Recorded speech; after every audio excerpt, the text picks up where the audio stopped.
Hi. A little bigger, at least taller. You can see me. Yeah. Yeah. Hello. Good morning. We got PCAS, welcome to the stream. Nightmare Jack, welcome to the stream. RM, welcome to the stream. And Ian, welcome to the stream. How are you so damn fast? The fastest man alive. W Secrets. Sup, Ash? There they are. Morning, sleepyhead. Morning. Well, I'm hyper acidic right now. Oh, that doesn't sound good. It's nighttime for me. Oh, no, it's like morning for me. It's like almost 7:30. Yeah, maybe I was a little more sleepy today than I usually am. I woke up at like 3 in the morning and couldn't get back to sleep for a bit. So I like hung out for a bit and I went back to sleep at like 4:30, and then I was like my alarm went off. I snoozed my alarm like 3 times, and then I woke up and was like, "Oh, it's like 7:10. Jeez, gosh, golly, I should be streaming right now." So I got up. Yeah, I can't eat anything cooked by oil. Oh no, that's like a lot of stuff. I'm going to Google what that means. You good, man? Yeah, that doesn't sound good. I hope you get to feeling better. I don't know if that's quite the right thing to say, but I hope you have your acidic problem solved. Like hopefully you get to like go to a doctor and get some medicine or something.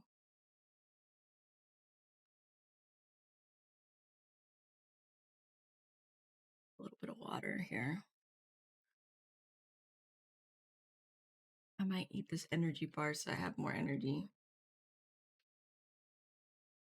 Totally not sponsored by them, but I eat verb bars. Um, they're really good. I get their lemon bar, and like the texture is kind of weird. It is something you have to kind of get used to. The texture's a little weird, but other than that, like the taste pretty good, and it like gives me quite a bit of energy without the crash. I want to be sponsored by them. That'd be so cool. Ah, as I put the plastic straight into my mouth.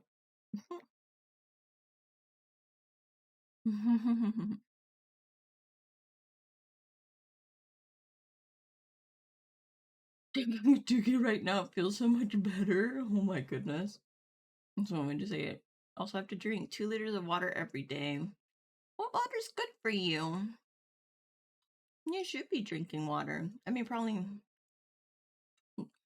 I don't know about 2 liters. I don't remember how much you're supposed to drink, but you're supposed to drink water. Also, being hyperacidic can lead to liver cancer. Well, I hope it does not, because that's not good.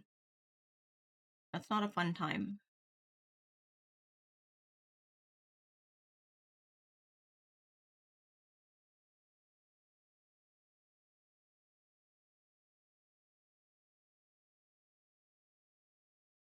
You don't say that. Yeah.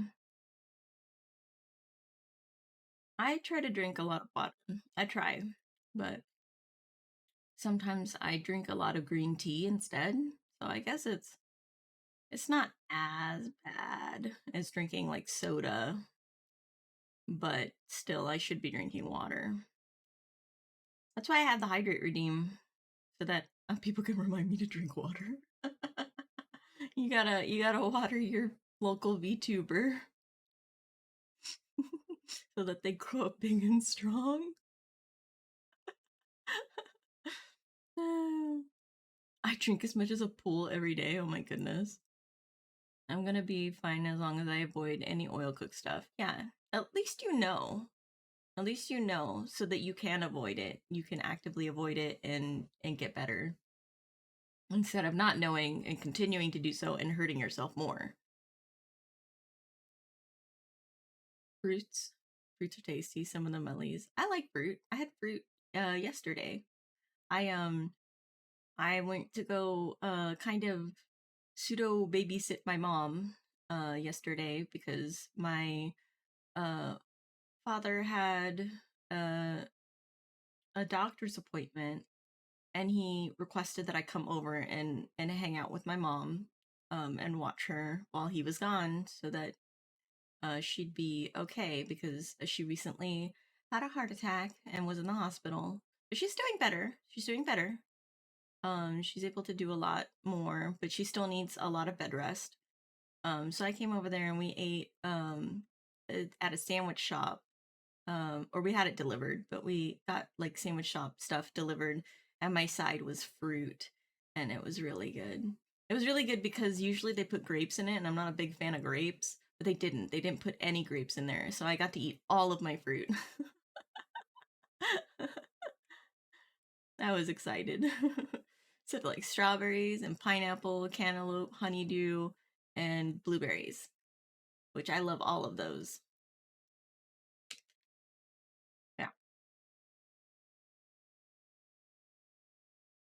Problem is, oil cooked foods are pretty much everywhere. That's true. You have to cook for yourself at that point. A few months ago, I couldn't eat anything with oil because of a weird condition, which could have ended bad. You think I'm fine now? That's good. I'm glad you're fine now. My neck is dookie. I'm gonna sleep. Okay. That's fair. That's fair. Glad your mom is a lot better. Yeah, my mom is a lot better. She is. I've been checking up on her regularly. It was um it was stress induced. So they just said, lower your stress if you as much as you can. So they grounded her from work for a month. So she had to file for FMLA.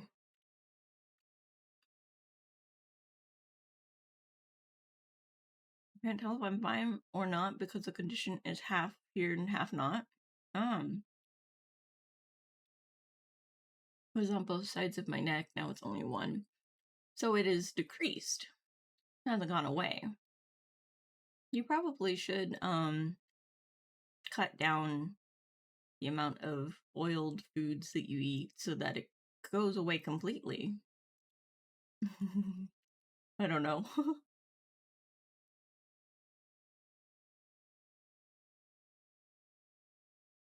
I don't think I've ever had to like watch what I eat, really.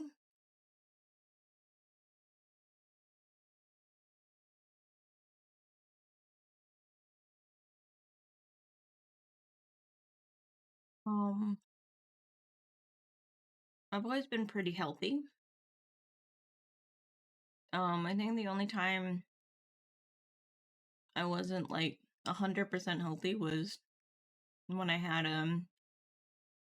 a vitamin D deficiency for a while, and then I had a hypothyroidism for a while. I had to take medication for that, but it's gone away since then because I don't take the medicine anymore, and I don't have hypothyroidism, so my blood work shows that I am good. I would eat apples every day, but I know go apple or mango. Oh, okay. I love mango. Oh, I also had mango. My mom made some mango after we ate. Was like, here, have some mango. And I was like, yes, I love mango. Then again, I am Filipino, so I love mangoes. I know how your mom feels. My dad is off work until October because he had surgery. I can tell that the gears in his head are turning because he is so bored at the moment. Yes, that's exactly how my mom is. She is stir crazy right now because she's not allowed to do anything. And she's a very independent and capable person. So she's having to rely on other people is not something she's used to.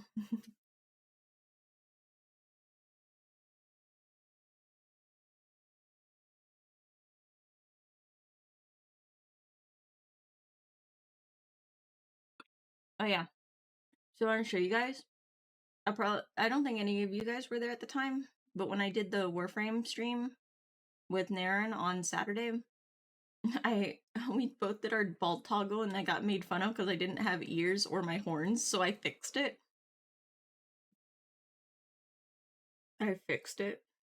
So now I have my horns and my ears. Now I have horns and ears, so she can't make fun of me anymore. You can't make fun of me anymore. Bald. Yeah, I have a bald toggle. Because it's just fun. Alright, good night everyone. Okay, bye Aram. Welcome thank you for dropping by and hanging out for a little bit.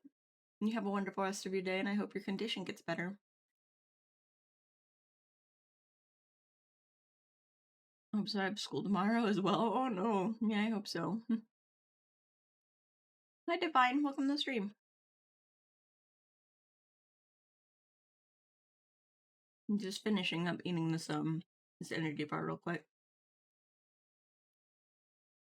But yeah, Naren was making fun of me because I didn't have horns or ears. And she was like, "What happened to your horns? What happened to your ears?" I'm like, my artist did not draw ears, so I have to make them myself. And I haven't done it yet." And I was like, and then I forgot to put my horns on my ball toggle. That's okay. They're there now. Along with like everything else. Like my sunglasses. Which are now underneath my my hair. Oh no, I need to fix that. Because they're supposed to go up on my head, on the top of my head. I need to fix that. I need to write that down.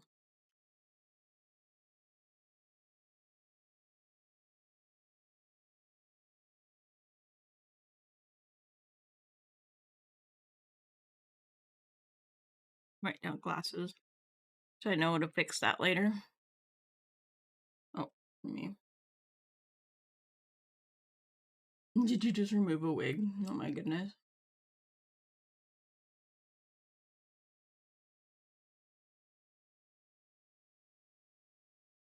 Actually, while we're waiting, I could probably fix it right now. It's very easy to fix.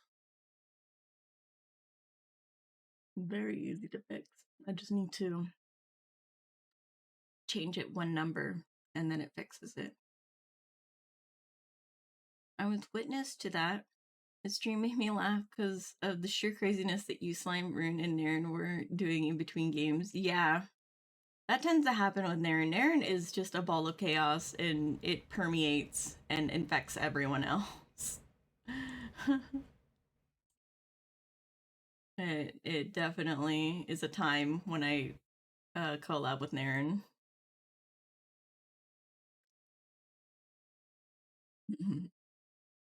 Let's see here.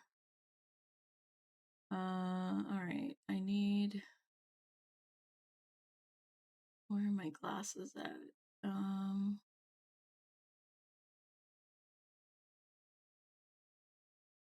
Put the glasses. Did I put them on face?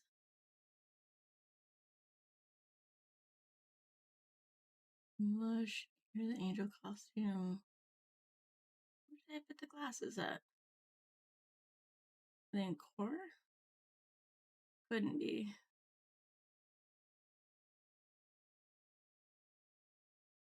Okay. I'll have to search for it a different way. I at least have to find it first. And then I can change the number and then it'll be fixed.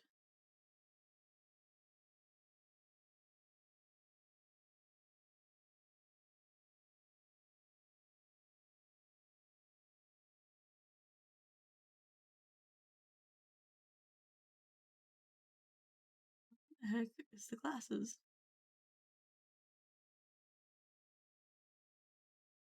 It's not the right model. No, this is the right model. Confusion. My glasses aren't on here. They are on the map. Where are they? Glasses. Ah, okay, there we are. There it is. I found it. I need I need them to be 510.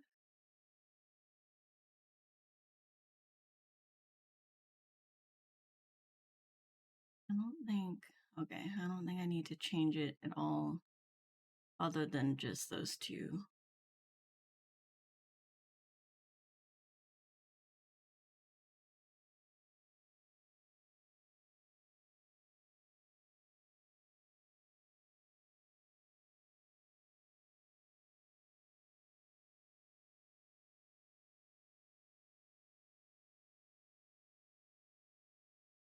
Okay, I think that will fix it.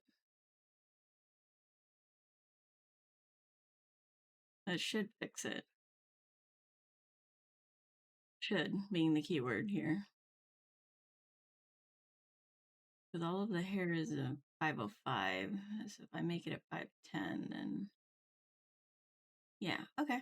Yeah.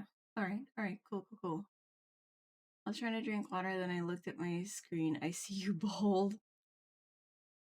I didn't see it. Yeah, we were because I also rigged Naren's model as well. So both my model and her model are rigged by me.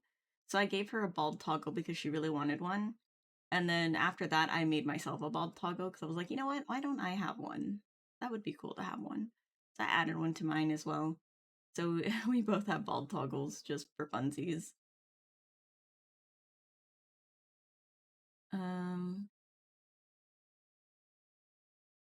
because I was on a trip and the Wi-Fi there was dookie. Yeah. I think that was the case for you, Jack. There's a VOD for it. Yeah, the VOD is still up. And then it'll also be posted to YouTube anyway. So, but yeah, the VOD is still up. It'll be up for like 30 days, I think.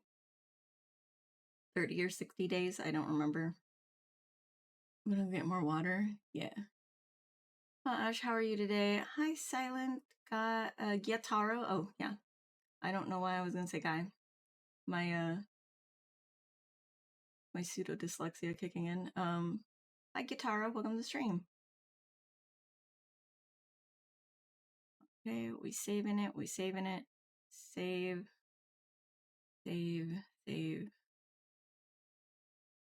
And then we need this one open. We just saving it. And then we will put it on and then we'll switch the model and then it should be fixed.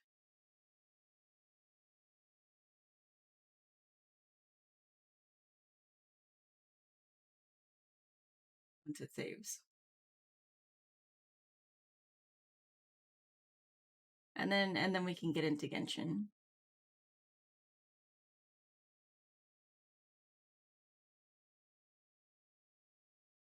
It has to think about it. It has to think about saving. You're back. Welcome back, Jack.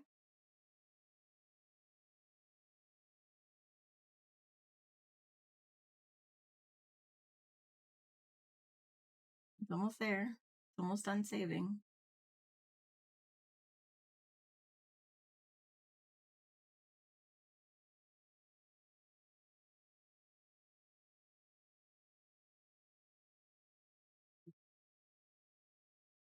And we take this, we put it in here. Boop. Replace destination. Okay. Minimize those. I'll save that. And exit out. And then we need to reload the model. So we need to unload model. And then we need to reload model. Pew! Yeah. There we go. So now it should be on top of my face. Yeah, there we go. Now it should be on top. And then it can go up on my head. Up on my head. which also means that the it shouldn't no, it goes over the thing. Oh, whoops. Okay, well, I'll fix that too later. Gosh darn it. My glasses go over my fan.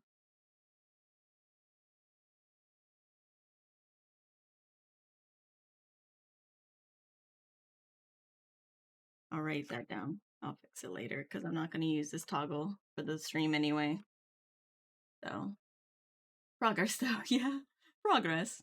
It's just all about layering, like what layer is on what number. Um, just saw that Trans-Siberian Orchestra has announced a 60 plus tour date for the late 2023. That's cool. We used to make the joke. It's like, you're telling me the entire Trans-Siberian Orchestra is trans? And Siberian? Oh my goodness. That's funny.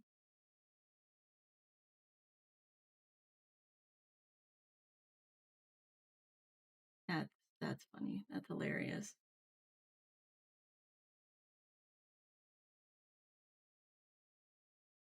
I got that joke, yeah.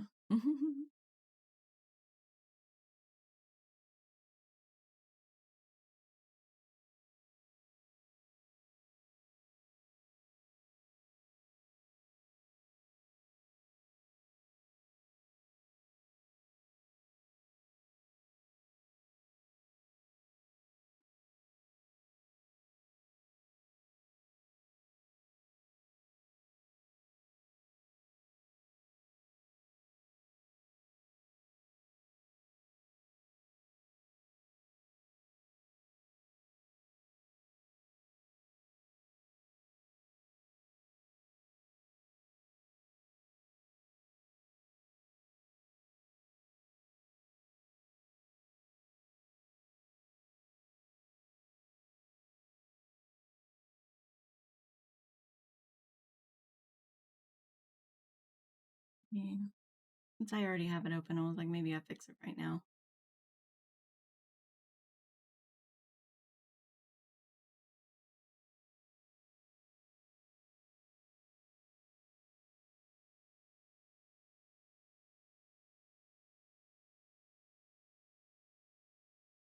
Oh, the hand. Okay. I need to find the hand. Where's the hand at? Hand.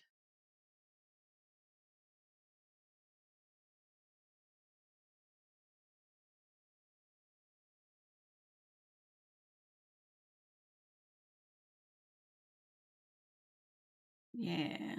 Okay. And now it should be fixed completely. I don't have to worry about it anymore.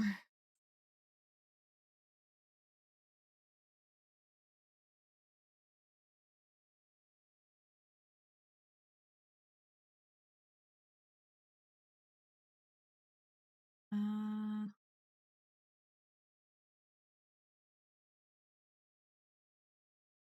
okay, yeah. Oh man, it's still being weird. Why are you being weird?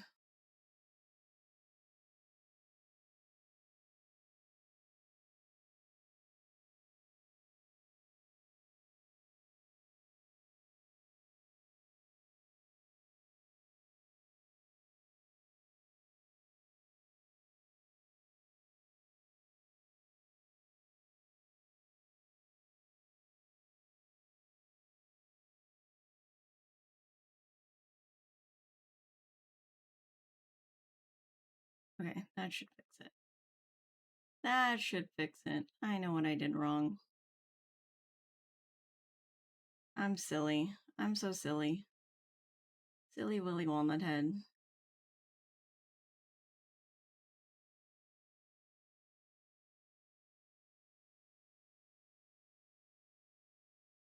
Okay. Yeah, that fixes it. Okay, cool.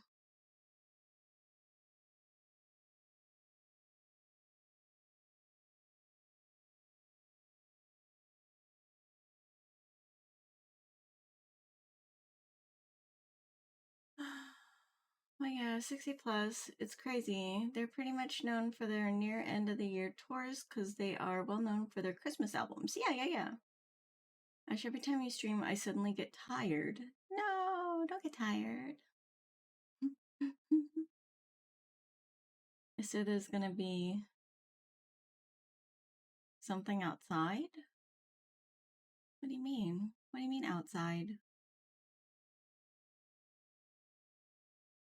What's outside? Is it something spooky?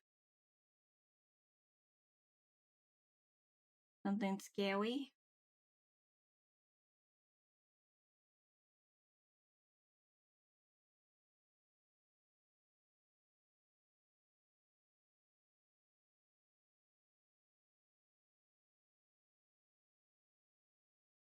I don't know.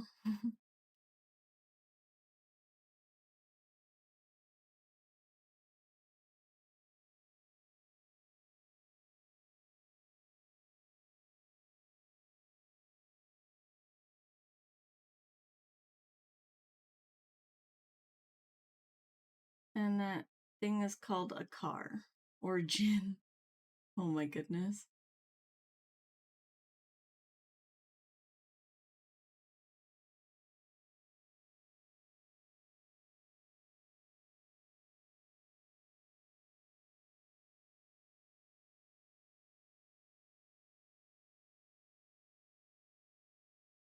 Review. Thank you for the follow, Kokumi.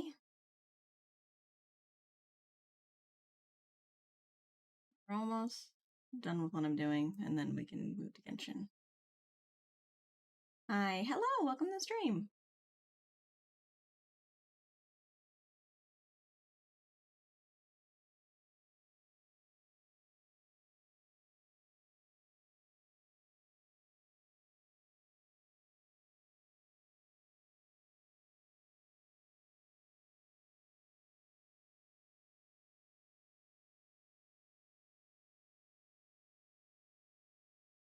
Okay.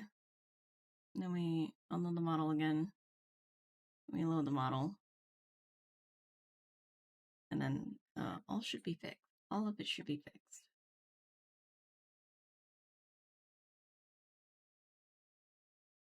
So now if I put on my sunglasses and I have my fan out, I should hide behind my fan. I can hide behind my fan. So you can't see me anymore. Need my glasses. Need my glasses. Need my glasses.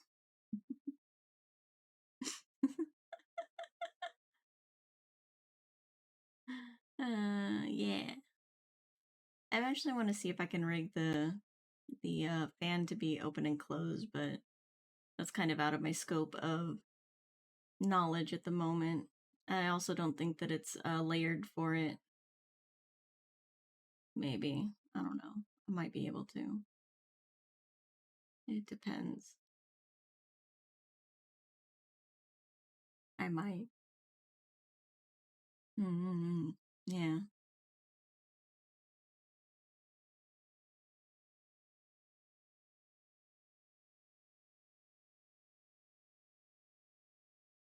Okay. Enough of that. Enough of that. Ah, okay.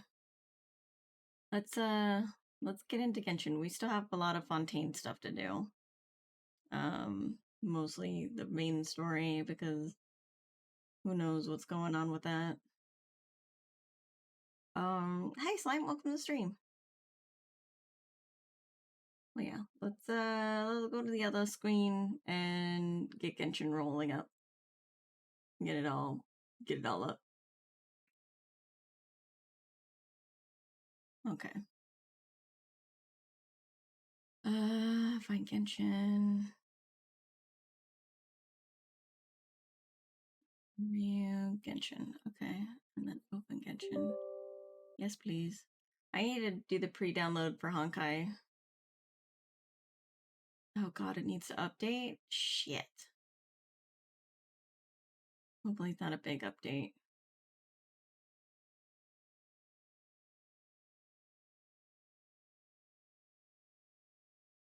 Oh, good to be greeted by the wifey and wonderful chat. How are you doing? I'm doing okay. I'm doing pretty good. I'm just hanging out. You missed my bald reveal.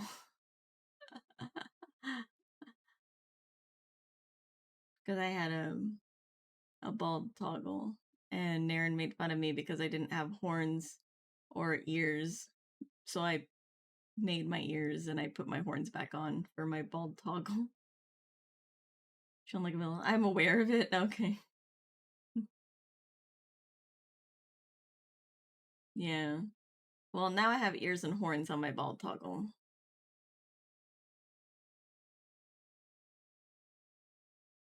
Dang it, it's downloading. I did not know there was an update. I hate this. I hate this so much. Dang it. Oh my god.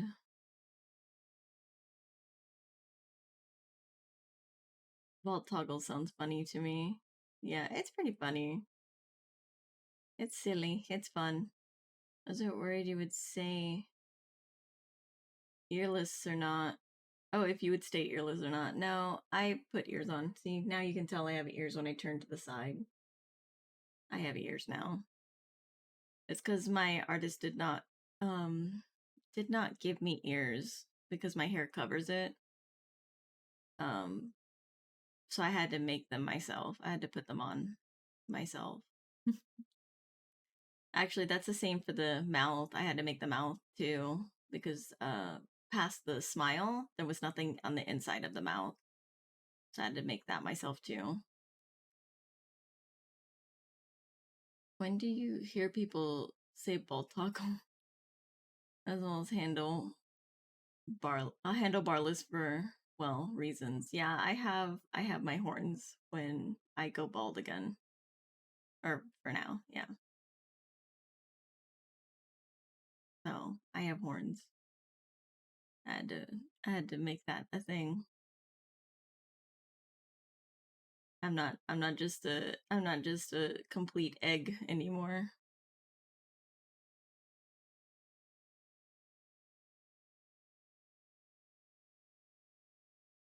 My goodness. It's like at 60%. Verifying the source is one of two. So, and I don't think the 2 out of 2 is very slow. I think it's pretty fast. So, no more egg. Now there's ears and horned egg. Yeah, exactly.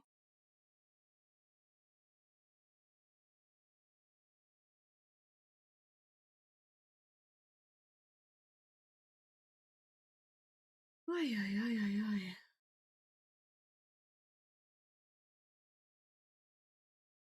I need to make me some coffee as well as check on the vamp to see if they're awake too. Okay.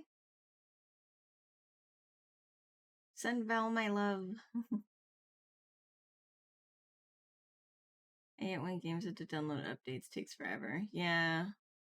I mean, it's going pretty fast. It's already at like almost 80% now. So.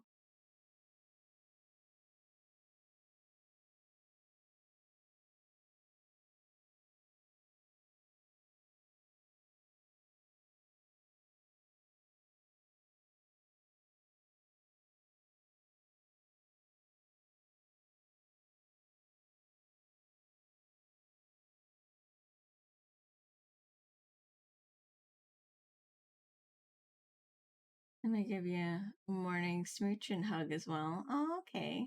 Yeah. You make me some because I'll somehow find a way to burn down my house. And you all get one too, chat. Yeah. Gotta share that love.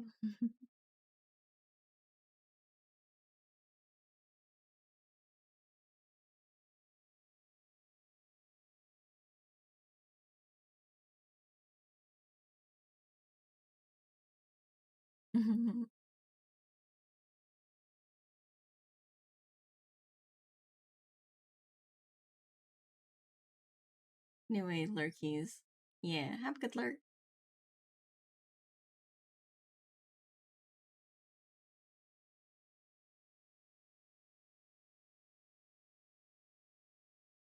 Almost there. 99%.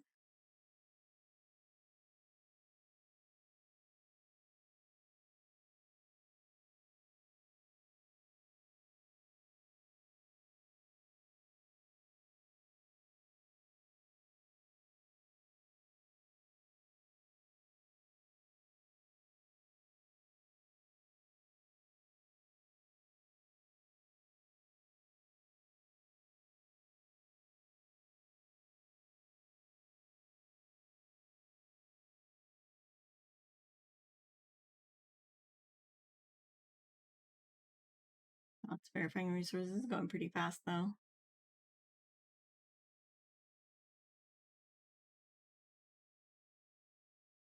Yeah, it's going super fast. I almost wanted to cosplay as Farina, but also I don't like her personality though. It's kind of unfortunate. I like her costume though.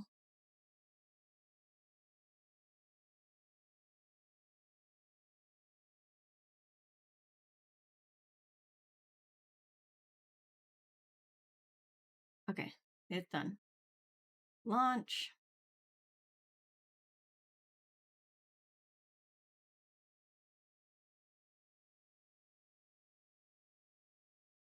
Waiting for it to launch. Let's go. Boop. Preview. Yeah. Thank you for the follow. Tim Cage. I tried. I call you Tim. Is that okay?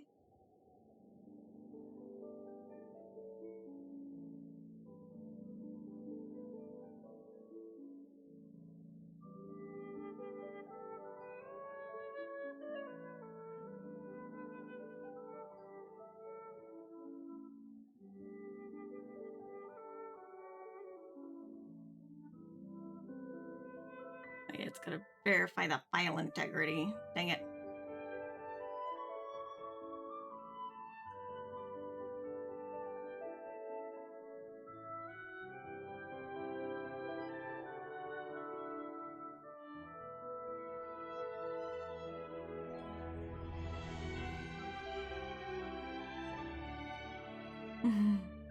At least we got the music. Yeah, at least we got the music this time.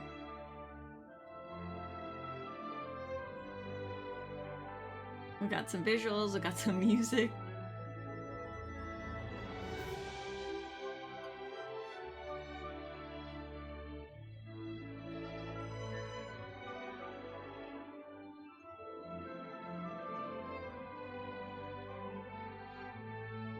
Every time I go through updates, it makes me want to slam an iron in my face.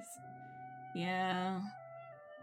I wish there was like better warnings for the updates, like on Twitter or something. I think they probably do warn us, but I feel like they don't put the date and the time very well.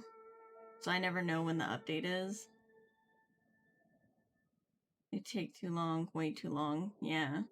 But you can see the bar's going pretty fast there. So it's already almost 60%. So it's getting there.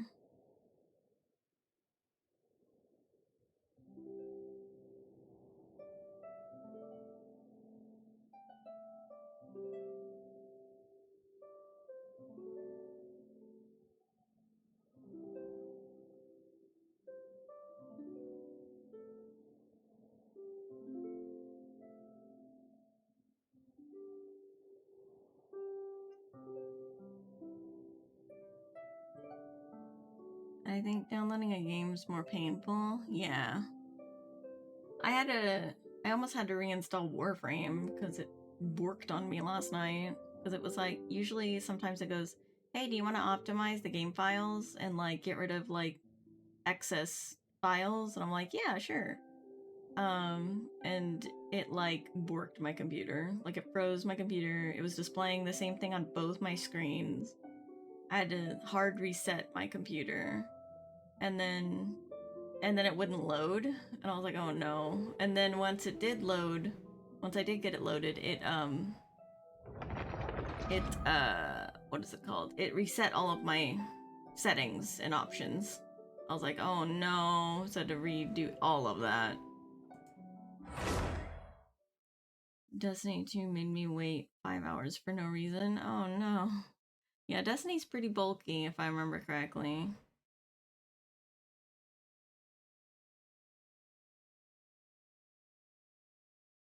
Yu-Gi-Oh! Master Duel has a notification on their front screen when they're doing an update. It's usually in the middle of the night when I'm asleep. Oh, okay.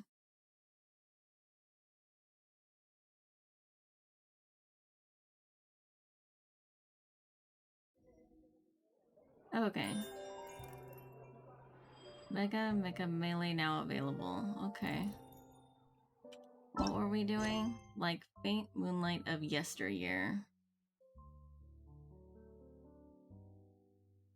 The toy war shots fired.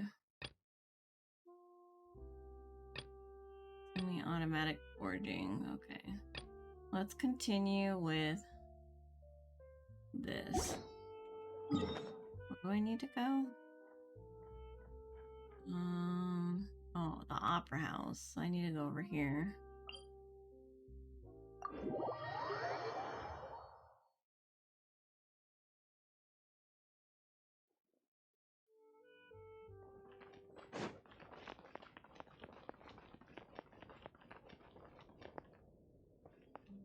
Wait, what? I blame Slimy said it was a good game, so I downloaded it. I didn't know catching was usable? I'm broke on 5 stars. Oh yeah, catching's been usable for a long time now. She's part of the standard banner. I think the hyper-emotional I got Yoimiya There aren't Raiden. any people around anymore. Looks like that boat we took to Araneas might have been the last one. Got the Yoimiya Raiden, catching, and Mona. Okay. And what I mean is there's actually people who use catching in their team. Oh yeah. I use catching for now. I'm wanting to switch to alt Hitem, but I don't have him geared up like I do catching, so I'm just gonna keep using catching until I get alt Hitem ready.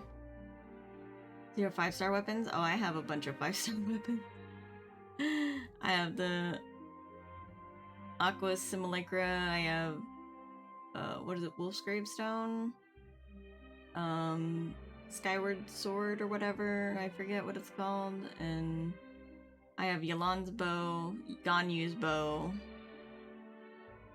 Yeah, I have quite a couple of 5-star weapons.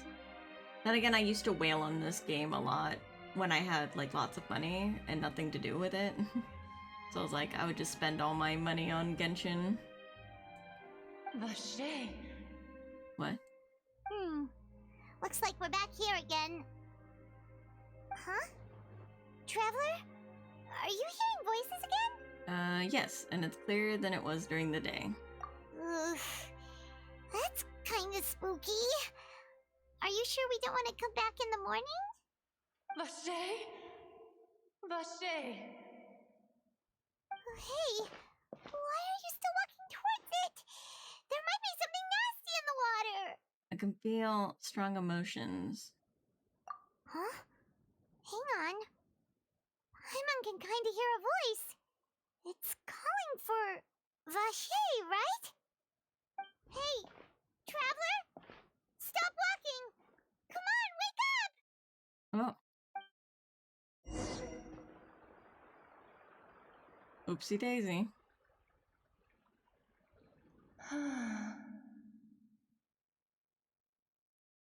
Hi everyone. Hi Bakayasha, welcome to the stream. Where is this?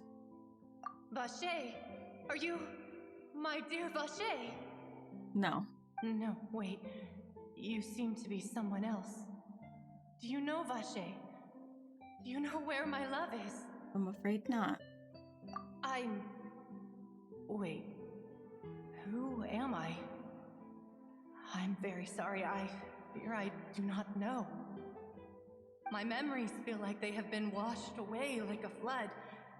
So many fragments dissolved amidst the tide, never to be recovered. How much have I lost? How many things that I once held dear while on land have I since forgotten? You were once human? Yes, that is what I was once. But now, I am but the consciousness of one who is lost, therefore. You lost your form. I do not know how I came to be like this either. I only vaguely remember being covered in light blue water, and then all grew dim. Light blue water, could that have been... I also remember going to many places. I loved adventure, loved exploring places of peril.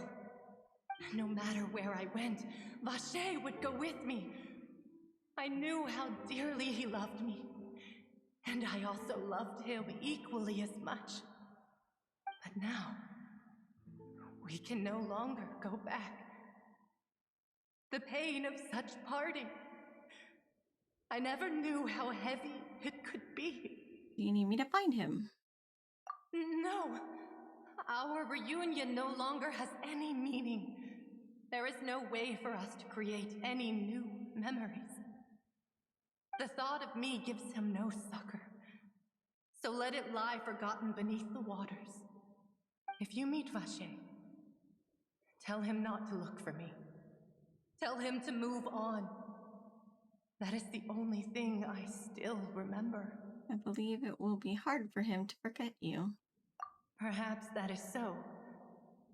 As I was submerged in the waters, losing consciousness, I saw Vacher above the surface. His eyes were filled with such sorrow, such longing. If only I could have comforted him, told him that I did not suffer. Indeed, I had felt a great warmth. That means Vacher was a witness to the fact that you dissolved. Is that what you call it? Dissolving? If anything, I consider it a form of release. It was a state of neither fear nor frenzy, with only an endless peace, like the water's still surface. I could also liken it to being a thirsty person who drinks water for the first time, and only then sees how they have lived for so long in a world of endless want and anxiety. And after the body dissolves, some measure of consciousness still remains. I think I hear your companion. It's time for you to go, I think. That Paimon? Wonder how much time has passed in reality. Farewell, then. I am glad that you were able to sense my presence. Remember, if you see Vacher, tell him not to seek me out any longer.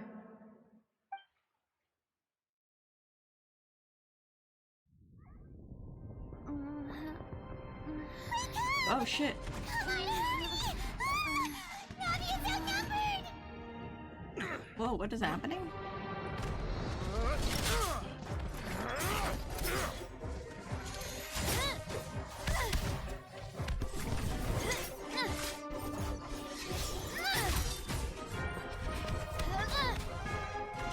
Demoiselle, look out!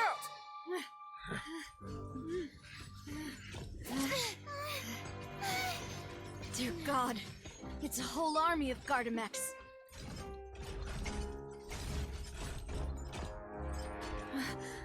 Chlorand?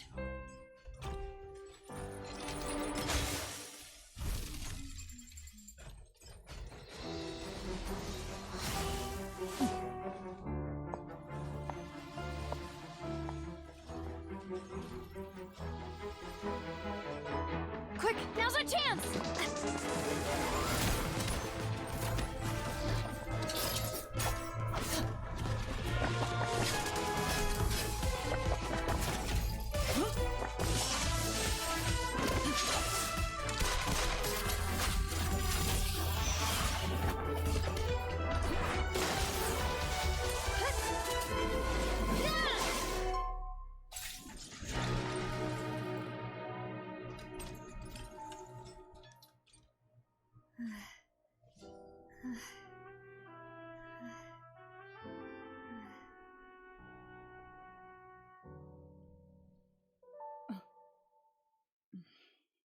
Ooh, I don't know what was happening, but it's I exciting. should thank you for lending us your sword there, Chlorand.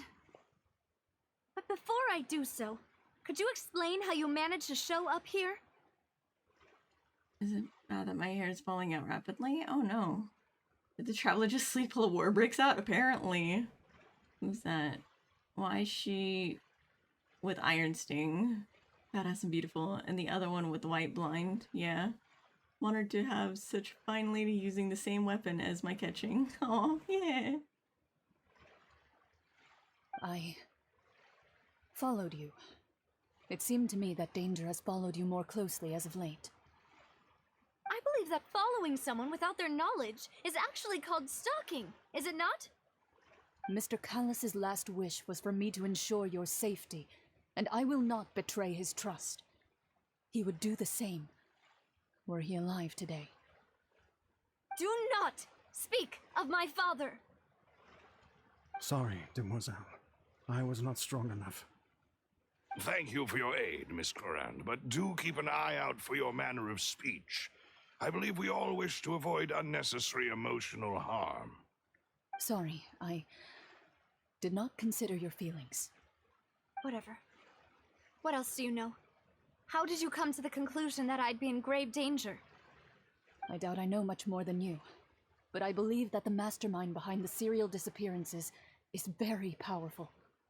Your performance tonight will almost certainly attract their attention. I'm sure they've known about me. To be honest, I'm shocked it's taken them this long to act against me. And what about these Gardamex? I thought only those associated with the Maison Gardiennage could control them. None of these mecha have serial numbers. I was sure to check a moment ago. They are not the ones used by the authorities to enforce the law. I can only conclude that some powerful or wealthy party must have obtained them via illegal means, deploying them as a private force of sorts. What? Your point being that they're out of Spina di Rosula's league, then? Yes. Be careful, and do not act rashly. I will continue investigating no matter what. We will bring the truth to light. That's my father's true last wish. Regardless, thank you for your help today, Clorand. But if you get any ideas, tell me first.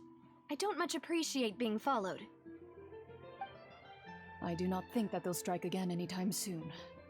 So I shall stop following you. Good day, all.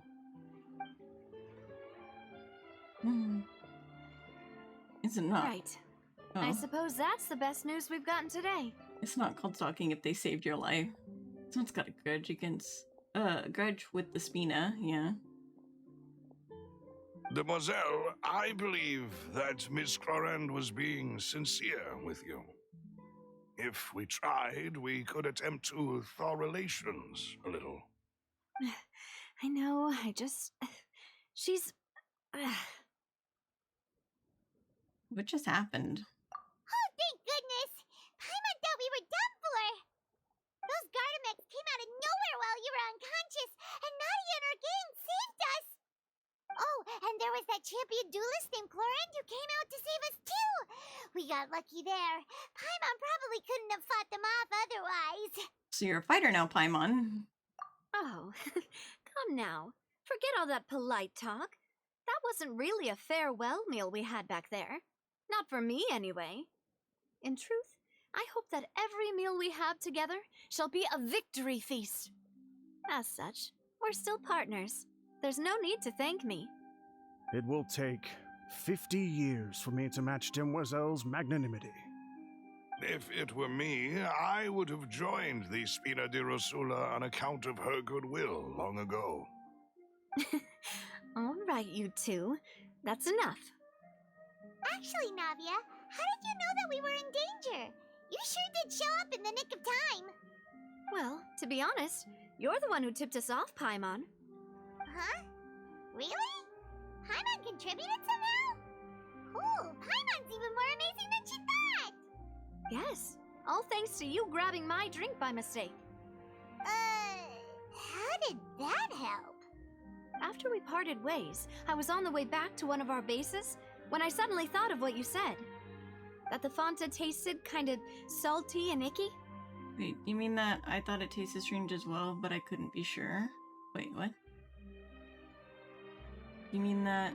Fanta only comes in sweet flavors. So how could it have tasted salty? The color of the drink, if I recall, had also been a bit off. So the Fanta had been spiked with water from the primordial sea? Oh, shit. Yes. So if you hadn't drunk that cup for me... Spina di Rosula is preparing the grandest of awards for you as we speak for saving the boss. Huh. Really? Fortunately, Paimon, neither of us are from Fontaine. Otherwise, we would have been. I sent people to Hotel de Boer to investigate, but whoever did this left no trace at all. That's when I figured out that you might be in danger and hurried here as quickly as I could. But why would they go after us too? All we did was defend Linny in court and help clear his name. Ugh, now we're caught up in this mess too, aren't we? Well, you did foil a plan that they were probably pretty proud of, and almost got their name in the process. Speaking of which, did anything strange happen when you drank the primordial seawater? Well, it can't be coincidence that the traveler fainted just now. She said that she heard that voice calling for Vache again. Oh, and this time Paimon heard it too, but it was real faint. Does this situation have to do with the primordial seawater then? According to Lynette, the ability to hear voices like that has to do with one's sensitivity to the hydro element. Does that mean the primordial seawater raises someone's sensitivity to hydro when it's used on people who are not from Fontaine? That doesn't sound like too much of a bad thing, to be honest. Also gained some new intel. New intel? While you were out cold? Well, let's hear it, shall we? A voice in the fountain belonged to one of the missing women. Oh, that is important. Trouble is just like, what the hell happened? I'm gonna go on my bed and watch from there. Okay, yeah. Let me move myself over a little bit so you guys can see. Actually, I could do it this way.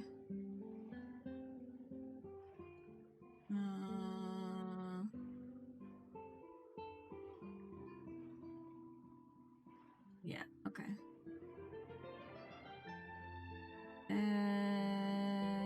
Yeah, okay.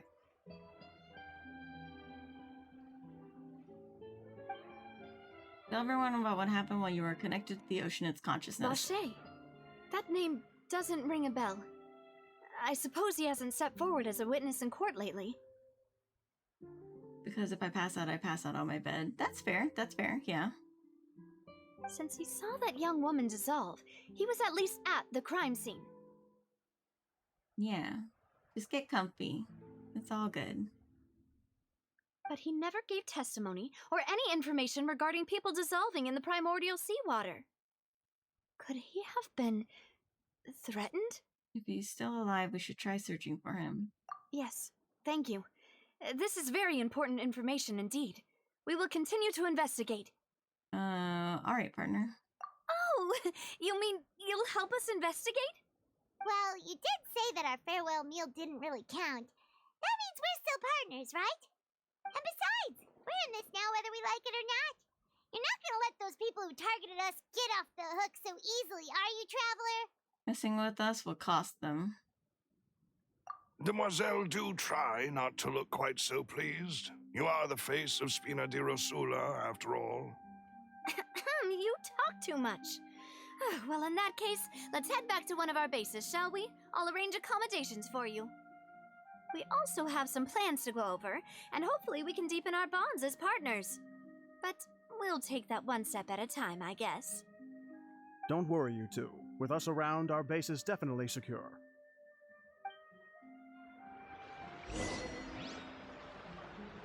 Go to the Spina de Rosula stronghold. Oh, look at her go. She's skipping. Blathine. She definitely likes the Traveler. Yeah. Who doesn't like the Traveler? Oh, I never even checked all my stuff today. I just started playing. Adventuring, as in business. Okay. So, nothing new, nothing new. You always have to seize the opportunity. Notices? Complete summary, endless adventure. Okay. Achievements. Hear the ocean's call and connect with their consciousness. Okay. Okay. How far away is it? 831. That's because it's all the way back here.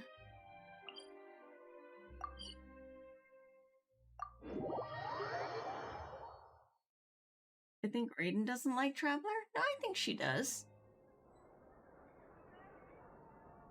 Towards the end, she likes Traveler.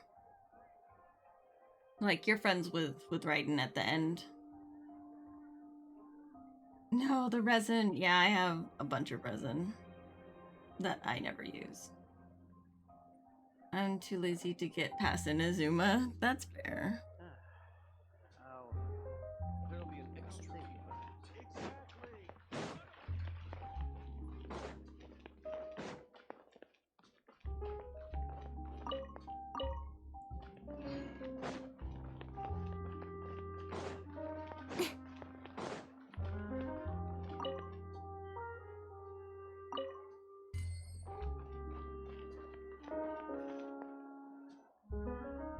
It's right up ahead, but let's make sure we weren't followed first. Let me see the resin. Oh, after this cutscene. A lot of people say Sumeru quest takes forever. Yeah, especially if you do the R&R quest. That took me literally like 5 days or whatever. It took me so long to do. It took me like a week of streaming. I've been keeping watch, Demoiselle. I haven't spotted anyone suspicious thus far. Huh, very good. But let's not let our guard down for now. I shall find rooms for our respected guests. Thank you, Malus. Now, let's continue, Traveler. Yeah, my resin, I have 160 out of 160. So I have full resin.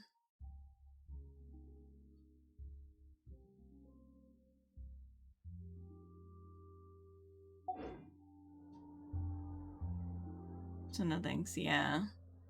It took me enough quite a while procrastinating. Let's to go. do the R&R quests.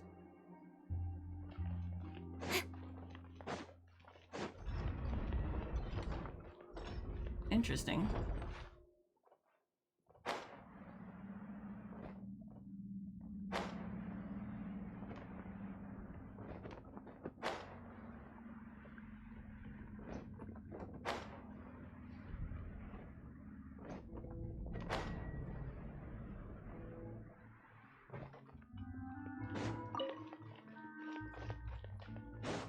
Why are they down in the sewer?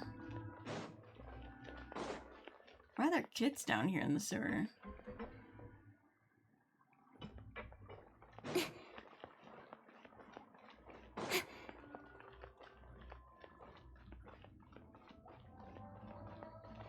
Kitty.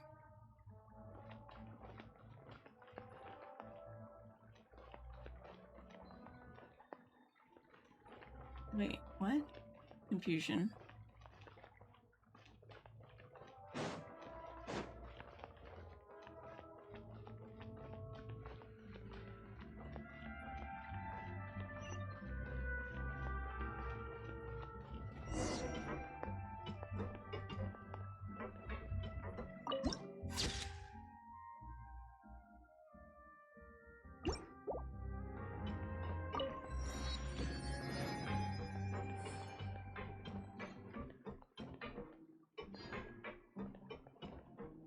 There's a whole city down here.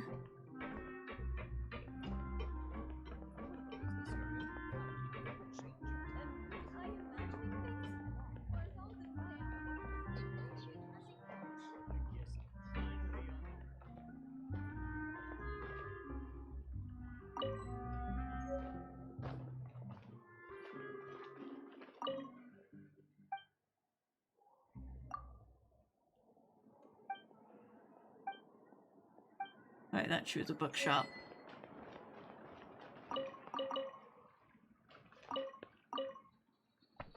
Whatever business you're in, you gotta keep up with the changing times.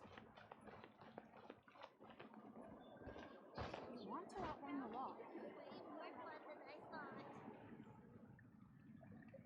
So, this is your base? It's not quite what Paimon imagined. Your accommodations have been arranged. Under the present circumstances, I can confidently say it's the best we have. Thank you. Well, our funds have been a little tight lately. Well, resin as well, 320. No JK 160. Yeah. This is an amazement. Reminds me of the book and movie City of Ember. Oh. After all, we don't allow illegal or unethical profiteering. In fact, our funds often come from citizenry who support us. Seems like it's tough times for everyone. But if you have the support of the people, that does sound like it's worth it. To be honest, our financial situation was a lot better back when my father was in charge a few years ago. I'm afraid I'm not quite his equal. Your father... He was the previous boss of Spina di Rosula, right? How did he... Demoiselle, if you'll allow me to explain. No, I'll explain it myself. I suppose I couldn't run from this topic forever. And as partners, this is something I hope they can understand. My father's name is Callus. Yes, the same one they call Callus the Unfaithful in the streets. 3 years ago, he was accused of murdering his own friend, but he chose a duel to defend his honor instead of standing trial. He died in the duelist's ring. Oh no. But I do not believe my father was a murderer. I'm sure he was set up. At the time, I believed that if he only stood trial and was duly investigated, something amiss would crop up and prove his innocence.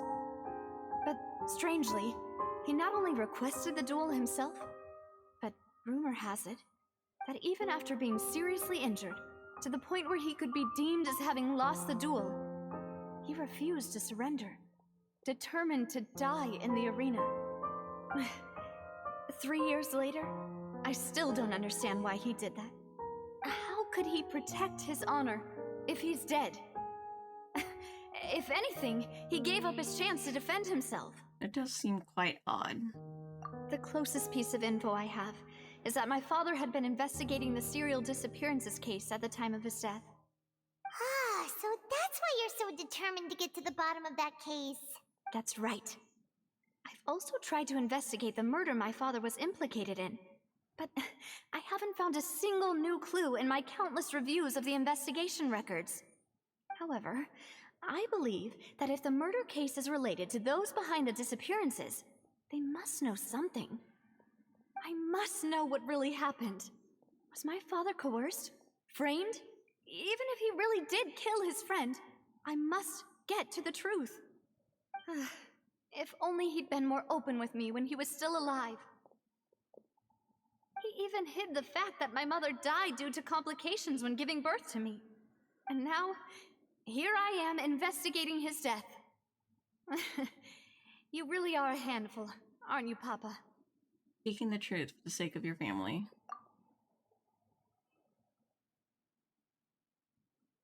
You know, we're quite alike in this regard. Demoiselle, please, if there is anything I can do, Like anything at all. It's just like Sean Lee broke. I'll stab anyone who framed him.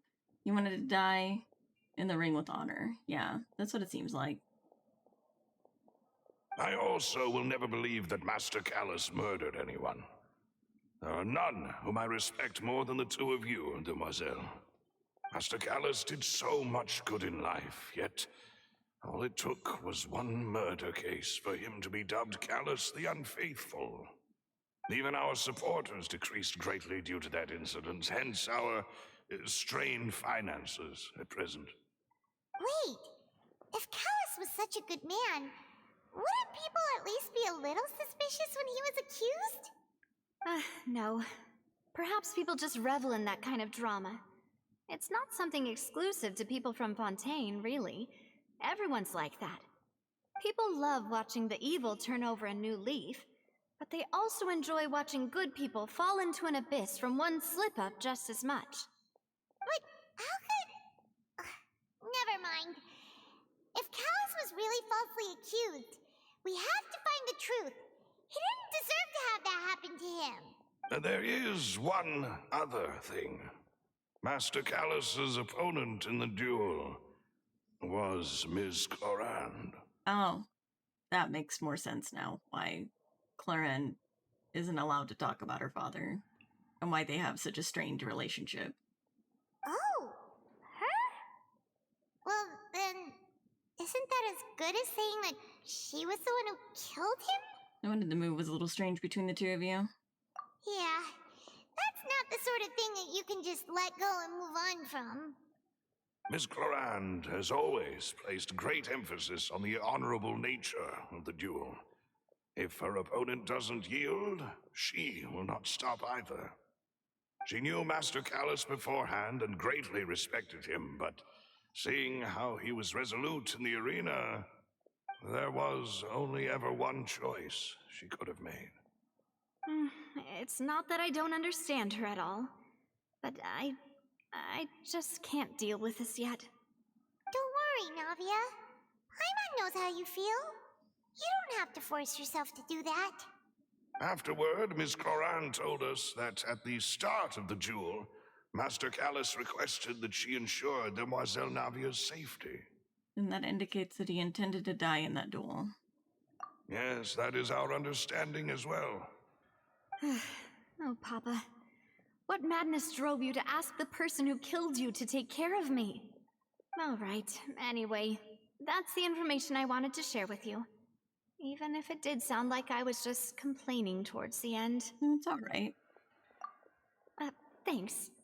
You two should go and rest. This was quite a day after all. Yeah, Paimon's feet. Please, relax and get some sleep. We will ensure you rest soundly.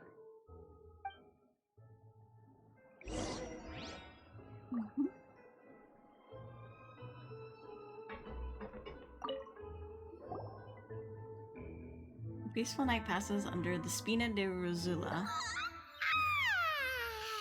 Paimon slept so well. This place feels almost too safe. Huh? Navia? Where did the other two go? I sent them back to Poisson. It's Spina de Rosula's place of origin, and where we have our headquarters. There's not much for them to do here at the moment. Paimon gets the feeling that you're just trying to get them off your back. But never mind that. When did you get back? Were you waiting here the whole time? No, I just returned after going out for a while. I did some investigating yesterday regarding the name Vacher. Wait, so you didn't sleep at all? How could I after having such critical new evidence appear? Guess Paimon wasn't speaking for everyone just now, huh? Unfortunately, this name seems to have been wiped from existence. It doesn't seem to have a match anywhere. I suspect that those behind this have already taken steps to hinder an investigation from this angle. But that does prove that this Vacher person is a key witness in the incident. Does that mean we're too late, though? No. There is one ray of hope. One place in Fontaine that they would find almost impossible to threaten, no matter how much they wanted to. And that is the archives kept by Chief Justice Neuvillette, a place where detailed files on all the cases in recent years are kept. If the Oceanette you met is one of the young women who went missing recently, we should be able to find some related information there. So Neuvillette maintains an archive of case files? Whew. Guess that's the hard-working Chief Justice for you. In that case, let's go talk to him, shall we? Aren't you coming along, Navia? Did you get tired? No, it's nothing. Let's go see the Honorable Chief Justice. Okay.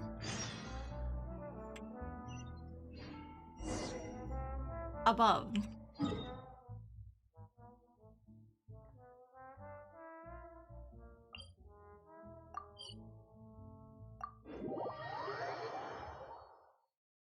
The palais is right up ahead. Come on.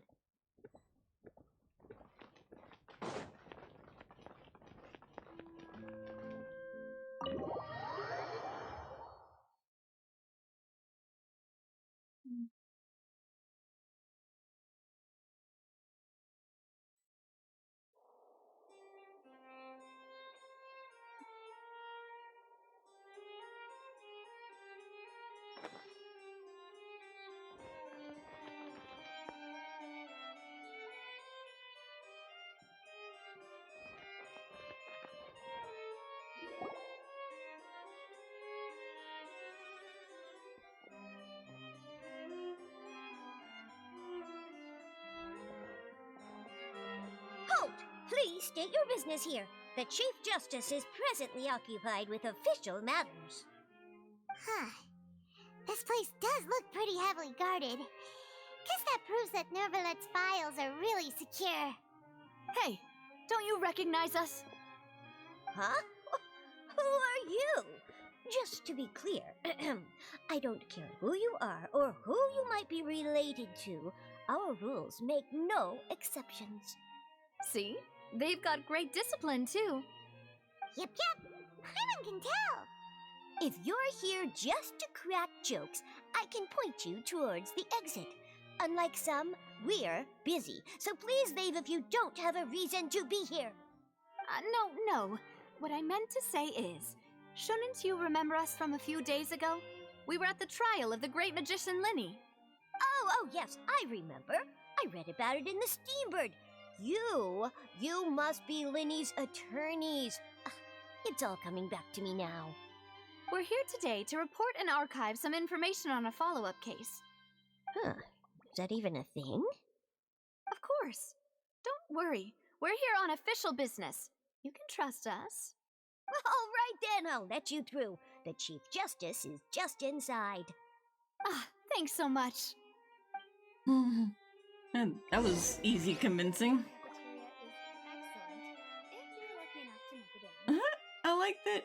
I like that she's so little that it's like you can't see over the counter.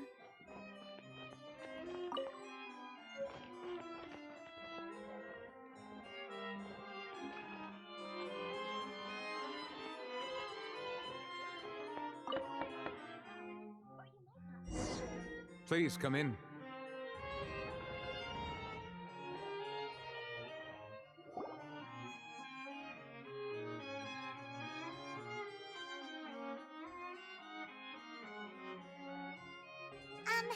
Sorry to barge in, Monsieur Nervalet. We only lied to get in because we didn't know any other way. It's all right. Please let me know how I may be of assistance to you. So you're not mad at us? We're looking for a man called Vacher. He may have been an eyewitness in the serial disappearances case.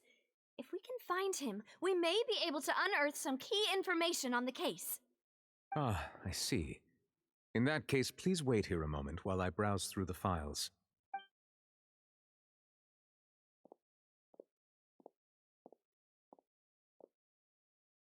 Who knew that Nervalet would be so easy to talk to?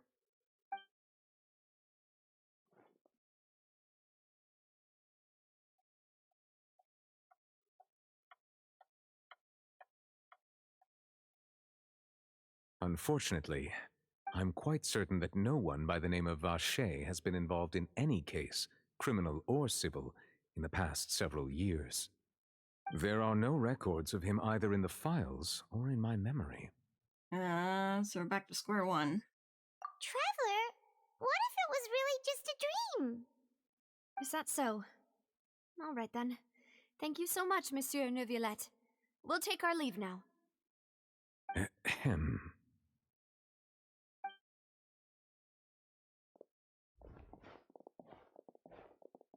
Miss Navia, I can understand how you feel. Your father, Callus, was a truly exceptional man. We deeply regret his passing. And what are you trying to say, Monsieur Neuvillette? Are you trying to console me? Extend your sympathy? Or just express some tendril of regret? No.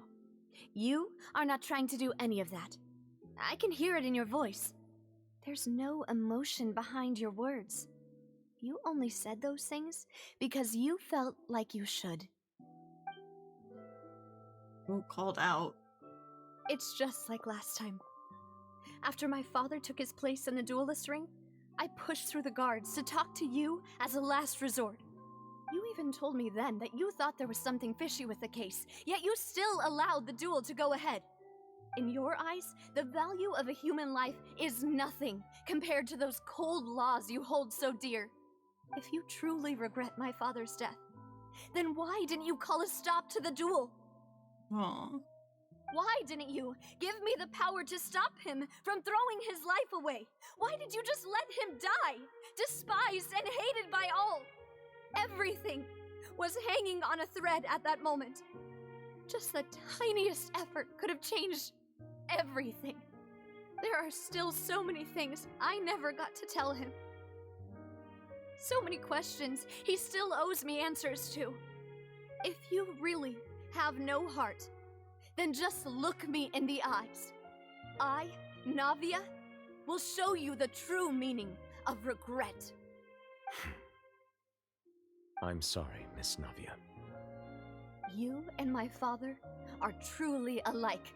You keep all kinds of things in your heart and never say a word to anyone. It's not so much that you can't feel, but that you would never express anything. Oh well. In any case, everyone already knows full well the apathy of the Chief Justice. My apologies for taking my emotions out on you, Monsieur Chief Justice. Let's go, Traveler and Paimon. I mean, she's got a point.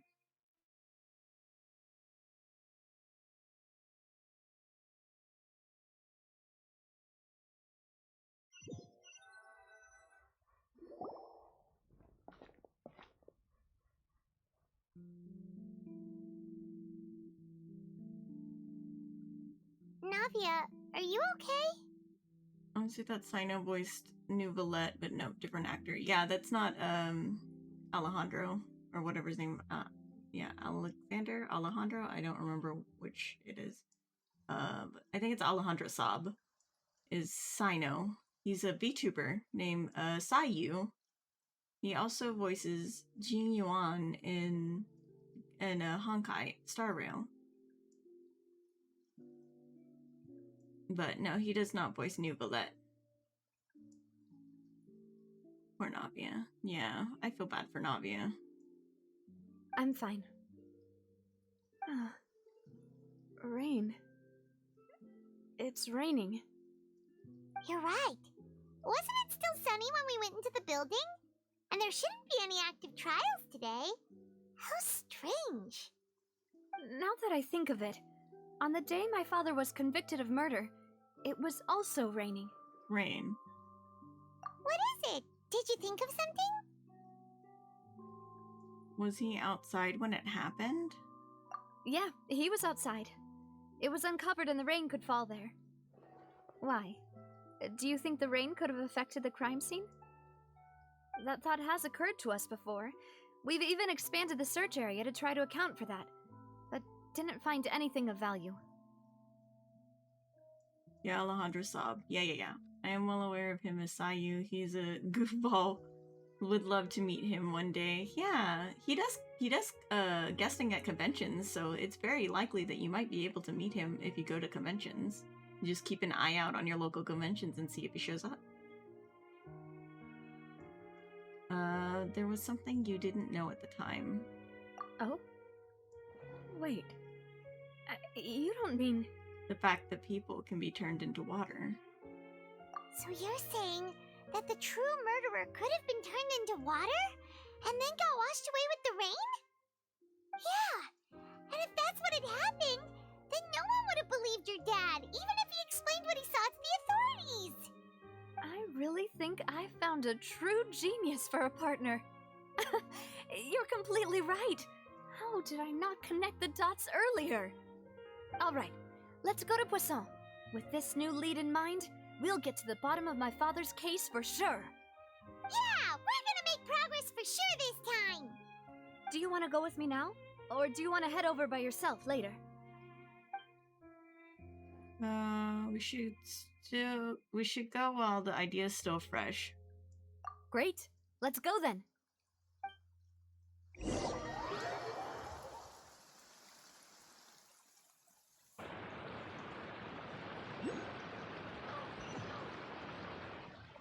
Oh, where are we?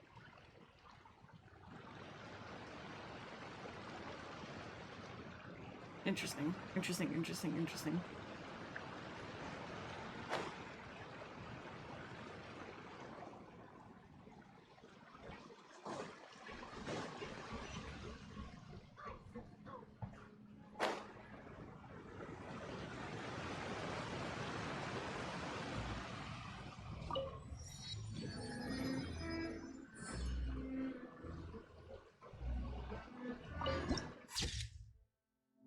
for Dark Tide's Echo.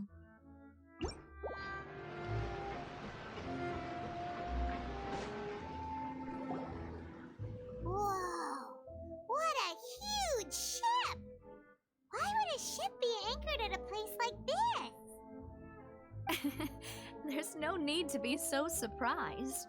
While it may look like a ship, it's actually Spina di Rosula's headquarters. My father was the one who asked for it to be built like this. Perhaps our taste in exterior design is the only thing we occasionally had in common. A gigantic and glamorous ship embodies discovery, opportunity, ambition, and conquest.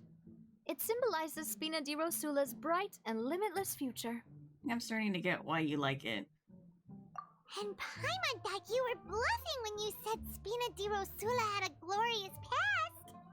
Paimon was confused why a group with such a history would live in the sewers. But now that Paimon has seen this ship for herself, she's been convinced.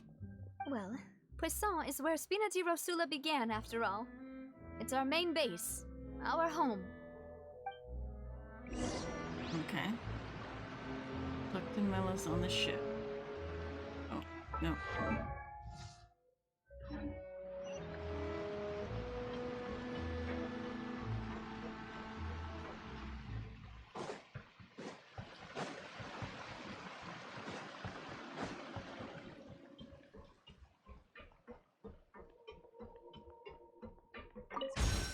Ooh, money.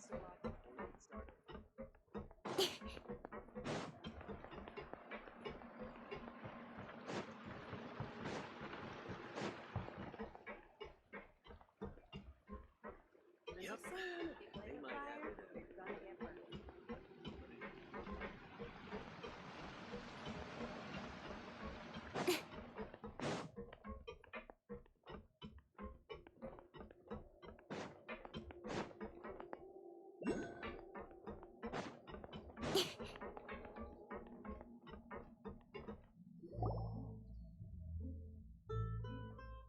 Melus, we're back! Definitely keep an eye out for him, his partner Hayden, and even Amelie when they will come to Pennsylvania for conventions. Yeah, for sure. Amelie also does conventions, I think, if I remember correctly. Because she voices quite a few characters. She has got a pretty hefty background in voice acting and singing. She's very talented. Apologies for the wait, demoiselle, and our most important partners. You said before that you still had some business at the court. What brings you back to Poisson so quickly? About that. It's because my partner here reminded me of something really important. You see, what if my father's case had something to do with water from the primordial sea? You still remember, right, Melus? On that night, it was raining? Yes, the case was quite similar to that of Mr. Linney's. Both were what you'd call impossible murders. That mastermind be the same person? Could you tell us a bit more about what happened before? Yeah, of course. Many years ago, something called synth began to gain popularity in Poisson. At a glance, it was a kind of drink that could excite your mood and produce many pleasant hallucinations. Wait! Didn't that guard guy who turned into water also mention that the primordial water could be used to produce some kind of potion? Yes, he did. Considering what we know now, it's almost certain that synth is created using water from the primordial sea. If you drink synth for an extended amount of time, you'll suffer many side effects, such as losing the ability to focus or control your emotions. And if you were to stop drinking it completely, you'll experience flashes of paranoia and anxiety while lacking energy to do anything.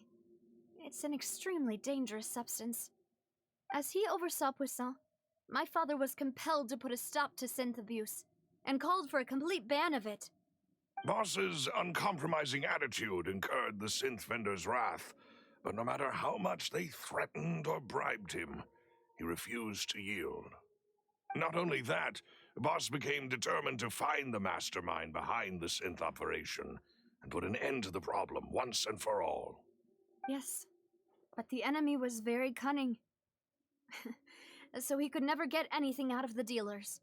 all of whom only sold the stuff and weren't privy to the rest of the operation. Recognizing that, my father decided to contact the dealers in secret and cultivate personal relationships with them. Finally, he was able to convince someone to become his informant. The man's name was Jacques. He felt greatly ashamed about his work after seeing many families destroyed by synth abuse. That night, my father hosted a banquet at his countryside estate. He planned to meet up and exchange information with Jacques over some food. But then, we heard 2 gunshots from the courtyard. We raced to the scene and found my father, still holding a gun, and Jacques, who was already dead on the ground. Huh? How did that happen? Aren't they on the same side? Sounds just like Lenny's case, doesn't it? In both cases, the culprit seemed obvious, but neither appeared to have any motive at all. Looking back on it, though, I now believe the most important clue was something we all overlooked at the time. There were pieces of clothing left at the scene. They could have belonged to someone who got dissolved. Precisely. It's all thanks to you that I made the connection now. Back then, we all just thought they were some costumes that Jacques used to disguise himself at the banquet.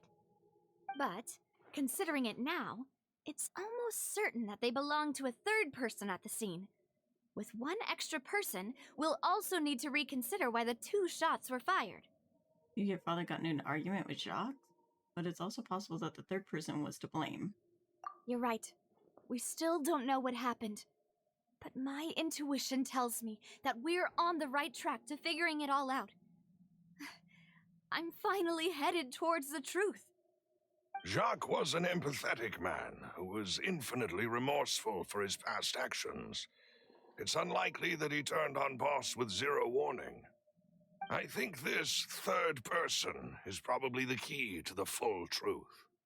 On that note, however, even though this will not please you, demoiselle, as your and your father's butler, I must still offer a word of warning. Our opponent is insidious and cruel. They are extremely difficult to deal with, and Boss has already lost his life trying to bring them to justice. Even though Spina de Rosula has lost most of its former glory, Poisson has welcomed a new time of peace, and we have been allowed to live out our lives. There is no need to follow your father's path. It would be both wise and in line with Boss's wishes to step back and give up on the case. If that's indeed what he wished for, then he should have told me that himself. Was I not the closest person to him? And yet, I was the one most kept in the dark. What was the point of him dying without sharing any of the secrets he knew? Did he manage to protect anything in the end? Synth is still here. Callus the Unfaithful is still his epithet. And Spina di Rosula is barely getting by. Nothing has changed. Did he think I'd just accept his meaningless death and live out my life just as meaninglessly? I've never accepted that, ever. Not since that day, and certainly not now. I want to find out the real answer for everyone's sake. For the missing girls, for the victims, and for myself. Navia. This is indeed the best moment to act. Your partner appears to be quite reliable, and more importantly, demoiselle, I think you're also ready to take this on. So you do know something else, Malouse? Yes, I do. In fact, even before that banquet, Boss already knew of the connection between Synth and the serial disappearances case. But what drove all the tensions to the boiling point was the revelation that you, demoiselle, had been selected as the next target to disappear. What? Boss also didn't tell you that he had been diagnosed with a rare illness. The doctors told him that he had no more than 5 years left to live. And the serial disappearances case caused him great anxiety. 5 years was nowhere near enough time to resolve this long-standing conflict, But once he passed away, all the danger would pass on to you. Knowing all of this, he decided to use one final intimidation tactic before his death. He claimed to have already gotten his hands on some key incriminating evidence for the other side, and even told some members of Spina di Rosula about the details. But as long as you remained safe, he would not share the evidence with the public. If something were to happen to you, then he and all those he told would immediately expose all they knew about Synth and the disappeared victims. Right, so nobody would be able to get off scot-free. As we've seen, Boss's tactic has worked. Even though Boss has been gone for a long time, the other side has not tried to take Demoiselle's life. I mean, except they did, because of the drink, remember? So they're trying now. Big laundry list of voices for all three. Yeah. It's a hit and run. No, I don't believe it. He never appeared to look sick to me. No father wants their daughter to see them weak and haggard, especially someone as proud as Boss.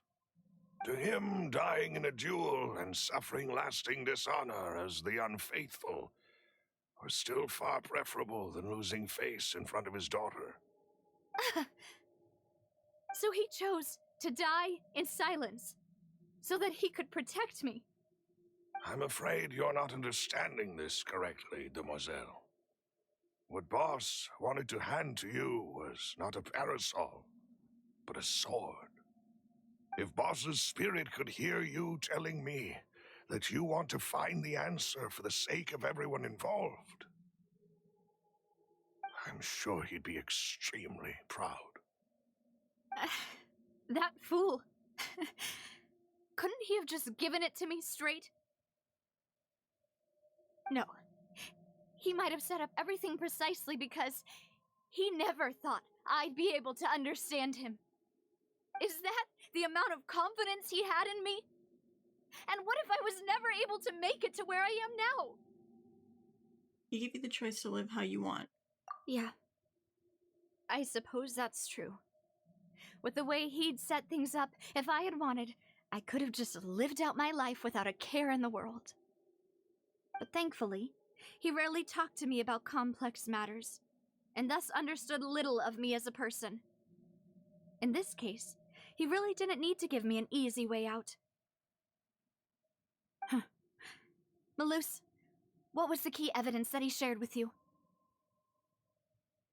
It's the location where synth is produced. Essentially, it's the enemy's headquarters. When he was threatening the enemy, Boss didn't share the specifics of the incriminating evidence he found. But if you want to use it against the enemy, you'll still have to take several things into consideration. Why? If we know where the place is, can't we just go storming in? You mustn't forget that we're fighting against a mysterious and dangerous organization that's been in operation for decades. There's no telling what might be lying in wait at their headquarters. We also have no idea what kind of evidence we may be able to find inside, nor what people we may be able to capture. But a single visit to their headquarters will be tantamount to a formal declaration of war.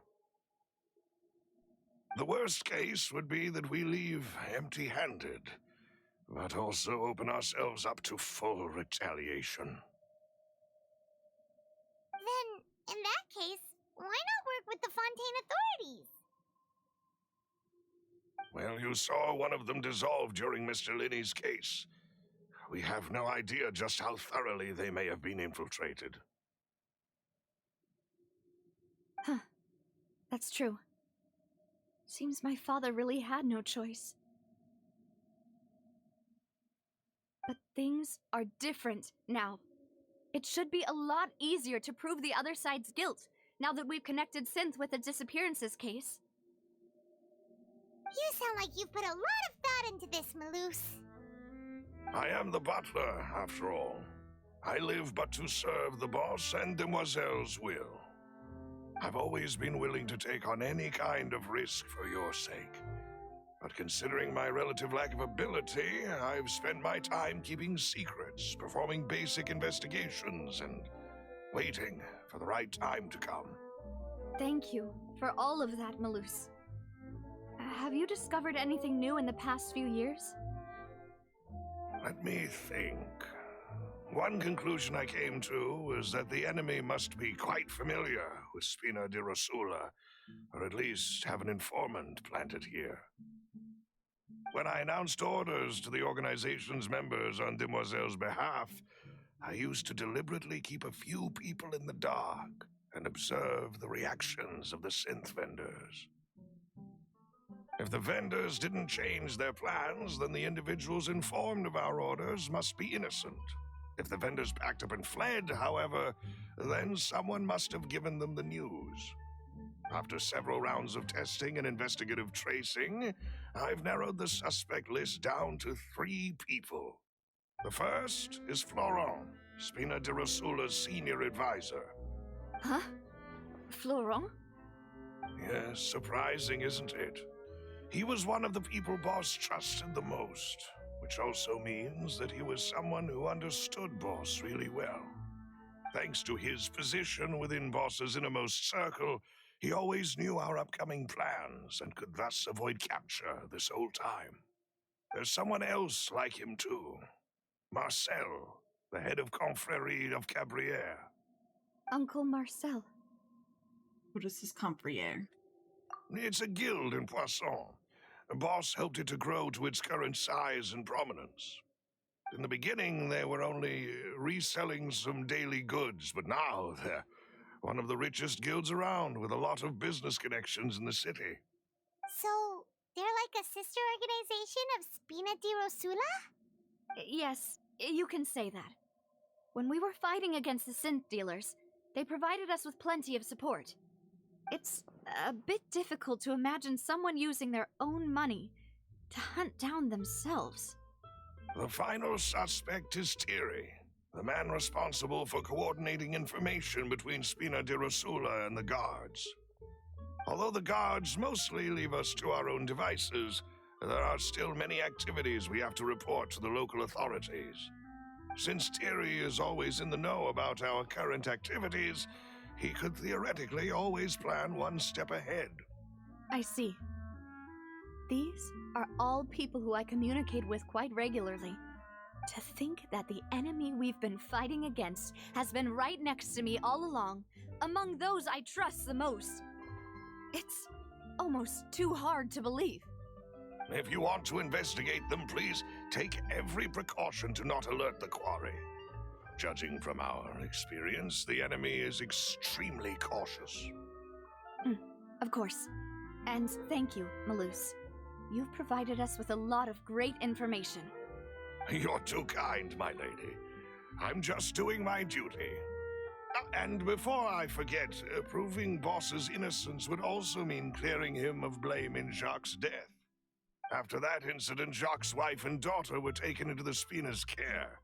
They still live in Poisson today. If it might help, you could also pay them a visit. I can make the necessary arrangements. Aw, thank you so much, Malus. You really are the best. A new case awaits, my dear partner. Leave it to me. I hope we can work together to uncover the truth and end this case once and for all. Oh, those case records. Okay.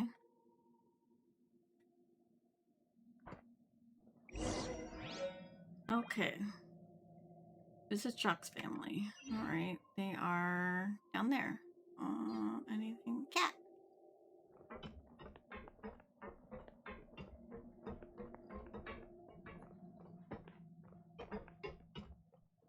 Oh! Oops. Get off of there.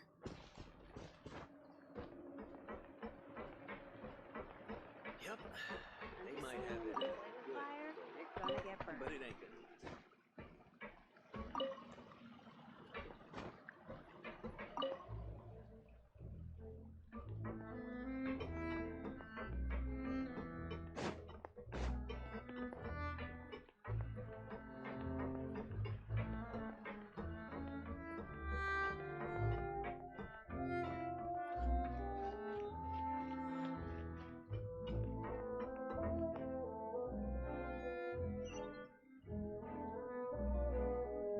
Oh, they're up there? How do I get up there? Plenty of spare core left. Might as well take it easy for a couple of days.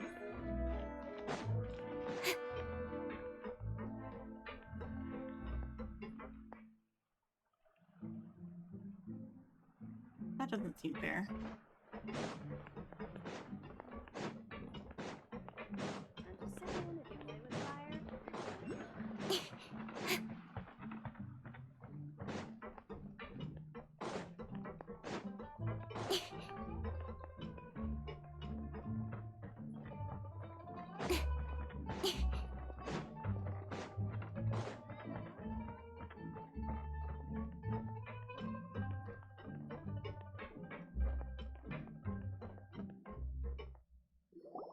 It is settled then.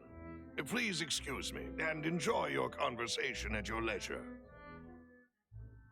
The fact that someone that you knew your whole life, a member of your family, is actually an enemy, that is mind-blowing and heartbreaking. Yeah.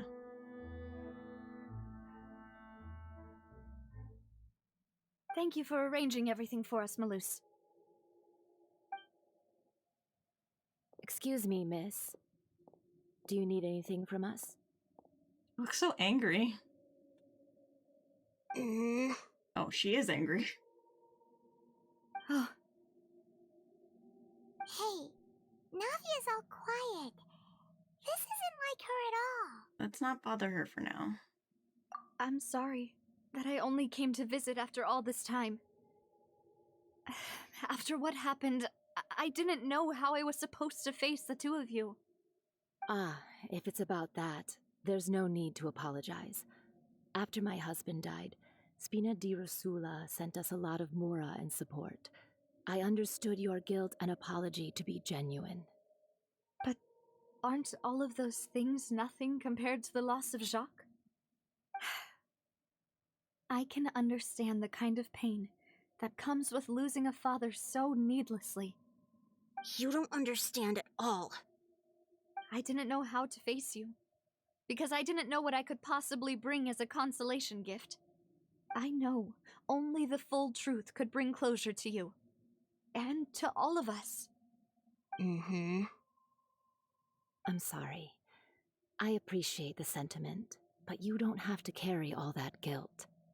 On the matter regarding my husband, my daughter and I have more or less found our answer already. Would you mind sharing it with me? I really can't believe that my father could ever bring himself to shoot Jacques. I always knew that my husband's money was earned through others' suffering. He told me countless times that if he could turn back the clock, he would never go into the synth business again. He had many regrets, and felt that he took the idea of providing for his family too literally. For the longest time, he thought Mora was everything. So when Mr. Callis came to him with a proposal, he accepted it almost immediately. He tried to be as careful as he could, but even so, he was still found out by the higher-ups. They found out about his betrayal? Papa didn't say that exactly, but Papa did tell me that I should never be ungrateful. Before he left that day, he told me that he had no choice. It was only later that I realized it was his final farewell to the two of us. Someone ordered Jacques to take out Callis. I don't know that for sure, but you could say that's the conclusion I eventually came to. Which is why I'm the one who should feel guilty. Callis had always taken great care of us, both when he was still alive and after he passed away. Even if he fired the shot that killed my husband, it was likely in self-defense. It is impossible for me to hate him for what he had done. But Mama, why is Papa still the bad guy if he did the right thing? Papa always wanted to be a good man, so why did he have to do a bad thing in the end? Well, things aren't always as they seem. You still feel like your papa was a good man, right? Yeah, Papa was a really good man. The best in the whole world. Then you should hold on to that. If a good man had to do a bad thing, then he must have had his reasons. Regardless of whether he left you a parasol or a sword, he must have done so to give you a better life. Oh. Thank you for everything you've told me. I will definitely find the truth. The current state of things is not something I'm willing to just sit back and accept. Thank you. I'm very grateful to hear this from you. Even though your personality is quite different from your father's, your determination when you speak is really similar. You really think so? That's the first time anyone said that to me. Testimony of Jacques' family. Okay. Kitties! Kitties. Meow, meow, meow. Meow, meow, meow. Meow, meow, meow. Are you okay, Navia? I'm fine. Don't worry. Let's investigate the 3 suspects next. Florence should be nearby, and we should be able to find Thierry and Uncle Marcel in the city. I'll get myself together on the way, so please don't worry.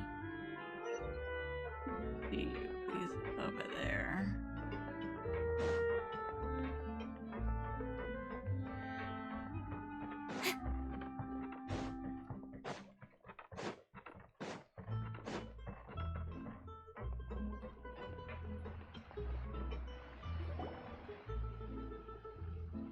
Greetings, boss. How may I be of assistance today? No.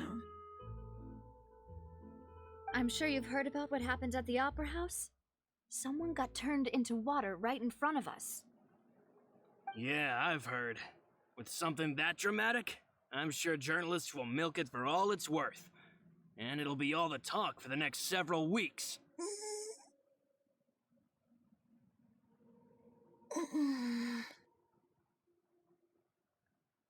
It also reminded me, on the day that the incident happened with my father, it was raining outside, and we found some clothes left at the scene.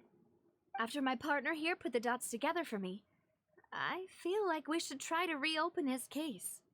Can you do me a favor and try to recall what happened that night? Let me think. Mr. Callis was feeling pretty upbeat that day. So he was drinking and bantering away with us at the table. After that, he told us that he wanted to go get some fresh air. So we let him go without thinking much of it. Who knew that we would hear 2 gunshots ring out right after? My first reaction was that Mr. Callis's life was in danger. So I grabbed my holster and made a mad dash toward the scene. But when I got there, it was already too late. Mr. Callis was standing over a dead body with a gun in his hands. All we could do was look back and forth at each other, not knowing what to say. So you also remember 2 gunshots then? Indeed. The guard said that the first shot didn't hit anyone, while the second killed Jacques. But I've never really bought that explanation. Reason being, Mr. Callis had left his gun on the table. I even made sure to confirm that before running to the scene. But according to the guards, that doesn't mean he couldn't have had other guns on his person. About the clothes left at the scene that you mentioned, do you think there was a 3rd person there who was turned into water? Very possible. At least from our perspective, my father had no reason to kill, so he would also have no reason to bring an extra gun with him. The gun he was holding probably belonged to Jacques, or a 3rd person on the scene. Yeah, that makes a lot of sense. So you're saying Mr. Callis ended up with the gun because he seized it from one of the other guys? But hold on. If that's what had happened, then why didn't he share the truth with any of us? He didn't even want to face the Oratrice machine, and chose instead to prove his honor in a duel. Did he lose all faith in the courts after seeing someone dissolve right in front of his eyes? About that, Malouse told me a thing or two, so I think I can understand why he committed to the duel. I'll tell you everything once the whole truth has been revealed. I understand. Then I'll leave Mr. Callus's honor in your hands, boss. And if I may just say one more thing, the whole Callus the Unfaithful epithet has been a thorn in my side since the day it was invented. Many people have laughed at me for still calling him Mr. Callus, even after so many years have passed. But it was Mr. Callus's trust that allowed me to rise through the ranks of Spina di Rosula and live the life I lead today, no matter what others might say. He'll always be the man I respect the most, and he'll always be my boss. Don't worry. I will definitely find the truth. You and all our other comrades at the Spina deserve to know the truth as well. Information regarding Flora. Okay, I'll talk to go to Fontaine to speak with Thierry. That is very far away. Okay, so that is all the way over here. Goodness gracious.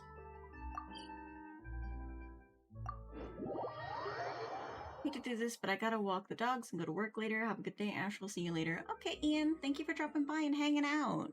You have a wonderful rest of your day. And good luck at work. Ah, there he is.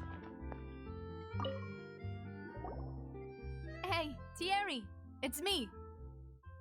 Oh, now, what brings you here, Miss Navia? I've heard that you made quite the name for yourself at the Opera House. Oh, so you've got news of that already. Oh, okay. Hey, I'm also a member of the Guards, you know. The way you make it sound, people would think I was sent off to Poisson because I had done something wrong. Are you sure there isn't a little bit of truth in that? Under normal circumstances, shouldn't you have been called back to the city already? I mean, where I work is really up to me. Let's just say I enjoy the ambiance of Poisson. Can I stay in here with y'all? Yeah, of course, Goose. You can hang out. You are always welcome here. Callus did a fantastic job running the town, building Spina di Rosula from the ground up and clearing many obstructions in my way. It would be next to impossible for me to find a similarly easy but high-paying job in the city. Quack. Anyway, enough chit-chat. Are these two friends of yours? You, here for some formal business? Yes. These two are my partners. What happened at the Opera House made us realize that Linny's case and my father's may be related. We're trying to reinvestigate the details of my father's old case. Ah, I get it. You think there might be more to the case now that we know people can be dissolved into water, right? I was also flabbergasted when I first heard of it. If you want to go through the original files from your father's case, I can help you look for them. That'd be much appreciated. Thank you. Actually, I have another question. Do you have the authority to dispatch Gardamex? Of course. Without them, I couldn't possibly handle Poisson on my own. Why do you ask? We definitely can't use them to forcefully get more evidence for your father's case. Well, you see, just recently, we were attacked by a horde of unnumbered Gardamex in the city. So, if you hypothetically wanted to do something against me, all you would need to do was get rid of the mecha serial numbers and send them after me. Then you think too highly of my abilities. Dispatching mecha is very different from controlling them. If I had to make an analogy, when you order a dish, the chef will make it for you. You can ask the chef to cook, but not to massage your shoulders or carry your baggage. If you try to make unreasonable demands, the chef would just think you're out of your mind and ignore you completely. The same goes for me and my Gardamex. Removing a serial number is also not as easy as you might think. There are a lot of complex steps to it, and it's almost impossible to keep it a secret. So I can promise you, those mecha were definitely private units. They're certainly not cheap, so whoever their owner is must be super rich, powerful, or both. Now that you mention it, though, being in the synth business would definitely be profitable enough to afford this. Makes sense. Oh, then you're officially in the clear, Thierry. Oh, well, thank you for the vote of confidence, Navia. Jokes aside, I'd like to wish you all the best with your investigation. I'll be staying in the city for a little while, so just come find me if you need any support from the guards. Interesting.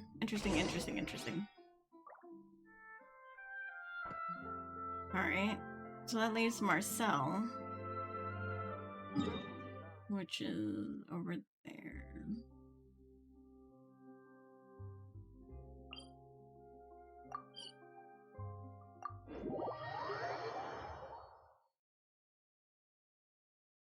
Wonder if Marcel will be the shady character.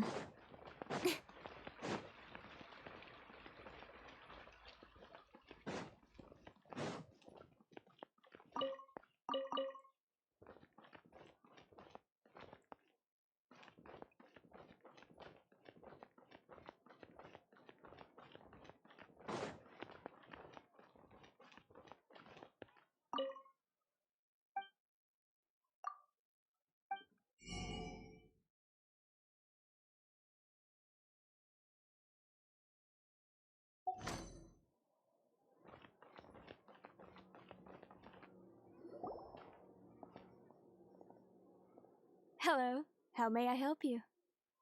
I'm here to see Marcel. Could you please let him know? You can just say Navia's looking for him. Sure, I will let him know right away. Going well, Marcel arrives in a hurry. Navia, hello. Sorry to keep you waiting. I'm not as young as I used to be, so my legs are giving out a bit. Oh, it's all right, Uncle Marcel. There's no need to stress. I just wanted to talk to you briefly about what happened in the Opera House. I'm sure you saw everything too, right? Yes, I've never seen anything so strange. Oh, you were at the Opera House too? That's right. I went there with Navia to see the magic show. Who knew it would turn into a whole murder mystery? I also witnessed your marvelous sleuthing work. Quite impressive. To beat the Hydro Archon at her own game on her own turf, I can already imagine everyone in Fontaine discussing your exploits over a few glasses of wine. Oh, Paimon doesn't want to become the talk of drunkards. Apologies. It's just how Fontaine is as a nation. Everyone loves drama and theatrics. Paimon wants treasure. Paimon always wants treasure. And hello, my life has gone bye-bye. Welcome to the stream. Uncle Marcel, you've also noticed that other thing, right? The fact that humans can dissolve in water? Yes, I was reminded of your father's case right away. Is that what you're investigating now? Exactly. I still don't have much solid proof, but I can sense that the other side has already begun to act. Oh, and what makes you say that? We were attacked on Araneus by some unnumbered Gardamex. And there was also an attempt to get me to drink water from the primordial sea. If not for the vigilance of my partner, I probably wouldn't even be here talking to you right now. Oh, you're giving us too much credit. Wasn't it you who protected us? Alas, it seems things are heating up again. The peace that Callus sought so dearly will soon become a thing of the past. But rest assured, Navia, Poisson will always remain a safe haven for you. If you're scared, you can always return there. If anyone dares to lay their hands on you there, the Confrérie of Cabriere will use its funds to the last Mora to bring them to justice. Thank you, Uncle Marcel. But I don't intend to go into hiding. I'm going to strike while the iron's hot. Do you have any new thoughts on my father's case? About that. Sorry, my age is catching up with me, so it'll take me a while to recall my memory. The Confrérie was responsible for that banquet, so I was out and about the whole time making sure things were running smoothly. I didn't even have the time to drink with the guests. Then I heard the sound of a gunshot, and the rest was history. Just a singular gunshot? Interesting. Interesting. Oh, it's okay. No need to push yourself. We'll ask around some more, see if there are any valuable clues elsewhere. Sounds good. Just let me know if you ever need Mora. All my wealth comes from Callus's patronage and support. I'll spend however much it takes to clear his name.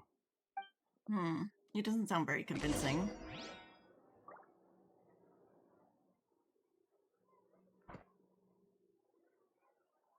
Go with the clues with Navia. Where are we going? This way?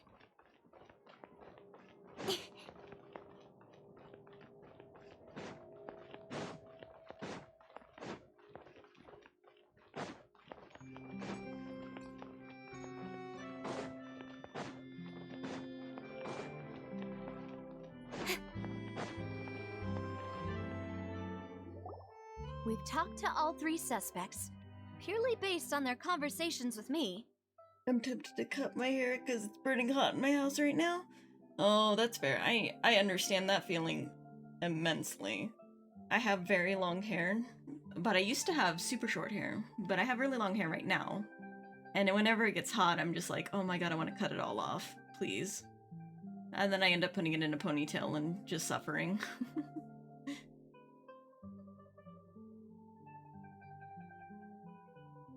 None of them sounded particularly suspicious. Yeah, none of them really stood out as a suspect. I suppose that's to be expected, though. If a single conversation's all that's needed to find them out, then my father wouldn't have needed to investigate the case for so many years. Anyway, even though we didn't make a breakthrough, let's still compile what we were able to find. But where should we start? Jacques' motive. Ah, you're right! Flora mentioned that Callus probably only ended up with the gun because of circumstance. That makes sense. According to Jacques' family members, he already told them that he had been discovered, and that he had no choice before he left home that day. If I had to guess, he probably received an order from the synth boss to kill my father. Had he refused, he and his family's lives would have been forfeit. So, Jacques fired the first shot? It was Jacques. Wait, what? I wouldn't have fired a shot at all? Oh? And why is that? Could he guarantee his safety after killing Callus? Could he guarantee his family's safety after killing Callus? No? Ooh, that's a good point. Jacques probably already knew that he was just being used as a tool for murder. And once he had completed his mission, he'd be of no more use to his boss. So, what would make more sense from his perspective would be to turn his back on the order and seek protection from my father. Seems the third person was the one who derailed everything. Makes sense. But without evidence, that's still just a theory. Besides Jacques, the attack from the Gardamex has been bothering me quite a bit as well. It's obvious that our enemy has become more antsy after the secret of the primordial seawater was revealed. Do you think he knew, even then, that we'd follow this lead to the end?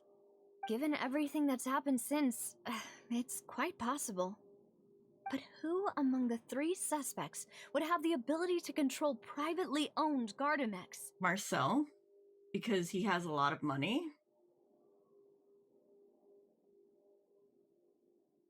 In theory, can control the mechs, but not as a private unit.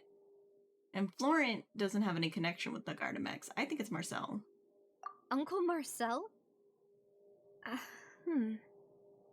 My father did really trust him.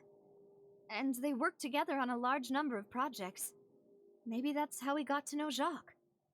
And with funds from the Confrérie, he could also afford a large number of Gardamex. Still really hard for me to imagine, though. After all, Uncle Marcel has been around since I was just a child.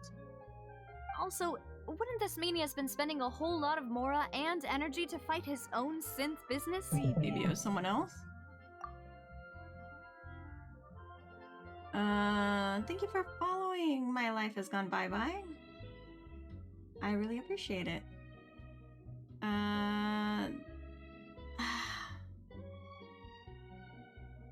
I'm still not thinking it could be Florent, though.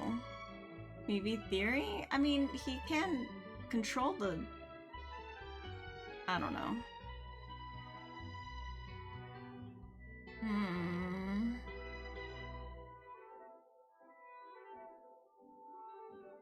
I don't know.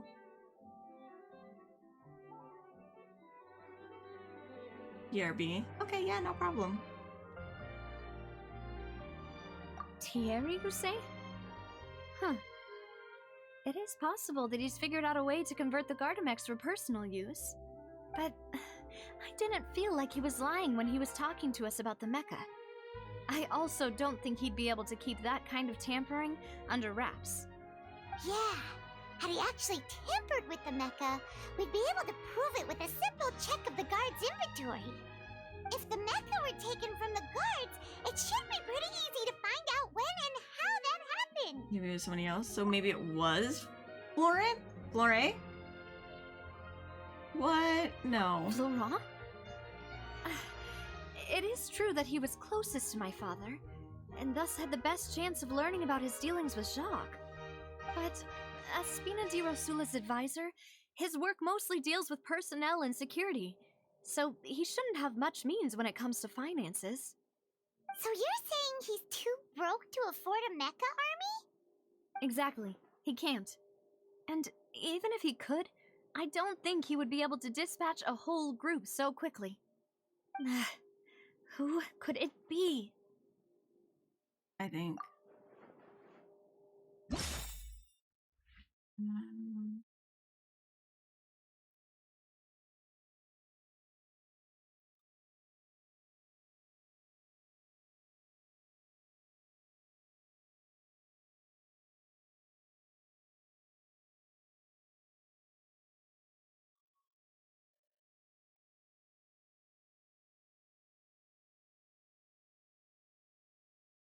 Hmm.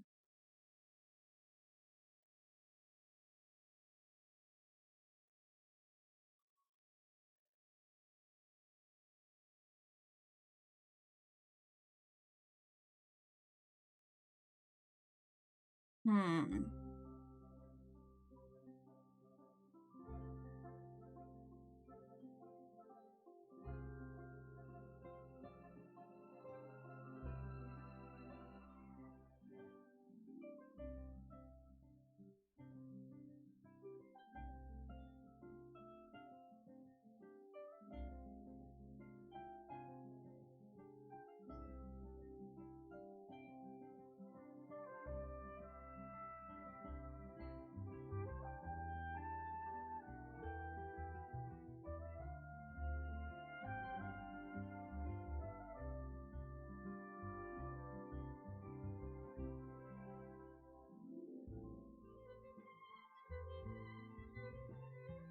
I still think it's Marcel. Where's Marcel? Information regarding Florent, Jacques' family, Valid Case Records, Theory. Marcel. I think it's Marcel, because he's super suspicious. You think the uncle? Yeah, me too. I really think it is, because he only heard one gunshot. From what he can recall. I know his age is a part in his memory, but you would distinctly remember hearing one or two gunshots. Because gunshots are not a thing that happen very often in Fontaine. Or in life in general. You would vividly remember things like that, I would think. And he has the financial power for the mechs. It all checks out. It all checks out. You know, if you think everything through, Uncle Marcel is indeed the most suspicious of them all. Mm-hmm. Could we be missing other suspects? Malus didn't know about the people turning into water thing when he narrowed it down to these three, did he? Malus has always been very reliable, and his judgment of others' trustworthiness has been fair and well considered. When he laid out his case for the three, the rationale he gave me made a lot of sense as well. The suspect is knowledgeable about the Spina's internal affairs, has the means to dispatch Mecha to assassinate us, and possesses significant intellect and foresight. Thank you for the hydrate, senpai. Let me get that going.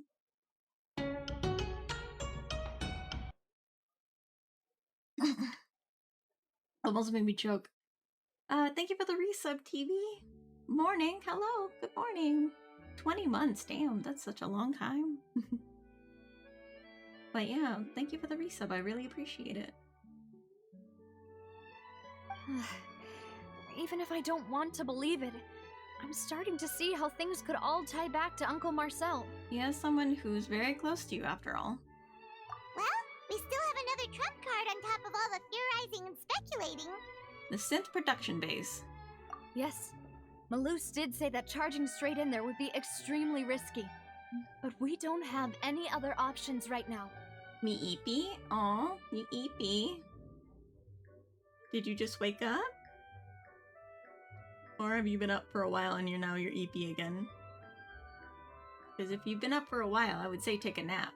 But if you just woke up, you should probably get some caffeine in you or something. We need far more solid proof before we can hope to go charging in on our enemy. Navia, here you are. Oh, I've been looking for you. You've been looking for me, yes. Huh? Aren't you the guy from the guards? Did something happen? Yeah. News came from Irenaeus just after you left. We've got another trial on our hands. Uh-oh. Wasn't that place built specifically for holding trials? What's so newsworthy about this one? I know. But they said the person they're putting on trial is a Fatui harbinger called Tartaglia. Child? They're putting him on trial. Throw the book at him! Nobody needs that boy. Put him in jail. He belongs in gay baby jail. What? Is that someone you know? Yeah, unfortunately. Yeah, we know him. Maybe even a little too well. Well, he's been accused of being the true culprit behind the serial disappearances case. It's absurd, don't you think? Wait, how? None of our investigations have had anything to do with him. Yeah, child, what did you do? Yeah, exactly, what did you do? That's what I thought was strange about it, so I came to tell you the news right away. If the charge against him stands, then it'll be next to impossible to get the guards to support any of our planned investigations. Fair enough. Right, because they'll think they've already found the culprit. Yeah, and it'll be a lot harder then to clear Mr. Callus's name. I understand. Well, partner, what do you think we should do? We still haven't found any conclusive evidence. Let's split up. Huh? Split up? What do you mean? You can go to Irenaeus while I go investigate that place. I'm confident in my combat capabilities. Okay. Just as expected of my partner. Since this is a trial about the serial disappearances case, the culprit's attention will be focused on Irenaeus, leaving his home base wide open. You're right. This is our best opportunity. All right then, let's do this. I'll stall them at the Opera House and charge Marcel as the true culprit. I won't have any chance of making that charge stick, though, unless we find more evidence. It'll be up to you to make it back in time and hand the decisive evidence to me. We'll help you, just like you helped us in Linny's trial. Demoiselle, please allow us to accompany you. I'm ready.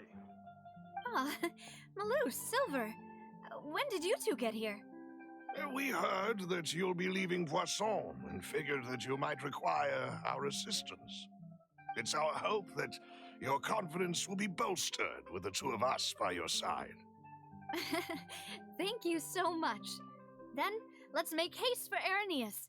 Paimon, Traveler, I'll see you at the Opera House. Alright. See you then! Suspect analysis. Okay.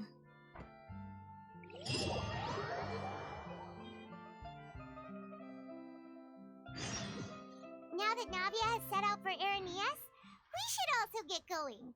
Here's the thing, The though. location has already been marked on the map, so let's head over. Here's the thing, though. Even if we charge Marcellus as being a part of the case, he's only an informant, from what I can understand. He's not the boss or the person who actually did it. I don't think. I don't know. Maybe. Maybe I'm wrong. Alright. Find the entrance to the headquarters. According to Malusa's info, the synth production base is underwater. Let's go and try to find the entrance. Okay, so it's underwater.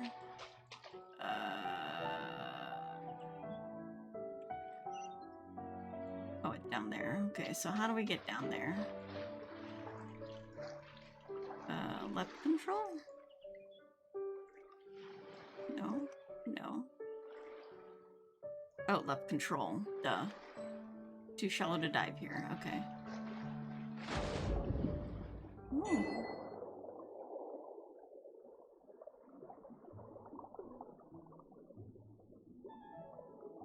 We're underwater!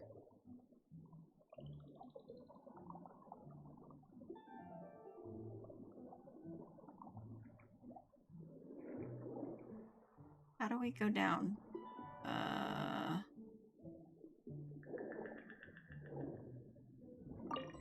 There we go.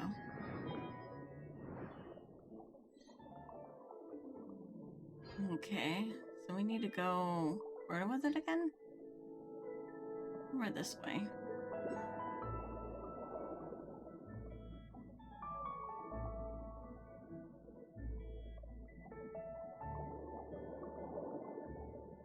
Maybe it's right here? Is this it? Ah. There was a thing there. Finally found it! Huh. So this is the entrance that leads to the synth production base. It sure doesn't seem out of the ordinary at all. I like the echo. I was expecting it to be like the wow, the little the like the stock water voice. That would be really funny. They don't seem to want it to stand out. You're right. An important place like this is bound to have a ton of protective measures and mechanisms. Navia's probably arguing up a storm right now to stall for us. Meanwhile, inside the Opera Epicles.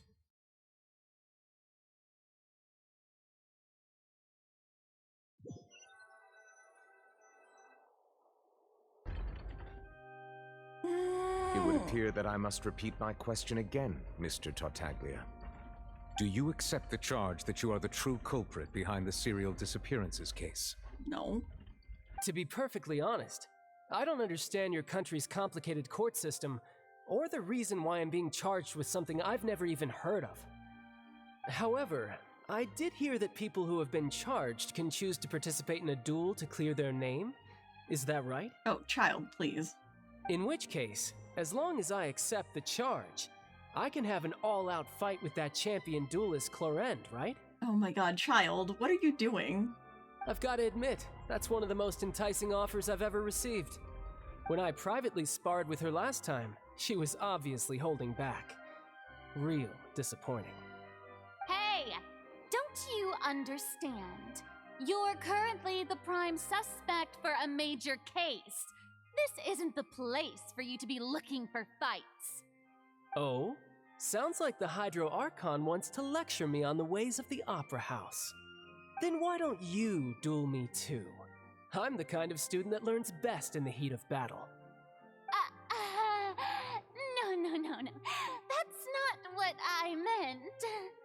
Alas, it would appear that communication with the defendant is going poorly, and we have made very little progress. In that case, let me explain everything from the very beginning again. The goal of this trial is to determine the culprit behind the serial disappearances case.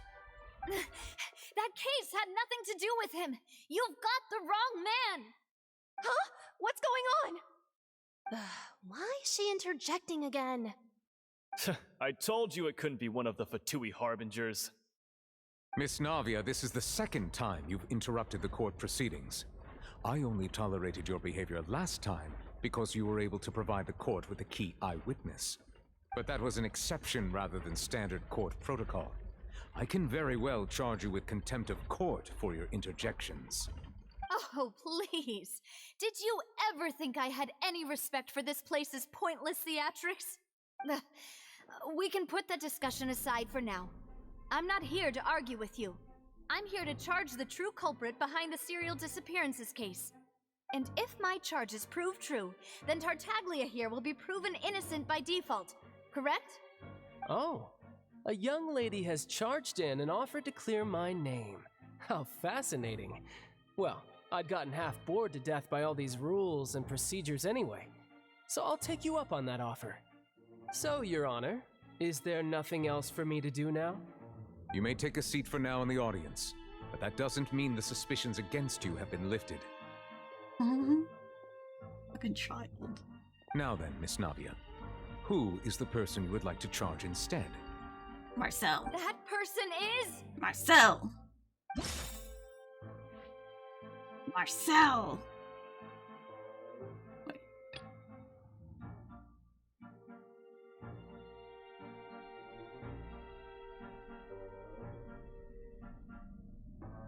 Oh, suspect analysis. Okay. Yes. Marcel, the head of Confrérie of Cabrières! Huh? What confrérie? Never heard of them in my life. I've heard of them, but weren't they Spina di Rosula's sister organization? Oh, is this going to be a friends to enemies type situation? Please let me remind you, Miss Navia, that charging someone is an incredibly serious matter. Committing to the charge also means taking on the legal responsibilities associated with it. And if the charge fails, depending on the circumstances, you may also be charged with the crime of making a false accusation. Knowing this, do you still wish to charge this man? Yes. Yes, I do. In that case, I declare the charge to be valid.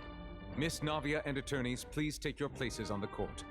Members of the guards, please contact Mr. Marcel right away so that he may stand trial. After some time, a shocked and confused Marcel is brought to the stands. Mr. Marcel, you will not require an attorney. Is that correct? Apologies, sir. It all just happened so quickly. I still haven't figured out what's going on. I think an attorney won't be necessary. This is probably just a misunderstanding between me and Navia. Very well. In that case, since both sides have now arrived, Miss Navia, please present your charges. I would like to take everyone back to 3 years ago, to the case of Callus the Unfaithful. Only through elucidating what really happened in that case can we connect all the dots for the serial disappearances case. Navia, do you really think that I was the one who killed your father? Come on, why would I do that? Callus was my benefactor, and remember both you and I only ran to the scene when we heard the sound of a gun. If that's enough to make me a suspect, wouldn't that make everyone at that banquet a suspect as well? I think there's no point in getting into the specifics right now. The audience doesn't even have the big picture yet. Even I'm struggling to remember some details of that case. Exactly correct, Your Honor. I must refresh everyone's memory about that case before I can explain my charge and reasoning. I see. In which case, I will recount the findings about that case as originally recorded by Maison Gardiennage.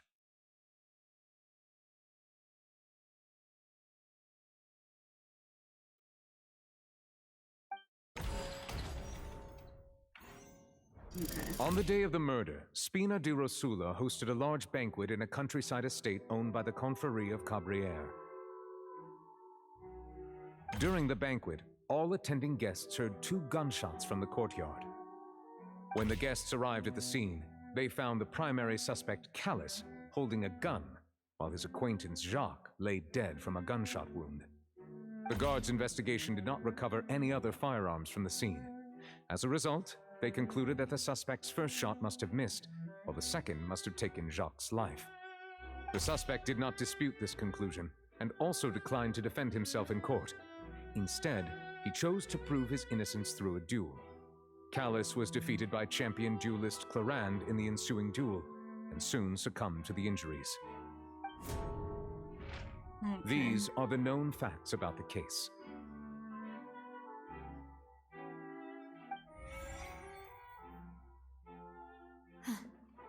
The one with the motive to kill was Jacques, not my father.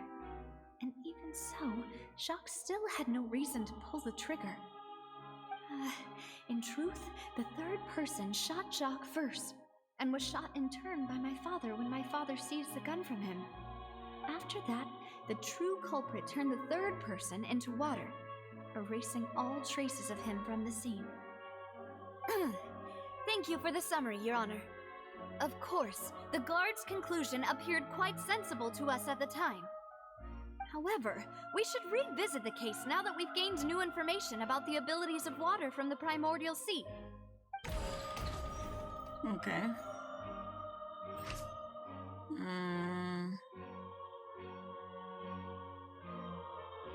Wait.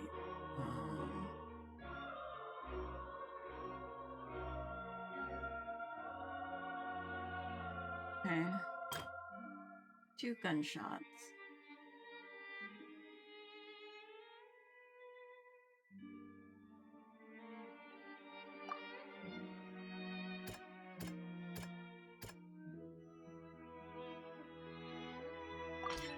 The testimony of the victim's family confirms that Jacques had thoughts of assassinating Callus when he set out for the banquet. However, in the end, he reconsidered, and instead shared everything with Callus, hoping to seek the latter's protection. Unfortunately for Jacques, the true culprit had already considered this possibility, and had sent out another assassin. Okay.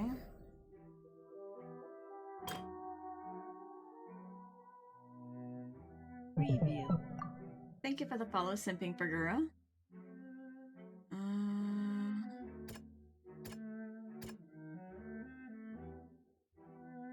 Okay. This assassin first shot Jacques, then turned to shoot Callus, only for Callus to wrestle the gun from him and kill him instead.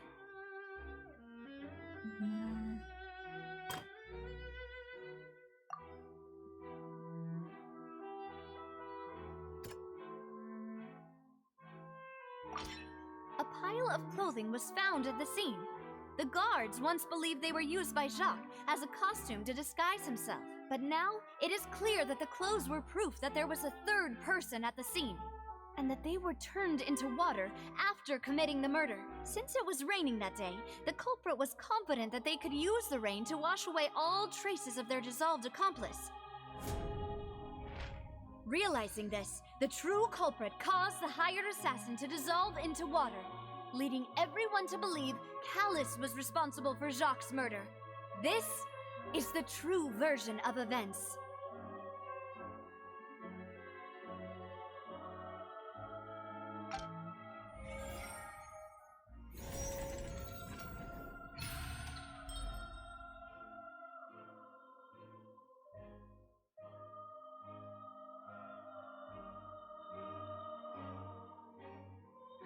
So that's what happened.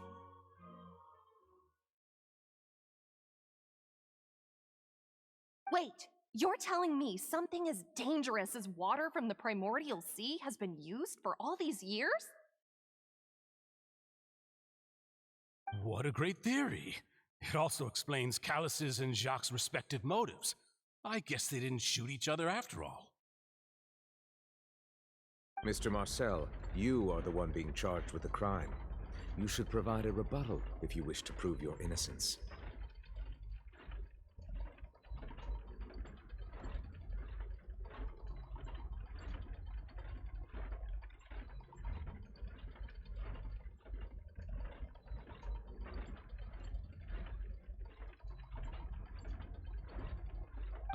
But I think I agree with everything Navia just said. In fact, there was nothing in her speech that directly implicated me.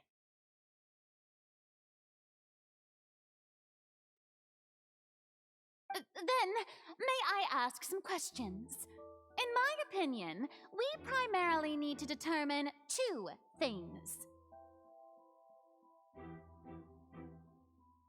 1. Do you have the evidence to back up your claims? I'm afraid not. At least not at this very moment. Boo! If you don't have any evidence, you should just go home! I may not have the evidence with me, but I know where I could go to collect it. If we look up the deserted clothes against a record of people who went missing around the same time, we should be able to find a match. Considering the serial disappearances case, the guards probably kept careful records of all missing persons from around that time, regardless of age or gender.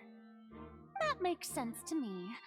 Monsieur Neuvillette, I would consider this to be a reasonable investigative direction. Why do I feel like Farina's acting a little differently today? Maybe she's scared of embarrassing herself again? Alternatively, she's become more diligent after charging an innocent citizen in the last trial. My second question has to do with the ensuing duel. If the truth is indeed as you described, then why didn't Mr. Callis explain himself in court? If he had testified that a person had been dissolved, he could have at least mounted a defense. I've thought about this too, and the answer is actually pretty simple. He felt there were things that were more important to him. The dissolving power of water from the primordial sea is an important secret for the true culprit of the serial disappearances case. My father could have exposed it for all to see, but he chose to take it to the grave. At that time, Spina di Rosula was in dire straits, and his reputation had already been shattered. He had no guarantee that going forward with the truth would allow the culprit to be brought to justice. What was certain, however, was that it would paint a gigantic target on my back. Boss once told me that Demoiselle had already been selected as the next target of the serial disappearances case. What? If the secret had gotten out, the culprit would have fought an all-out war with Espina right there and then. I wouldn't have been the only one in danger. All of us would have stood to lose our lives. Of course, the guards might eventually figure out the truth of the matter and determine that we were in the right. But what good would that do? How can a hollow verdict protect anyone? Had this opera house ever given my father any kind of confidence in its brand of justice, Spina di Rosula would have had no reason to exist. But by staying silent, we retained the ability to deter our opponents and continue the stalemate. I was able to become Spina di Rosula's president, which made me harder to target, as well as giving me more time to grow and learn. And once I have figured out the truth and stepped up to the challenge, I will do what this opera house cannot, and restore my father's truth and honor back to him. So, you mean to say, your father intended to die in the duelist's ring? That's right. Do you have any proof? Of course. All you need is to ask his opponent, Clarand. I don't need your apology, your guilt, or your support from the shadows. You don't have to do anything for my sake. But since he entrusted his will to you, Clarand, you should tell us the truth about his sacrifice. So, during the duel, did you believe that Callis was intending to die? Yes, I did. As a champion duelist, I've fought many battles and taken a countless number of dishonored lives. In my line of work, I've seen all kinds of people give their all for the faintest hope to continue living. Some were determined, others passionate, and some even manic and twisted. Just one look and I can tell if a duelist is hoping to live or if they're looking to die. I hereby swear on my name and honor as a champion duelist that Mr. Callis never intended to leave the ring alive. Since that's your testimony, I have no more questions. It appears there really are good grounds to reopen this case. I concur. However, Miss Navia, you still have not explained the link between your father's case and the serial disappearances case. Right? What she said was fascinating, but kind of beside the point. Wait, weren't they just talking about the serial disappearances case? Of course, Your Honor. The two cases are connected via a matter of timing. In my father's case, the culprit intended to kill both Jacques and Callus. As a result, they planned to act after hearing 2 gunshots.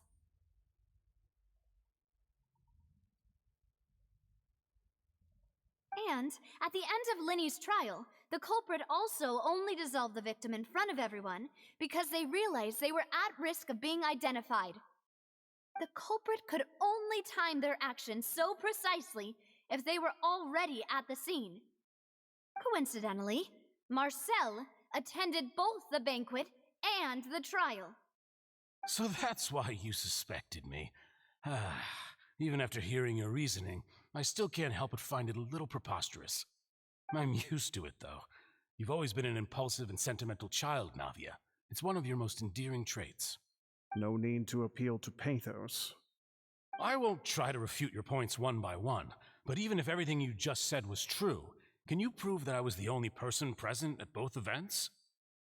On top of that, does a person have to be physically present to control the timing? Can't someone remotely monitor the place? Don't know what she can say to that. I know that even with that, you might still think you can reduce the list of suspects with some further investigations until I'm the only one left on the list.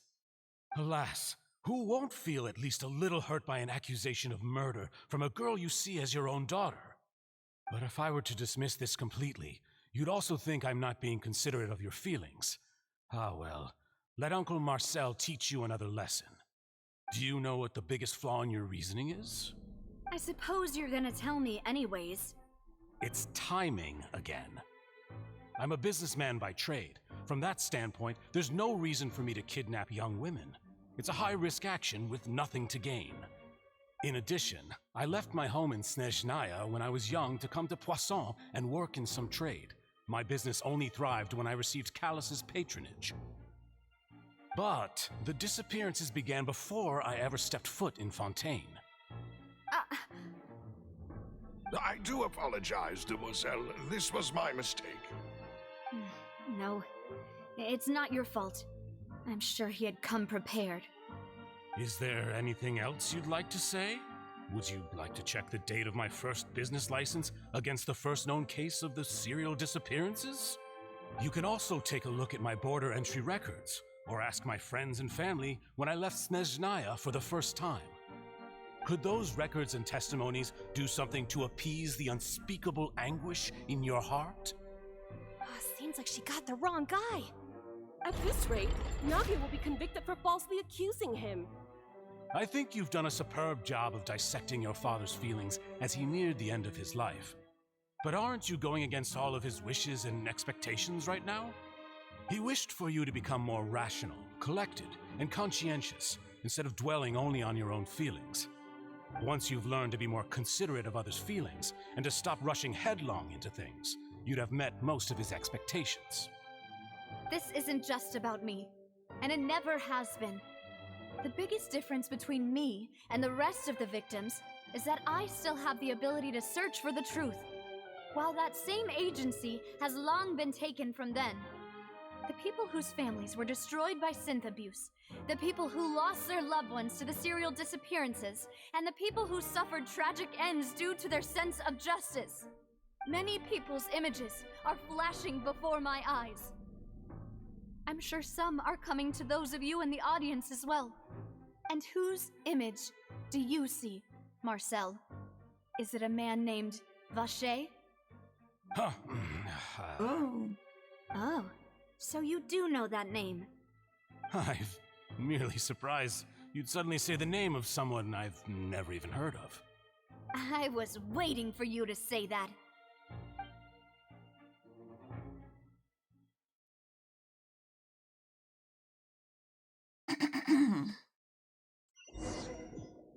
Okay. Let's see here.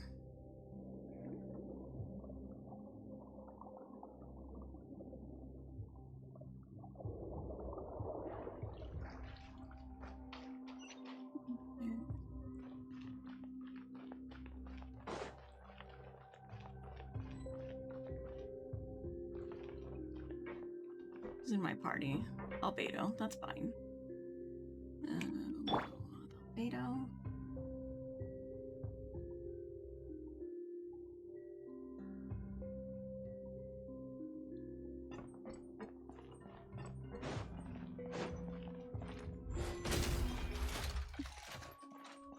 Feel this ancient power. Gotcha.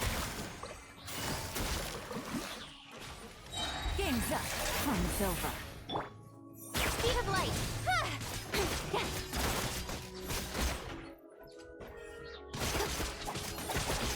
Incoming. Okay.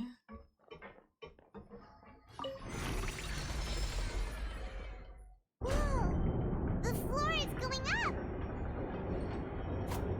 Is it because of this mechanism in the middle? That guy really prepared a lot of stuff for this place.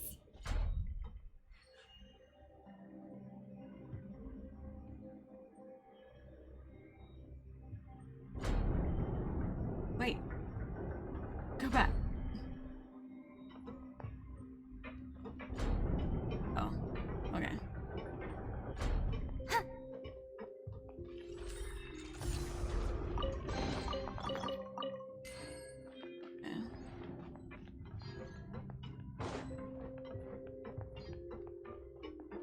Paimon thinks we need to go up, but Paimon doesn't see a way. Let's take a look around. Maybe we'll find a hidden mechanism that'll show us the way up. Okay.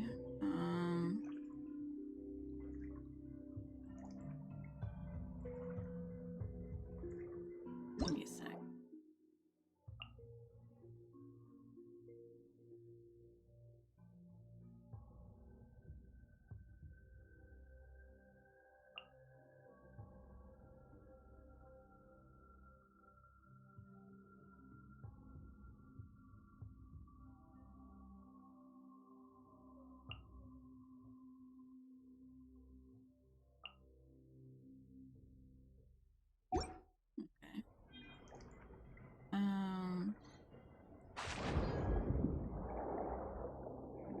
Why? Which are the abilities?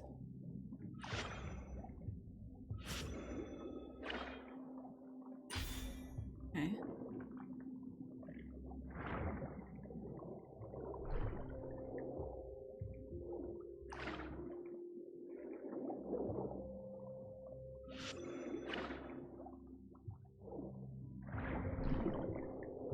How do I?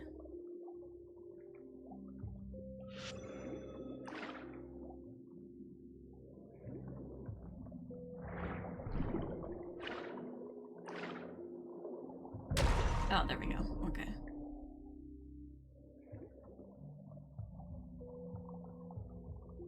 Hmm.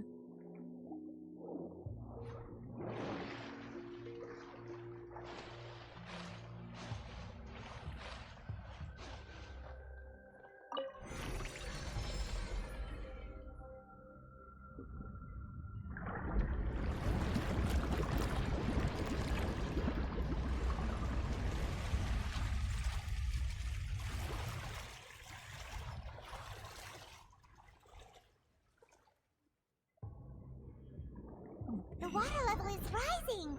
Now we can swim to the top. Okay.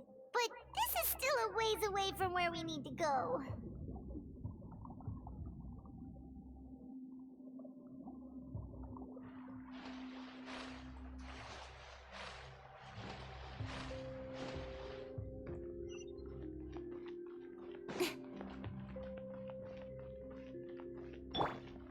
Live! Quietly now. Gotcha. Things are about to get dicey. Speed of light.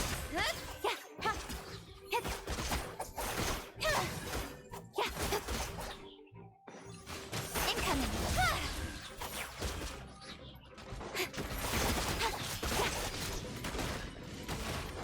With sword comes shadow.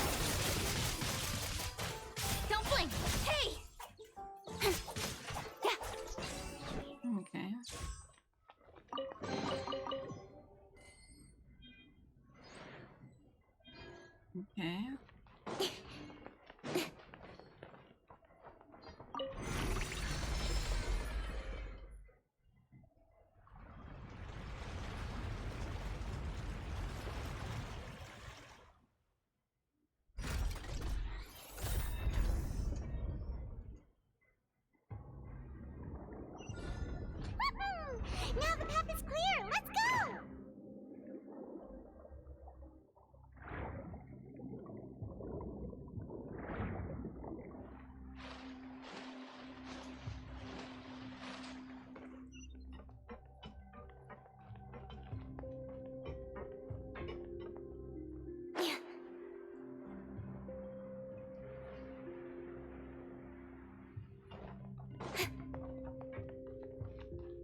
burst forth. Witness my great undertaking. Busted. Gotcha. Gang's up. Chrome silver. Speed of light. Nowhere to hide. Don't blink. Hey!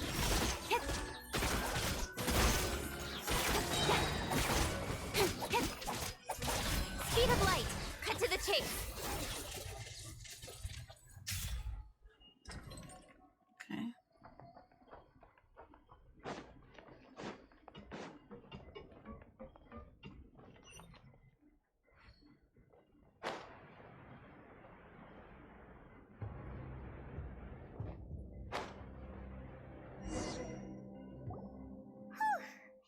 After all that, we finally made it to the innermost sanctum. Though, as expected, the mastermind isn't here. I'm not saying he's being charged by Navia as we speak. That's right. Then let's hurry up and find some evidence so we can get back to the Opera House and help Navia. Okay. Let's see. What's all this? Aw, it's a bunch of really cute things. Pink accessories, a hair tie, a necklace, even a makeup box. There's a name too. Oh, Paimon sees it too, but why are all these cute things labeled with different girls' names? They probably belong to the victims. Huh? You mean the girls from the serial disappearances? They were brought here? And then they were turned into water. And all the boxes of things, these names. That means... Oh, this is terrible.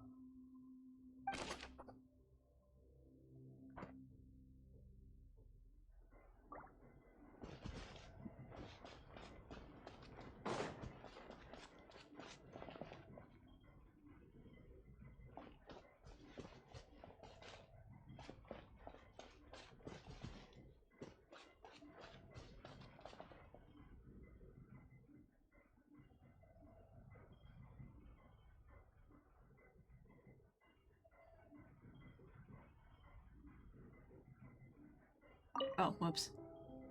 Let's see what's written here. Nothing escapes Detective Paimon's eyes. Callus. Navia's father. Oh, this seems to be an investigation report on him. Probably related to his and Jacques' case. Yep. It's about finding someone to assassinate Jacques and Callus because of a lack of confidence that Jacques himself would go through with it. This should prove the existence of the third person, right? Oh, Ash Stinky. No, I didn't respond yet. Ash not Stinky. You Stinky. Hi, Yokai. Welcome to the stream.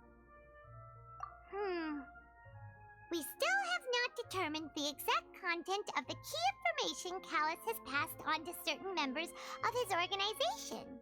The old dog's a real menace to deal with. Even if he abides by the promise he's made to us, he will still have the upper hand. He can act whenever he wants to make our lives miserable.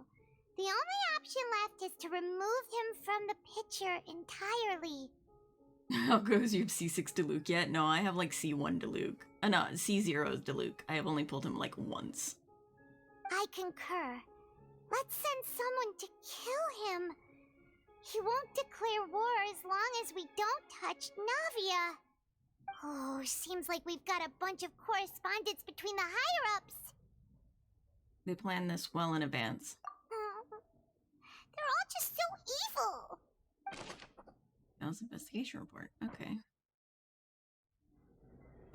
I need to go... Oh, over here. That was where I needed to go. Examine bottles.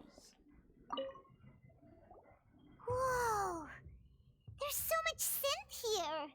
And so many bottles of ingredients that probably just contain the waters of the primordial sea. Someone wants to kill people? Bad food? Oh no. There's so many. Mixing in progress. Ready to drink? Stock sample? Huh. They've also got labeled. Whoa, there's even fruit-flavored synth? Well, that definitely proves that this is where the products produce synth. Yep, it's super obvious. Okay.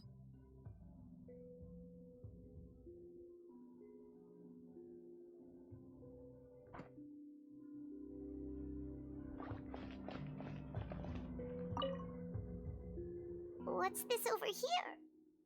Looks like some kind of place for research. Experiment number 16 aims to verify Jacob Ingold's research conclusions on the primordial sea and use his theory as a foundation to achieve a breakthrough. The experiment was a failure. No individual managed to resurface from the water from the primordial sea. Female specimens 22, 23, and 24 were dissolved. Calm down, Paimon. Sorry, Traveler. Paimon will try her best. It's just that Paimon's never read something so scary before. How could someone write something that terrible in such a matter-of-fact tone? You read the rest. Paimon's too scared to keep going. Well, the researcher is to save his lover, a woman called Venier, who was dissolved. So that's why he did all of these experiments. Wait, did he really think he'd be able to find a way just by dissolving people over and over? That's just insane! There's another name here, Vache. Huh? Isn't that the name you heard by the fountain? Paimon thought he was an eyewitness in the serial disappearances case. No, he's the researcher. You mean Vache is the one who did all of these... experiments?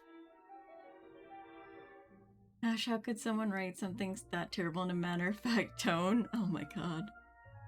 You trying to out me for something. I signed up on a bunch of the experimental reports. The voice I've heard from the fountain was probably Venier. So that's it! Vache was no victim, but personally took his lover and... No, that's not it either! If that's the case, why would he want people to resurface from the water? There must be more than meets the eye here. In any case, Paimon will write it all down. Totally not calling you out. Okay. Okay. Alright.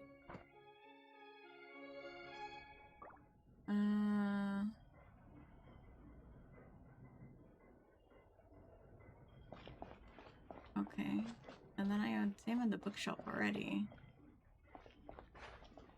Oh, I need to examine the pool. Oh, look!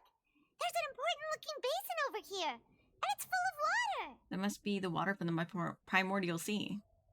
That means this is where they make all the synth! And that special water is the main ingredient! If you dilute it with normal water, you'll get synth, but the pure stuff can dissolve a human! Paimon will take notes on this incriminating evidence! A seawater pool. Okay. We've looked at almost everything here, and it seems like our theories were spot on, but...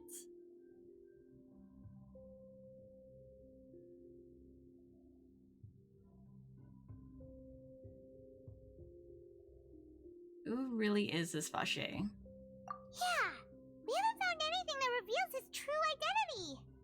No wonder even Nervalette wasn't able to find anything. Whoever it is probably destroyed everything to do with that name a long time ago. Maybe it's Marcel. Maybe he was Vache. That way, even if we bring all this back to the opera, we won't be able to identify the true culprit. Clever, but maybe not clever enough. Let's look again. Sure thing. Paimon won't admit defeat to this guy either. Mm-hmm.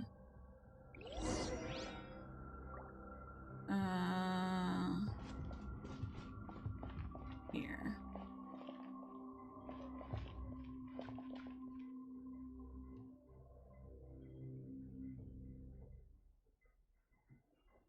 Oh.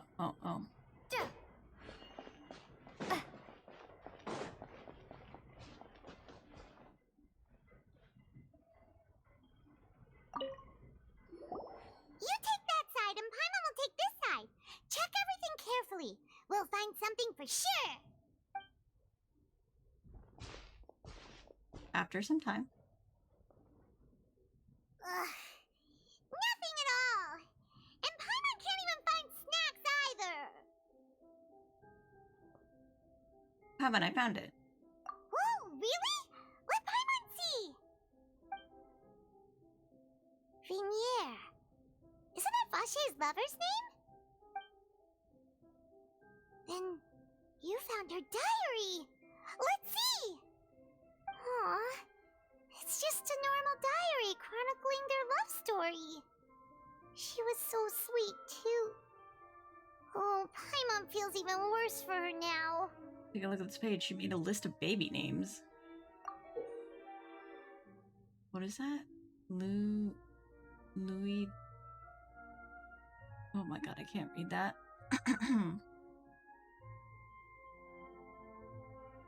Louis Doio? I don't know. So many! A whole page's worth! But they're all crossed out. Was she unhappy with all of them? The final name she decided on Was it Marcel? Marcel! Yeah, I knew it. Wait, but Marcel's pretty old. Has this case been going on for so long that he's Vache and Vinier's grown son? I figured it out. Let's go, Paimon. Hey! Paimon still hasn't figured it out yet. Vinier's notebook. Okay.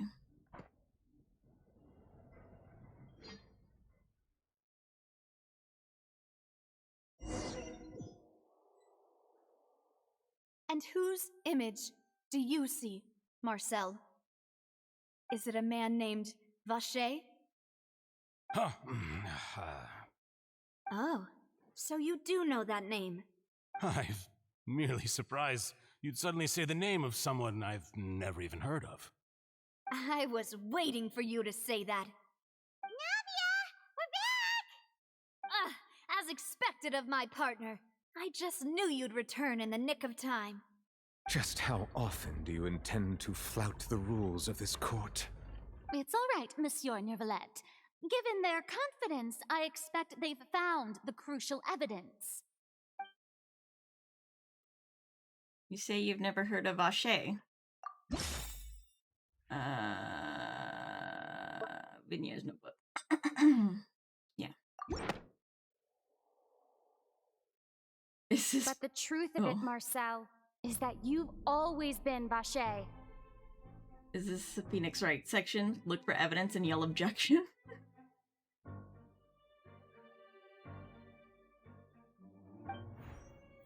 Huh?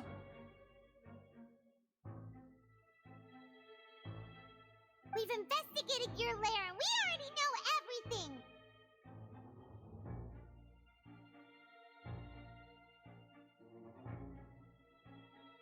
After your lover, Vinier, was dissolved, you kept abducting young women to experiment on the hopes of bringing her back to you! You even created Marcel as a new identity and destroyed all records of your past as Vache!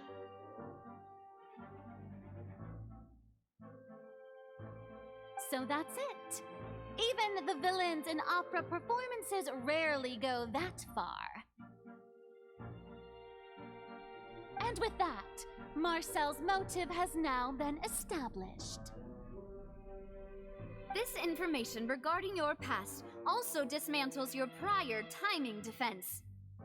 Well, Marcel, do you know where you went wrong?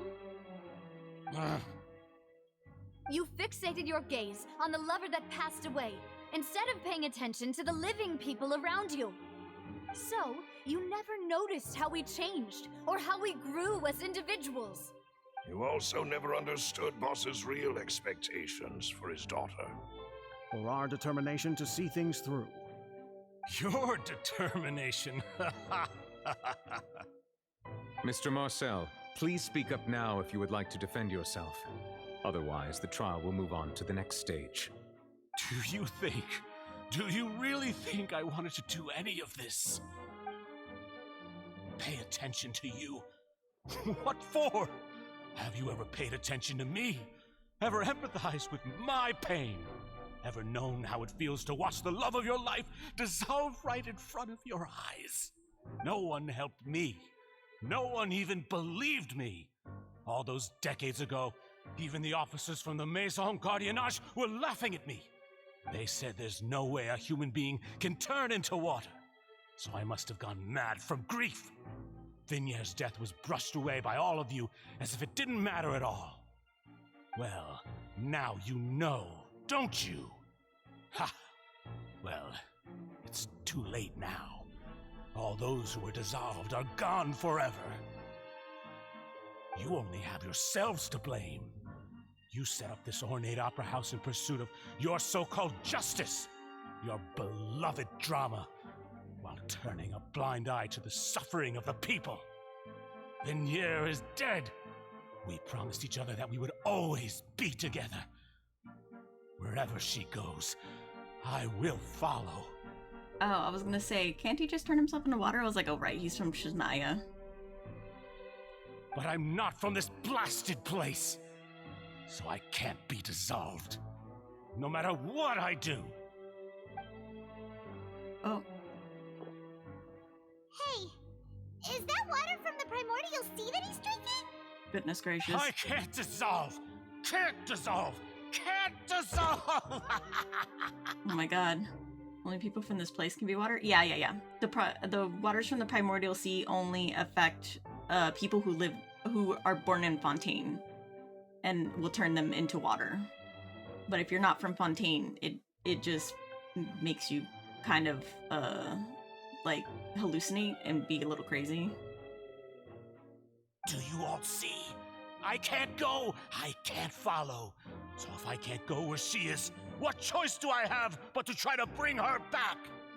I did all of that, and in the end, that accursed Callus still got the better of me. I spent my entire life living on pins and needles, only to get stabbed by his idiot daughter at the very end. Hi, Kimberly likes tea. Welcome to the stream. The suspect is exhibiting signs of mental distress. Guards, please restrain him. Don't touch me! Don't anybody come near me! I still need to save Vignier. I promise. We made a promise. Vignier. Vignier. Please, Vignier. Don't think badly of me. All I want to do is fulfill our promise. At this point, the verdict of this trial is clear. With Mr. Marcel's conviction, the charges against Mr. Tartaglia no longer have any basis. Fine by me. I was in a bad mood, but after a show like that, I'm actually feeling pretty good. Now shut up, child. Traveler, please submit all the evidence you have collected to the guards, so that I might review and summarize the truth behind the serial disappearances case. This guy's creeping me out. Child! Yeah. I don't particularly like child. The man now known as Marcel was originally named Vacher and worked as an adventurer with his partner and lover Vignier. During an underwater expedition, Vignier accidentally came into contact with water from the primordial sea and was dissolved in front of Vacher as a result. Vacher learned of the primordial water's existence through the work of others and began to kidnap young women for research, with the goal of discovering a method to restore Vignier back to life. To cover his tracks, he invented the new alias of Marcel and began to operate a business in Poisson. During the course of his research, Vacher discovered that a diluted concoction of water from the primordial sea can induce feelings of euphoria and began to manufacture and market synth. However, as he accumulated wealth to fund his continued research and expanded the scope, he came into conflict with Spina di Rosula. After exchanging blows with Spina di Rosula for many years, Vacher decided to assassinate their president Callus at a banquet. Although the assassination did not go as Vacher expected, he was able to turn Callus into the murder suspect by dissolving the assassin he sent to the scene.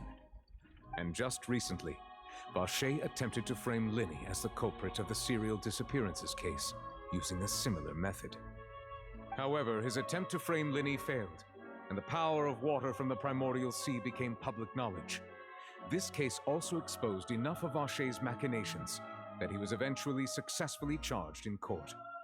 Thus concludes the enigmatic history of the serial disappearances case, with the truth revealed to all.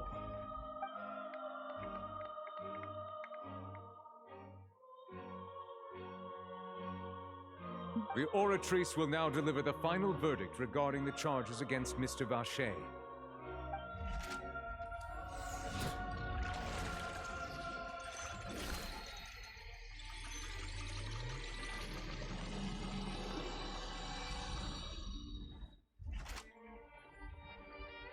According to the judgment of the Oratrice Mécanique d'Analyse Cardinale, Mr. Vache is guilty.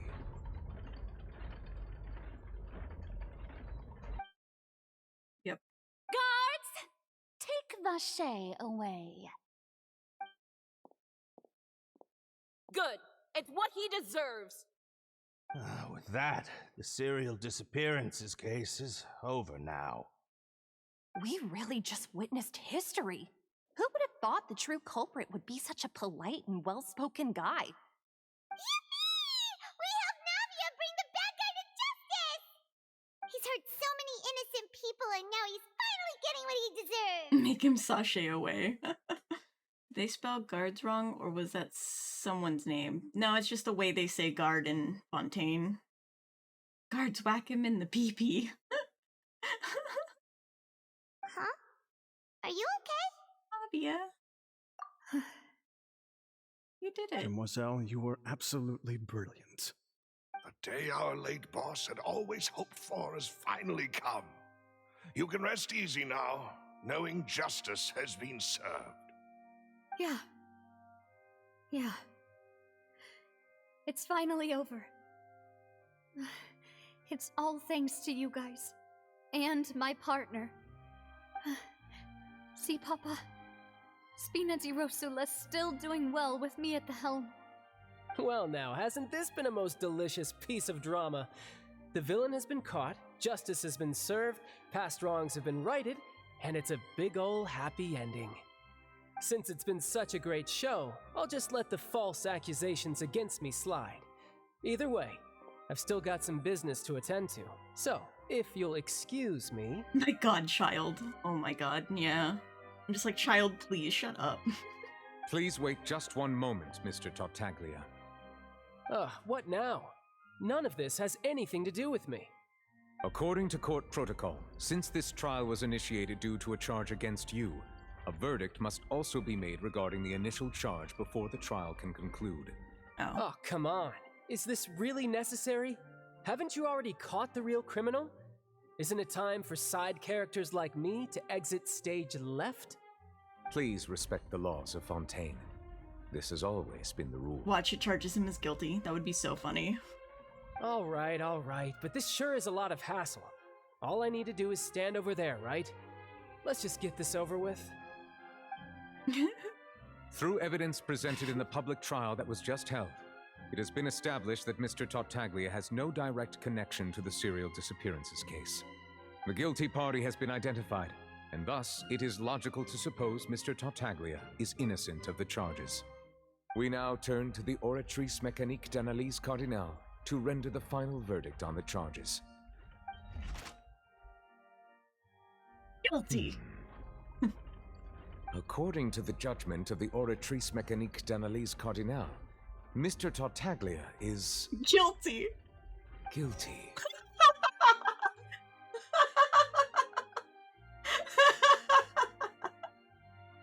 His fucking face.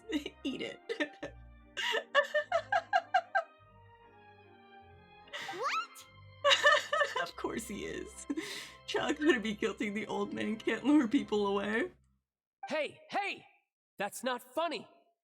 Didn't you just say I'm supposed to be innocent? Oh no. What's with this verdict? Is your justice machine malfunctioning? Huh? This has never happened before. The Oratrice actually returned a different verdict from the Chief Justice. I mean, have you ever heard of an innocent Fatui Harbinger? Do you think the Oratrice might have just convicted him on general principle? But weren't the charges about the serial disappearances case? No matter what else he's guilty of, it shouldn't affect the verdict in this case, right? Just what is going on here? The judgment of the Oratrice Mécanique d'Analyse Cardinal is, by law, the final verdict of the court. We must accept the guilty verdict. The machine knows Child is guilty of something, but he had to have lured people away for the old man. Yeah, I think he's still connected in some way. Child, what did you do? Guards, please take the suspect into custody per court protocol.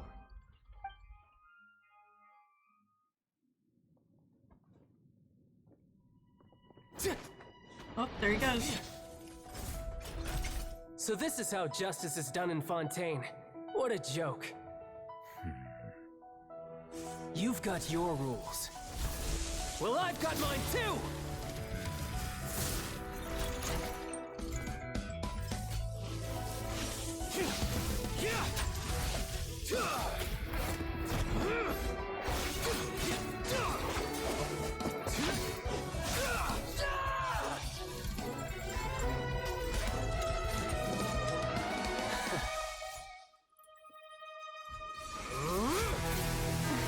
Oh, he's going full on. He's doing it.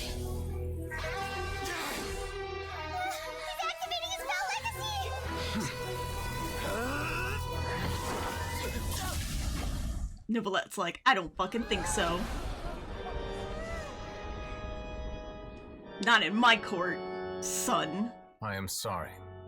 If you have been wronged, we will find the truth. But the rules of the court must be upheld. God damn, he got knocked the fuck out.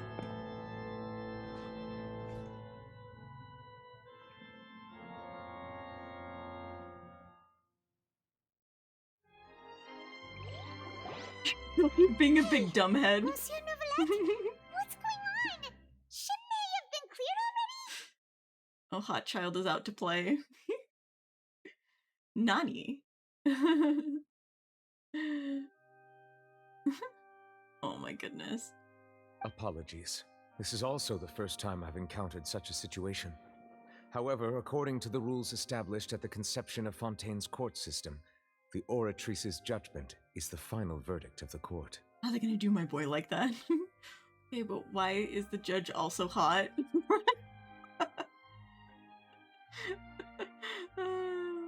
All I do is follow court procedure. As for why the Oratrice arrived at the conclusion it did, you should probably ask someone more knowledgeable than me. Even if the Chief Justice doesn't know, then we have no choice but to ask the Archon herself.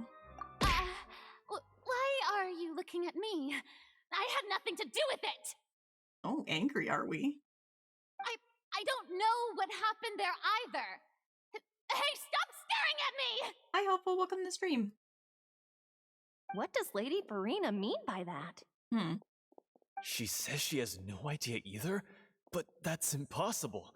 Didn't she create the Oratrice herself? Yeah, so are the verdicts reliable or not? Can results like this really be called justice? Oh, you better start explaining, Farina. My dearest citizens, did you really think we'd allow an incorrect verdict to be handed out in this court? Did you really believe that the judgment could be mistaken or be the result of some sort of random mishap? Don't tell me you thought even I had been blindsided by the Oratrice's result. But the way she looked just now, it was pretty obvious she had no idea what was going on. However, given the state of things, I shall give you an explanation. Everything that just took place, including my supposed shock and bafflement, was a part of an elaborate performance, with every action meant to stir up drama and excitement. And, of course, for every performance there is a script. Everything has unfolded exactly as I expected from the very beginning. As the embodiment of the very concept of justice, the Oratrice shall never render an arbitrary judgment! If you thought Child had nothing to do with the serial disappearances case, it is only because you've been blinded by the superficial appearance of innocence. Everything he's done, not to mention the danger he poses, are beyond ordinary comprehension and completely unforgivable. All shall be revealed in time. You will come to understand my noble intentions, as well as the absolute correctness of the oratrice's verdict.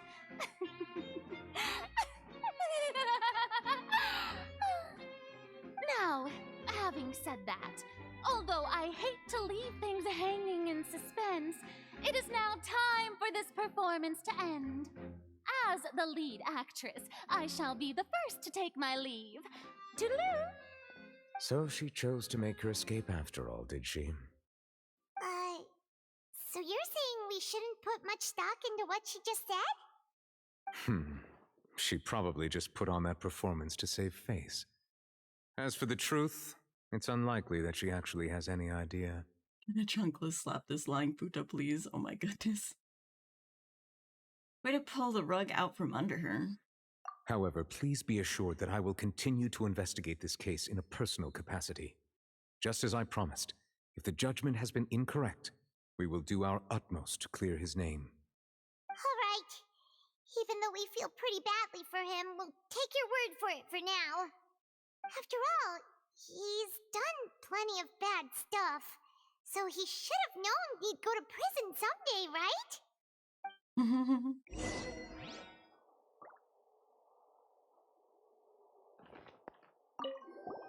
Oh, Monsieur Neuvillette! That power you showed when you took him down. Who are you really? I'm the Chief Justice of Fontaine, of course. If officers of the law lack the strength and capability to enforce it, then it makes a mockery of justice. Interesting. This way.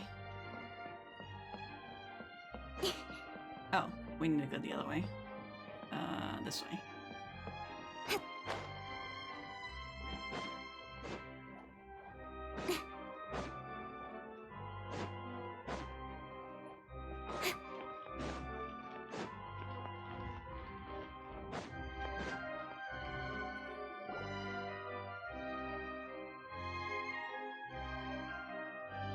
Hey, what are you doing? Quick, stop him!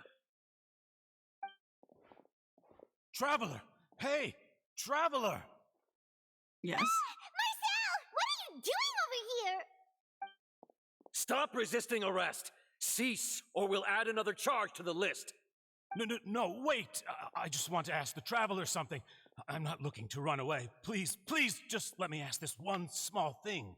Go on. Thank you.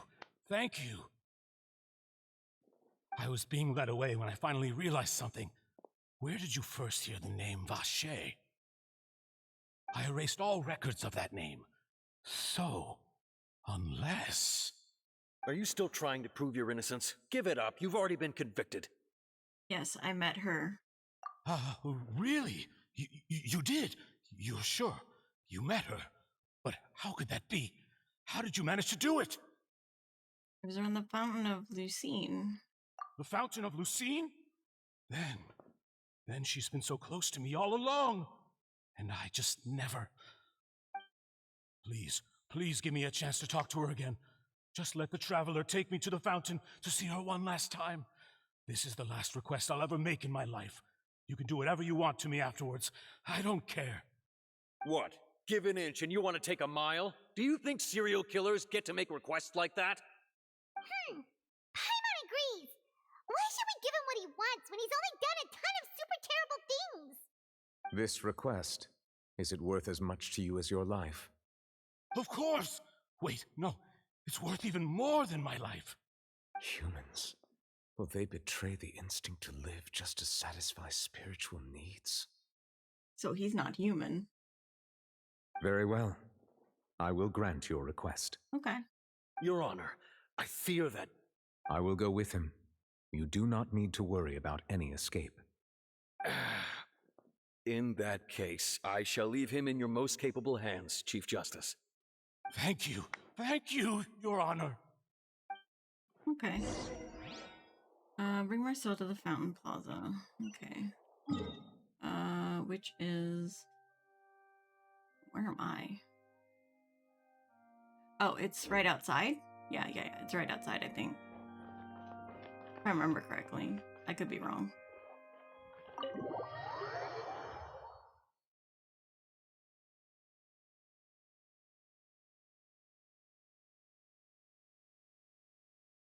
Yeah, it's right outside.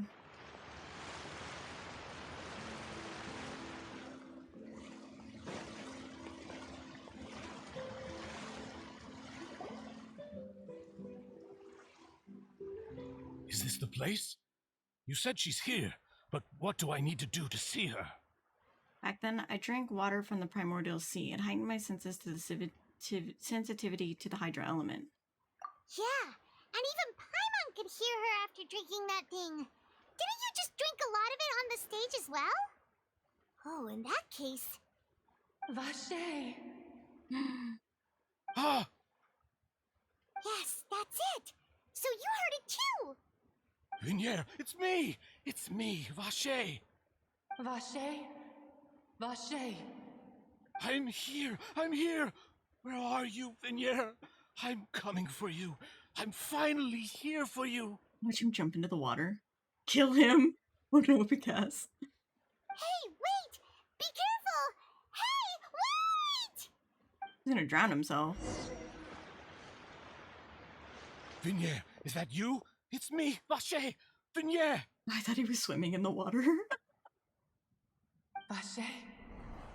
Why did you come? Didn't I say? You don't need to look for me. You look a lot older than I remember. How long has it been? It's been more than 20 years. I've suffered for over 20 years since the day you left. All this time, only the thought of bringing you back has kept me alive. Nothing else mattered to me. I must be dreaming. Who would have thought I'd get the chance to tell you all of my feelings like this? Vinier, you are my everything. I really don't know how I could live without you. No, he's somehow walking in water like that's normal. I thought he was just like backstroking through the water of the fountain.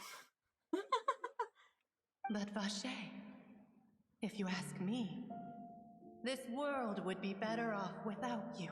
What? What are you saying? If not for you, I would have finished my law degree and probably become a top-tier attorney one day. If not for you, I would have continued to pursue my love of the arts, and my works would have been displayed in the Palais Mermonia itself. Oh, so she's regretful of meeting him. Thank you for the follow, Ascended and random Twitch user. Ouch, rejection. Thank you for the hydrate, random Twitch user. If not for you, I would at least have been able to take care of my mother. And she would not have grown old and died alone, with nothing but the tears on her cheeks. It's all because of your selfishness, Vache. It's all because Quack. of you. Quack. You... Wait, you are not Vinier. Who are you? Oh, shit. Or she could say his no. You're right. I am not Vinier. I am the sacrifices. Oh, it's probably all of the people he's killed. Every woman who died by your hand, as our bodies dissolved, our consciousnesses flowed back to the primordial sea.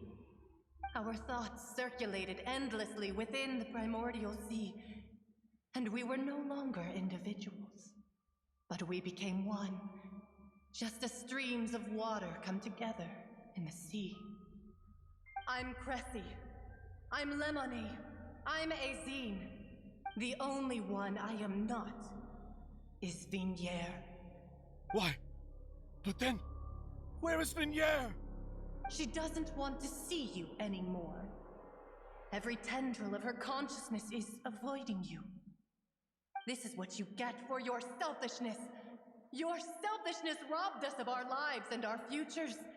You said time and time again that you'd do any and everything for her. But did you ever consider whether she'd want to see you do the things that you did? If she would despise you for what you became? Oh. You are a liar, a heartless murderer, and a cowardly narcissist. The only thing you are not is Vignier's beloved. From the moment your first victim died and her consciousness merged with Vignier's, she has had nothing but pure hatred for you. Looks like I didn't meet Vignier back then either. They must have wanted me to lure Marcel here from the very beginning. No! Vignier! She can't hate me. Let me see her, please. Have mercy. You still don't understand. When I said don't look for me, that came from the real Vignier. She really doesn't want to see you anymore. I'm up for now. Gotta go bleach my hair and then color it. Ooh, what color are you doing it before you leave? What color? Also, thank you for dropping by and hanging out. Deserved, honestly, yeah. Blue to be on theme. Nice! Nice. Well, you have fun dyeing your hair. I can't wait to see it. But on top of that, she also said that because it's her final drop of pity for you. Laters have fun. Yeah, of course. She said that because she knew that if you did come here, we will show no mercy to you. Vache. Vache? Vache! Drown. Well, goodbye.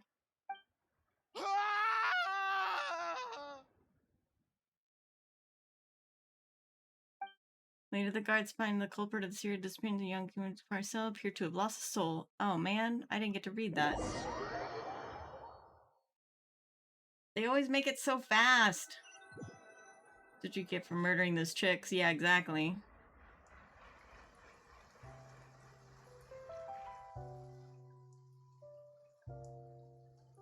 That's what you get. Finally, we have some time to do shopping. Gosh, it's really been a long time since we've been able to relax. Shopping is stressful in its own way, though. Ah, well met, partner. I knew something great was going to happen when I woke up in such a good mood today. Even this weather can't put a damper on the demoiselle's mood. It's a pleasure to see you both again. Oh, hey, Navia! It's been a few days. Paimon's already started to miss you. Oh, now that I believe. I'm easy to work with and always bring home the bacon. Who wouldn't treasure having a partner like me? Sounds like you're really enjoying life these days, Navia. What have you been busy with since the trial? It's just been one thing after the other. I've been making non-stop trips between Poisson and the courts in Sen. Everyone from Spina di Rosula organized a memorial for my father. We never held a memorial when he first died, since everyone knew that even if we held one back then, no one was going to come. This time, though, everyone in Poisson, and even many people from the court, all attended. So his name's definitely been cleared now. That's what we like to hear. It's been the dearest wish of Demoiselle all along. Man, and so humble, too. That blasted stubborn fool. I was right to put my faith in him. I'm so glad I didn't give up on the case all those years ago. Things have turned out as well as they could have. Oh, by the way, I ran into Charlotte just after I left the memorial service. Well, maybe it'd be more accurate to say I knew she would be there, and there was no way she'd just let me go. Huh? So you know Charlotte too? The Charlotte? journalist from the Steambird? Yeah, way back when I first became the president of the Spina di Rosula, she was all over me. Wouldn't take no for an answer. I believe the story was called The True Heart of Darkness, Secret Tales of the Yellow Rose. To be fair, though, it was a really flattering feature. So, we've been on pretty good terms ever since. She was trying to lean on our friendship to get me to do an exclusive piece on the serial disappearances case. Oh yeah, she told us about that. She's always been super interested in that case, so now her wish has finally come true too. Anyway, I told her to make sure that when she writes about you guys entering the opera house with the critical evidence, that you both sound really cool. Now that's another thing to look forward to. We trust Charlotte's skills with a pen for sure. Oh, and in other news, I also took Clarand out for a meal. Oh, are you two on better terms now? While you were investigating Vache's headquarters, Clarand gave testimony on my father's behalf. It was thanks to her that we were able to turn the tide. I wanted to thank her. I mean, there's also no point in being awkward all the time, so we took the chance to reconcile with each other. Oh, that's great. Paimon also thought Clarend wasn't actually a bad person. It's always good to have more friends. Anyway, now that the case has finally been solved, perhaps it will slowly begin to fade from the public consciousness. Oh, actually, there's still one last thing I need to do. What is it? I should pay a visit to my father's grave and tell him the truth of what happened, as well as how it all ended. And on top of that, just how much people still look up to him to this day. That includes me, too. Miss Navia. Indeed. Can I come too? We want to go too. We also think Callus is a really admirable person. Sure thing. I'd like you two to share the moment with me. After all, without you, there might not have been such a positive ending. And in that case, everyone, let's be off. Considering the recent weather, we'll be lucky if we can reach Poisson before dark. Yeah, you're right. It's been raining non-stop for a few days now. Okay.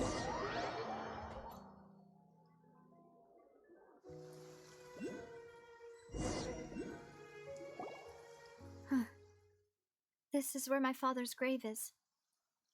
To be perfectly honest, even I haven't been back here for a long time. Huh? There's someone there already. Wait. That figure. It can't be. Isn't that Nervalette? Why would the Chief Justice be here? Huh? Navia?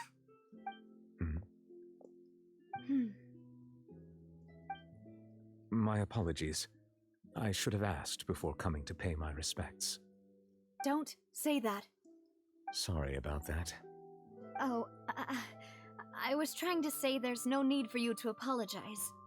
I wanted to show my father how much I've grown, but still, I doubt I've grown to the point that even the Chief Justice would feel compelled to apologize to me over and over. In that case, I will stop apologizing for now. You really could use some pointers on understanding human emotions, Monsieur Nervalette. In any case, why did you come to Poisson? Well, ever since that day, I've been turning a question over and over in my head. Just what is justice anyway? There was once a time when I didn't want to believe that there could be anything more important to humans than life itself.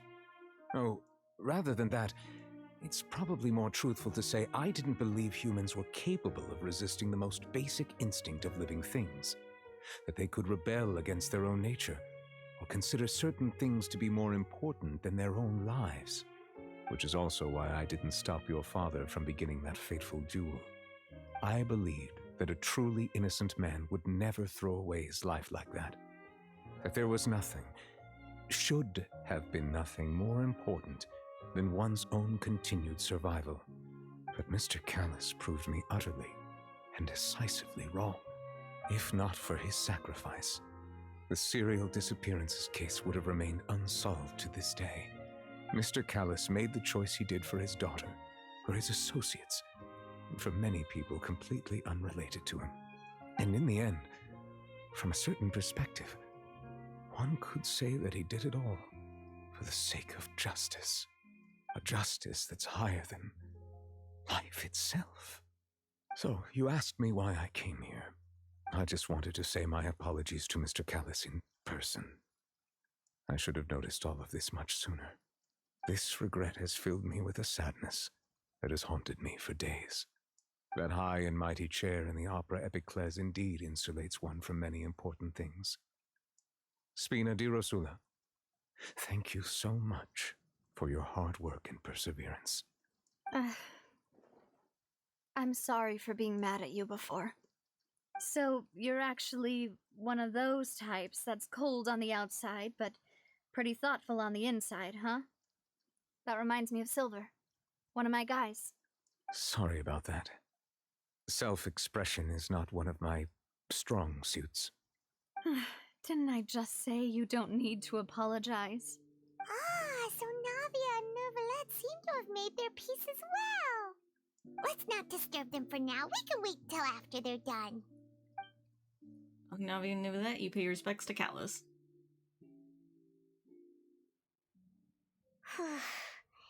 Paimon's never paid respects at someone's grave before. Did Paimon do anything rude there? Well, you're not usually supposed to fly around someone's grave. Huh? Oh, Paimon didn't know that was a thing. But Paimon doesn't know what she would do if she can't fly. Oh no. Paimon hopes Miss Navia won't be too mad. She took it seriously. Anyway, Neuvillette is still standing around there. It's not often that we can catch him alone like this, so why don't we go talk to him for a bit? If we can't talk to Lady Farina, we can at least talk to him, right? Okay.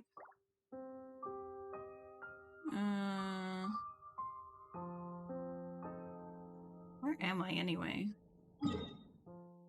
Oh, you're in Poisson. Okay. Gotcha.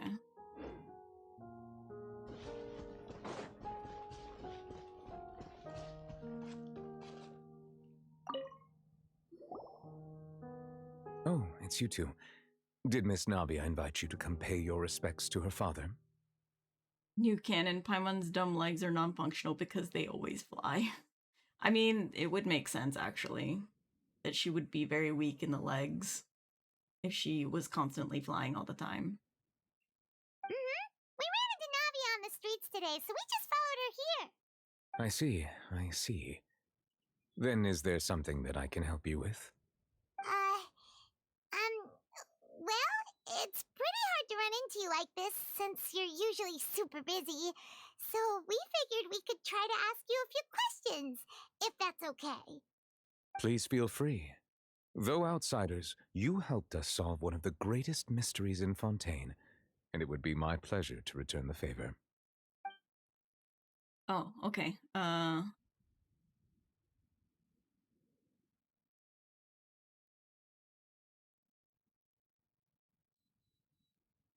mean, should we get right to the point?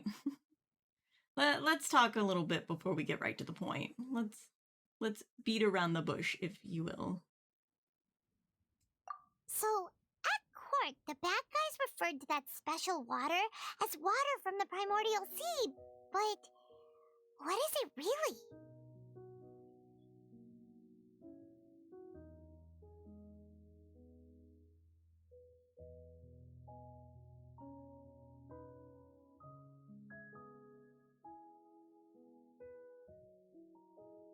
Sorry, I got a friend request on Discord by somebody I don't know. Truthfully, that name is already quite accurate. I can only surmise that Vacher and his ilk only learned of its nature and existence after extensive research. I've learned it's always best to be straight with something, even if I'm not. Oh, fair enough. There used to be a special sea on the surface of this planet. The nature of its seawater was rather different from that of the sea we know today.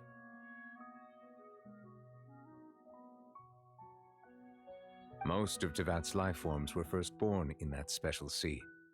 You could say it nurtured much of the life on this planet. Huh. So it really was where everything began. It makes sense to call it primordial then. But today, the primordial sea no longer exists on the planet's surface. What Vache discovered must have been some kind of special case, or a remnant from a truly ancient age. Huh. So that's how it is. Oh, you really know everything, Monsieur Neuvillette. But if that's the case, then why would people, at least people from Fontaine, dissolve in that kind of water? Indeed, why would the primordial sea, which was known to engender and nurture life, suddenly reverse itself and devour life instead? To be frank, that also doesn't match my understanding of this world and its laws. There must still be some unknown secrets around the people of this land. Is there anything else you'd like to ask me about? Yes.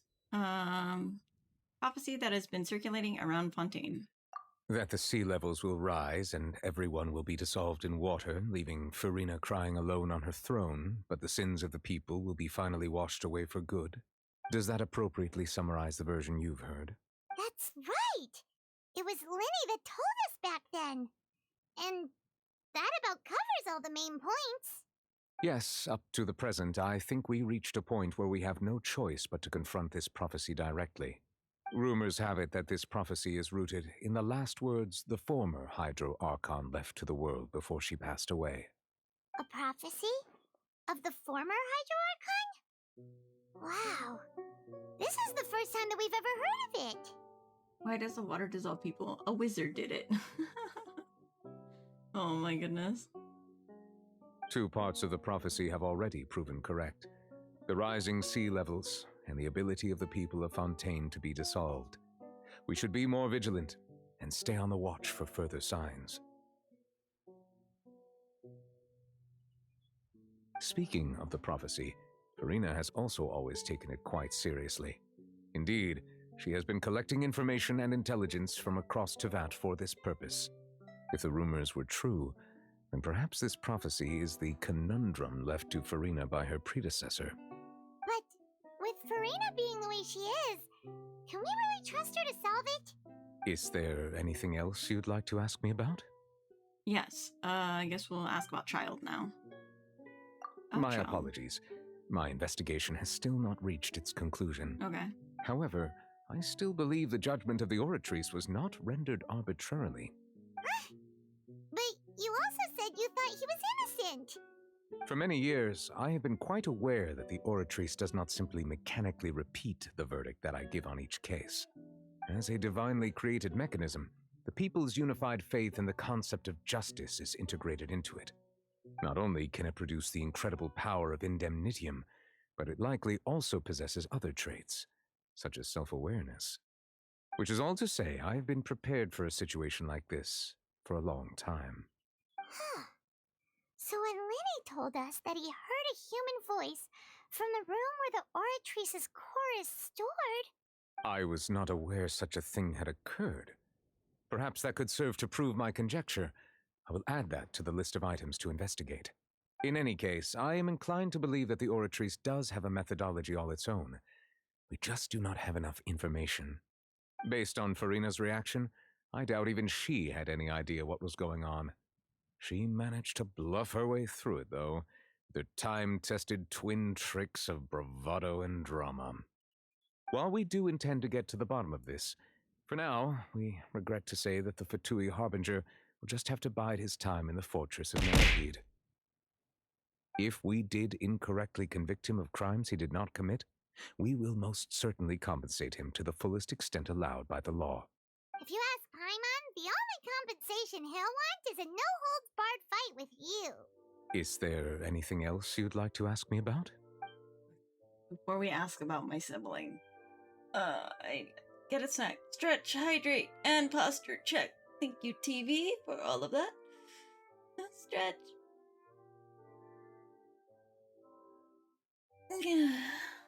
Snack. Do I have a snack?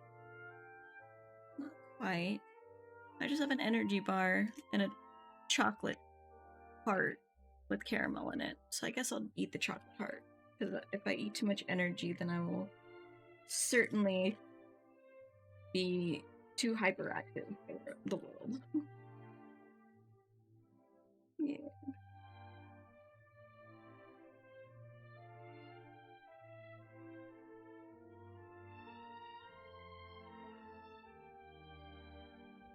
I know it's not much of a healthy snack, but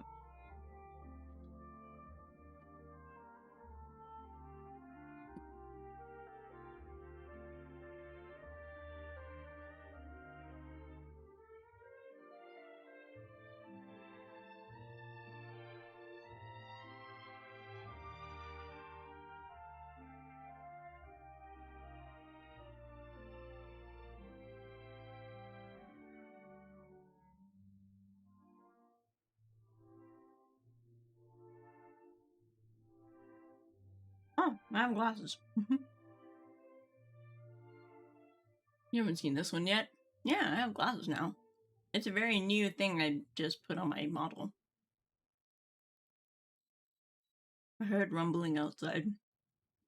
They're doing construction not too far away from my house, for the entrance of grand apartments. So they've been doing construction. It wasn't very loud. It was loud enough that I could kind of like hear it a little bit over my headphones. But I could mostly feel it. It's cute. Thank you. Okay, let's ask about my sibling. Your sibling? Another blonde-haired traveler? I'm sorry, but I've never seen anyone who matches that description. If he ever stepped foot in Fontaine, I'm sure he followed our laws to the letter, and had no reason to appear on the stage of the opera Epicles. Is there anything else you'd like to ask me about? Oh. I have no more questions. Very well. It was my honor to provide you with what answers I could. I very much enjoyed conversing with you. It will soon be time for me to leave this blissful tranquility behind and return to Palais Memornia. You really are super busy, Monsieur Neuvillette. Paimon thought you only came here to pay your respects today because you had the day off. Crime and villainy do not have the day off, and so justice must work around the clock as well. This is merely the nature of a justice's work. All right, you've got a point. Huh? Paimon just noticed that the rain has stopped.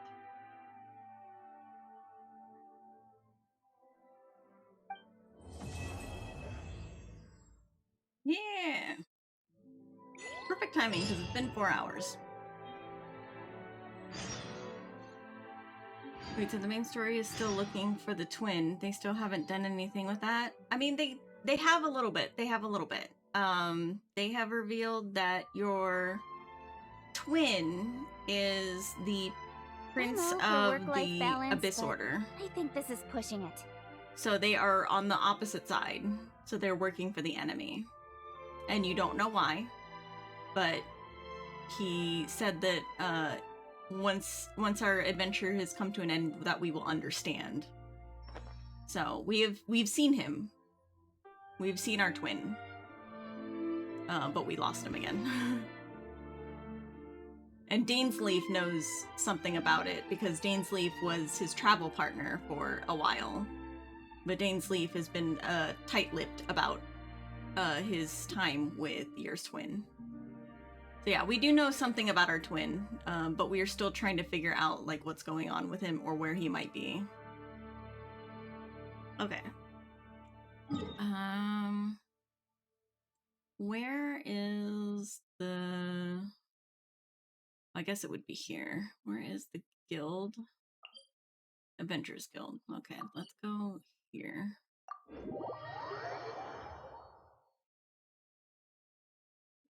Stick around for like 15 minutes until the classes is done. Okay, so that's the end of the story for now. Steambird interview. Another horizon of adventure. Oh, so it'll probably lock us into whatever this is first before we can do the expedition anyway. Toy Wars shots fired. Remaining days, 12 days.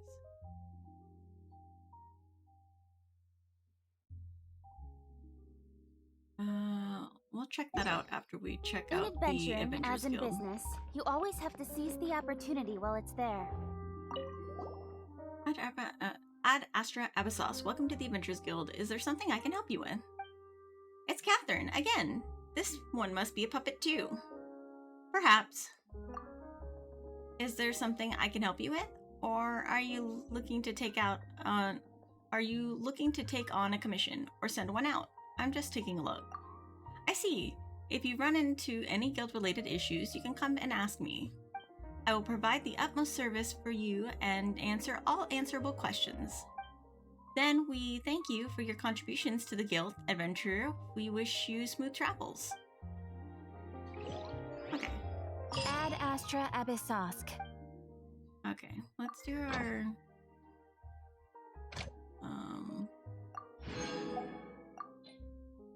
Let's do...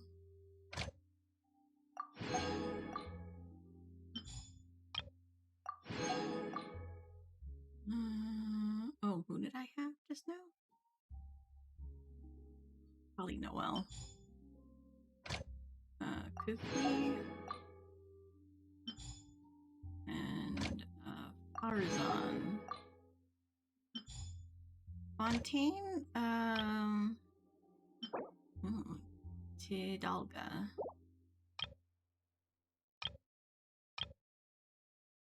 Marcote.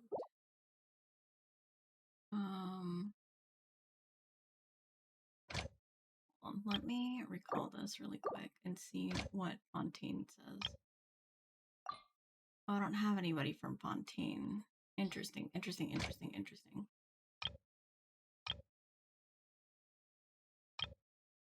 think I have enough of that. Let me go for this one. I could always use more. Okay.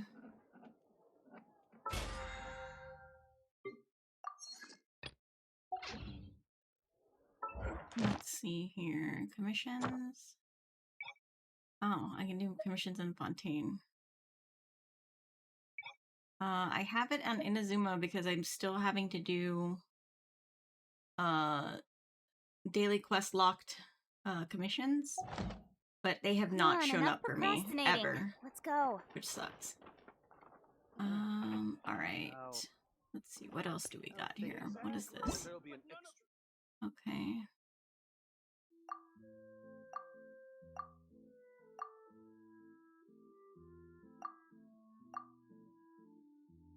Okay. We got some primos out of that. Guide. Ah. Very nice. Purchase Fontaine Weapon Forging Blueprint. Unlock gameplay mode or function. Incomplete story quest. Incomplete hangout event. Okay. So let's do the forging one then, I guess. That one was this one. Should be over here.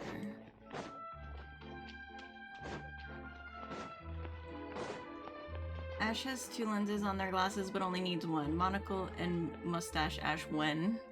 I have 2 eyes, see? I have 2 eyes. It's just my hair is in the way of one.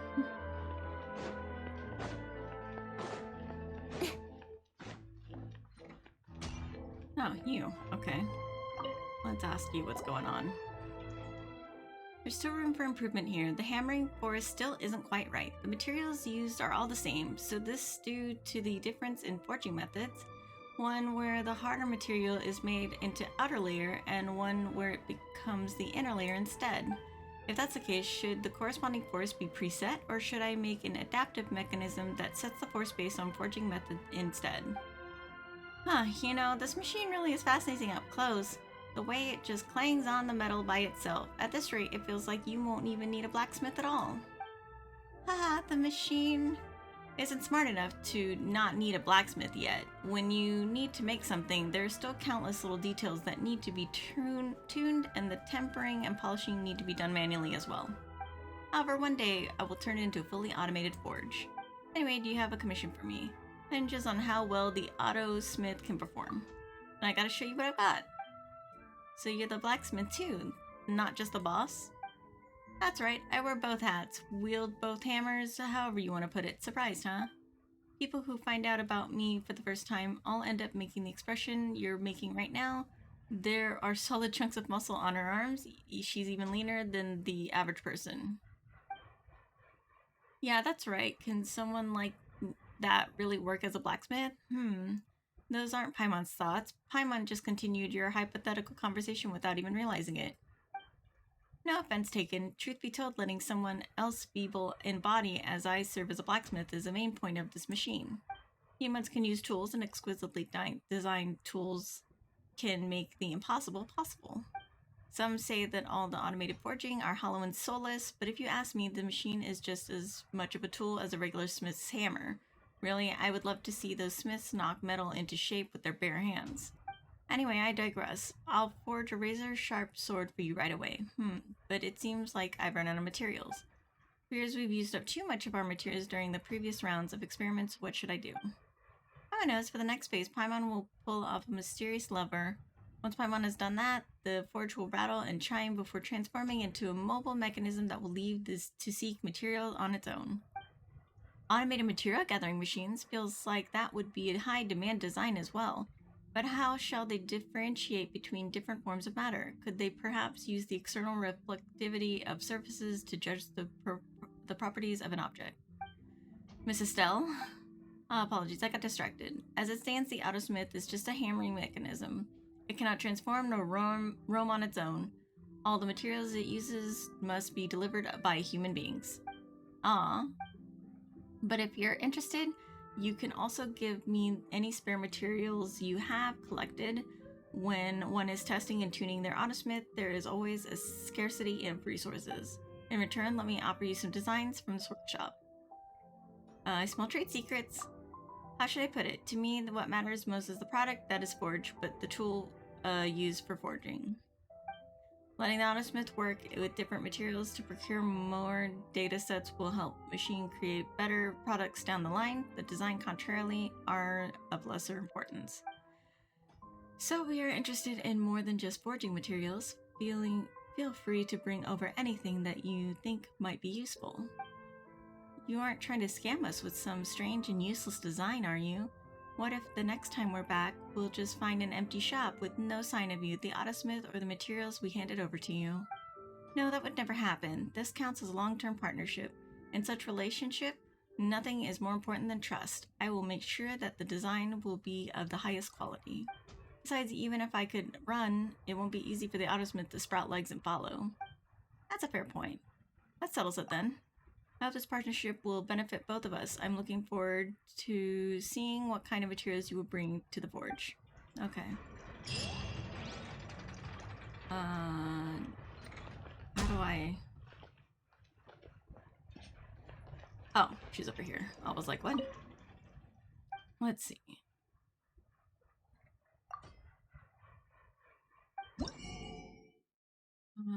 Oh, these are weapon blueprints. I can buy... Wait. How do I buy them? Confusion. Oh, I exchange them.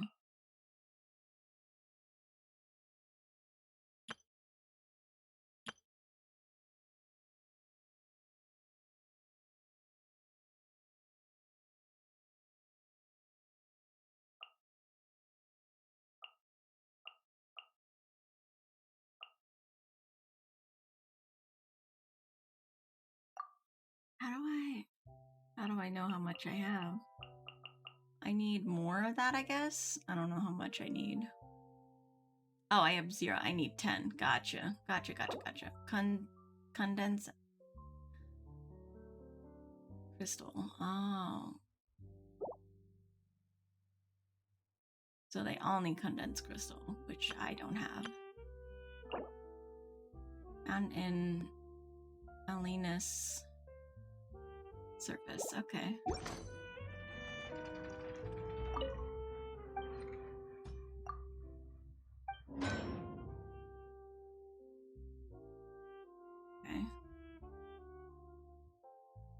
Okay.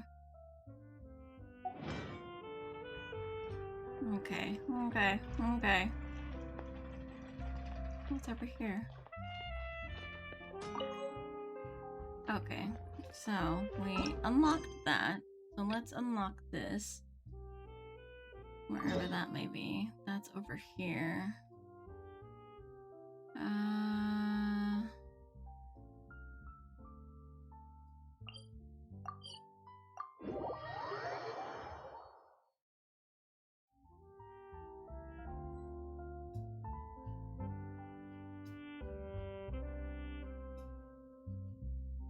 Okay. I'm just being silly. No, that's fine. I think I have an asset that I was going to add that is the mustache and glasses. I just haven't added it yet. This is so annoying. Yes, very annoying. Doesn't this just mean that Lady Farina will sit at the judges' table? Exactly. Sit at the judges' table, what does that mean? Oh my, we have guests. Judging from your clothes, you must be Outlanders, yes? In that case, it's quite expected that you might not understand our local lingo. Allow me to put it this way. Who should sit at the judges' table? The justices, of course. Okay. And who is our Chief of Justice? Monsieur Neuvillette, naturally. Oh my, well then, why is our dear Hydra Archon sitting in Monsieur Neuvillette's chair? Come now, tell me, what would the poor people be judged think of that? If it were me, why, I would feel cheated. Our Hydra Icon knows nothing about being a judge. Well, it does seem like they wouldn't be getting what was advertised. Exactly. Trials will be not as advertised, precisely as you say. Huh, so it does mean what Paimon thought it did. Wait just a second. Are you sure it's okay for you to make fun of your god like that? Of course, our Archon loves such jokes. Why, if these words reached her ears, she would tie me to a stone and have me hurled into the deep lake, watching enthusiastically from the sidelines the entire time. But dear guests, do not grieve yet, for our good Arvon is ever so flighty with his words that even a millstone could not sink him. And our Archon would say, "Ah, it's a miracle, such a romantic ending," while applauding most loudly. In fact, she might even shed a tear or two. Aye, and she may even bestow upon me a model of romantic Fontaine medal. Is this what Fontainians consider romantic? I'm not sure what to say here. In any case, let's get to business. Might I ask why you've come to our humble store? Speaking of which, Arbon, don't you think our two guests look like the famous adventurers the boss told us about previously? Huh, quite so. One with hair like burnished gold, and the other like shining silver. Oh, right. Might the two of you be Miss Astral and Miss Paimon? You know us? The boss was asking around at the Adventurers Guild about adventurers active in Fontaine, and ended up being told about the two of you. Word is that you're a pretty formidable team. Well, Miss Astral looks like we're getting more famous by the day. Thanks to me, eh? Come on, you could show a bit more humility. Well then, what would your boss like from us? Well, unfortunately, he is not in the store right now, so allow us to tell you in his stead. Just a few words, not to worry. To be brief, our boss would like your help collecting data for his Champion Duelist plan. Champion Duelist plan? It is a plan to use Champion Duelists as the main characters, the development centerpiece, and the focus of our advertising for a new line of clockwork toys. Alright, that's our business, by the way, clockwork toys. Also, have the two of you heard of Champion Duelists? Don't worry, continue. Our boss believes this to be an excellent cultural institution for Fontaine. As such, toys of this kind may yet sell well indeed. And if they do get popular outside the country, we can also win honor for our nation. Two birds with one stone, I say. I can see Lady Farina herself pinning medals to our chests. Okay, so that's the situation, huh? But if you're making a toy champion duelist, what do you need us adventurers for? Well, you can't develop anything without data, and the strength of the champion duelist is honed in all manner of perilous places. Getting data on them isn't easy. But when we heard that the more impressive adventurers do similar things, we thought, why not get adventurers to help us instead? Ah, Paimon kinda gets it now. You're gonna use adventurers to get the data you need for your line of toy championship duelists. Is that it?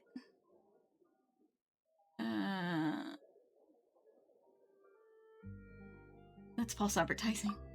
Well, no, it's not quite that serious. It's more like placing a romaritime flower with a mallow tree.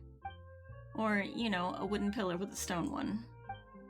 Doesn't all this mean more or less the same thing? That's what you two were talking about from the start, you know, when we heard it all. Oh, that we're talking about Horlogerie, the watchmaker next door. They're way worse than we are, trust me. They call themselves a watchmaker, but they make toys on the sly. Now, that's just completely absurd, isn't it? Indeed, terribly so. A watchmaker that sells toys. Exactly. And is that not reprehensible? Come, tell me, what do you like most in this world? What Paimon likes most, well, it's her best buddy Astral, of course. In that case, if there was an Astral puppet store somewhere that you traveled from afar to see, only to find that it did not sell Astral puppets at all, but instead stocked nothing but tons of Arbon puppets, would you not be angered at this betrayal of your expectations? Would you not cry and scream? Would you not send the boss of that store flying with a single punch for defying you the purchase of your dear companion? Why, I'd be furious. I'd punch the store owner right straight into a cell in the fortress of Meropide. Seriously, who'd buy Arbon puppets anyway? Well, now that you say so, it would be kind of annoying. What do we do, Astral? It would be terrible if puppets of you were to go out of stock. Paimon, it's a red herring. Don't get distracted. Huh? And they almost got Paimon there, too. Oh, come on now. We were just making analogies, and you know what they say. There's no such thing as a perfect analogy. And, well, the things we described do happen. After all, you will not find barrel conches in conch madeleines, will you? Precisely, and such things will only increase in frequency until the day comes when watchmakers stop making watches altogether. But we shall not forgive them, oh no, unless they change their name to Laporte Toy Makers. And there you both go again. You two really love spouting nonsense, don't you? The more you talk, the further off topic we get. So let's have it now. What do you need us to do? Well, actually, we do have one request to make before that. Could you two go to Laporte Horlogerie next door and do a little investigation there? Watchmaking is their main trade, but the latest toys have become so popular they're stealing our customers. We heard that the store owner gained inspiration of those toys from Mondstadt, and we're curious about what they might be. For all you know, it might be some alchemy-powered toy that gives off a scent 4 times as sweet as Sunsetia's, which they use to ensnare people. Well, I've heard that there's an alchemist in Mondstadt who can do that anyway. Quadruple sweetness Sunsetia. Wouldn't that be... As such, could you please help us check it out, dear guest? Our boss is quite concerned about this matter. Why don't you go yourself? Oh, come on now, dear guest. We have reputations to maintain as business people. We can't just walk over there willy-nilly. Exactly. It's for the sake of our reputation, and it's one reputation, not one all. For my part, I must tell our boss of your arrivals. Please lend us your aid in this matter. To be honest, Astral, Paimon's pretty curious. What would the toys that leak inspiration from Mondstadt look like? They would really have something to do with alchemy? Let's go have a look, shall we? Thank you so much. In that case, we shall wait for news from you here. Okay.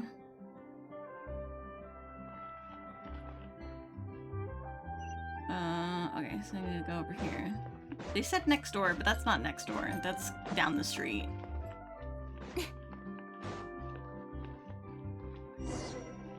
A lot of people here. Looks like toys are really popular. Okay. Hello, dear customer. I'm Karen, the owner of the shop. What can I do for you? Hey there, boss. We've heard that you've come with an awesome toy, so we'd like to know more about it. Ah, of course you can. Still, my elder brother sent you here to seek out information, did he? Your brother? Wait, actually, how did you know what we were here for? I just saw you walking out of the Clockwork Workshop, that's all. My brother owns that shop, and I know him and what he'd do. This is right up his alley. Suppose before we could even get started. We should have prepped more before coming over. How were we supposed to know that you were brothers? Now this isn't just a matter of corporate competition, is it? It's brother against brother. Come on, mind your language, please.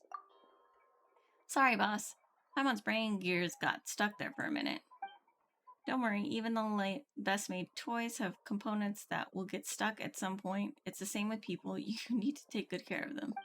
Besides, I don't think you're wrong about how my brother sees our relationship. Regardless, I won't take up more of your time that's needed. Let me talk about these toys instead. Thank you.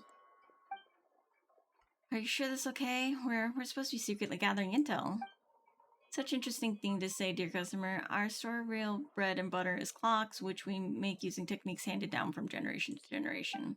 Toys are just my personal hobby. They bring happiness to people, so if I let more people know about them, it's not the same as spreading happiness.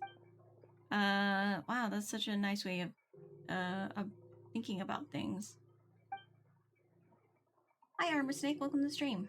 How goes it? Hope Genshin's going good. Oh, we just finished the main story quest, and we're I think unlocking an event. I think right now. My brother would probably say line of thinking's unadventurous, but that aside, why don't you have a look at the toy? I hope you'll like it. I heard that you got your inspiration from Monster. Indeed, I've liked the place since I was little, and when I went there recently, it was indeed a rewarding experience for me.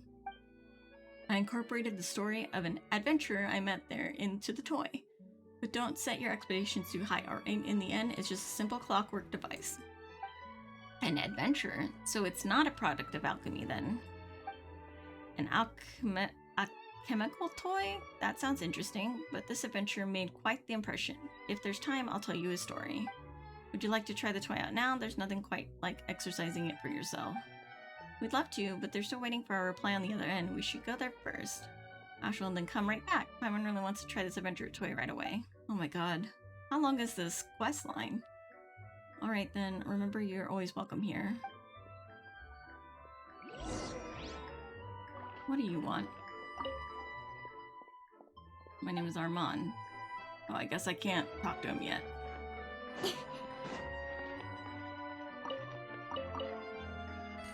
Okay, so let's go talk to these guys. Oh yeah, they're over here. Okay. Boss, our two guests have returned. The two of you are quick indeed. As expected of people recommended by the Adventurers Guild, I'm Livray, the owner of the shop. Welcome. Hey there, boss. So you and Karen are brothers. We didn't know about that, and he saw right through us right away. Seriously, Albert, you didn't tell them something this important? Seriously, Arbon, didn't we agree that you'd tell them if you're gonna cut someone's salary, boss cut his? Hey, are you two brothers too? What? Don't call this guy my brother. Oh, so what do you mean to say is that the mission's a bust? You didn't find anything? Well, no, Karn is a really nice guy and he didn't mind even though he knew about us. He even told us that we could try the toy out anytime. That guy, so is the toy alchemically powered? No, it's an adventure toy. Those things are so corny. Didn't you say that he incorporated some adventurous story into it or something? That's right. How did you know? Did you already investigate the matter or something? I just know him all too well. He's always put something sentimental into his toys without caring about the market situation. If you ask me, adventure stories are long out of fashion. But a shop is very popular, isn't it? That's just ordinary market fluctuations. Once our champion duelist lineup takes the stage, we'll have him beat easy. But those aren't real champion duelists. They're the result of us out-of-fashion adventures play acting. What did the two of you know? This is what we call packaging. It's standard practice on the market, and no one cares how exactly you do it. We're just going to get the data and put it into some popular toy prototypes and claim that it's a story about the growth of a champion duelist, and that'll do the trick just fine. Oh, thank you for the stretch armor, Snake. I did not see that until just now. I'm just reading away.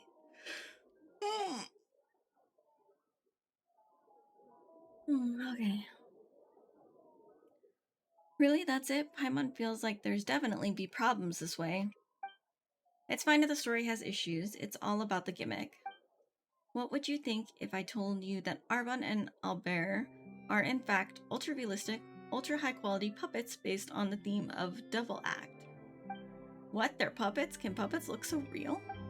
Of course they can. That's the power of a double act. Tricks can seem very real indeed.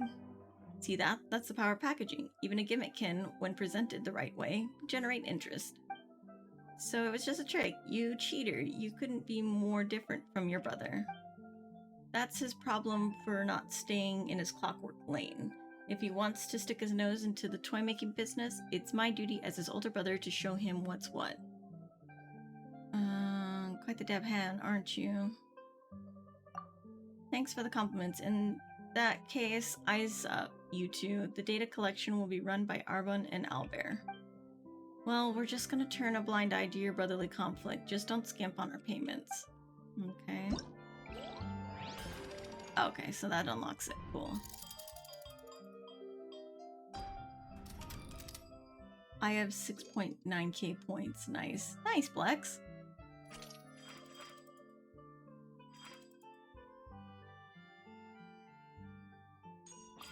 Where are shots fired? I would not recommend using any of them to change my model at the moment because I'm about to end within the next 15 minutes. So I don't want you to waste your points. That is if you were thinking about it. F, yeah. Oh, shots fired. We did that. Wait. We did this. So where's my compensation? Oh, okay. Door is heating up. Okay. Dance of Revolution. Oh, Resolution. Azure Dash. Easy testing. Okay. Okay. Okay, so those are the three things. Story quest, what do we got? Oh, we can get Linny's quest! We can do that next time.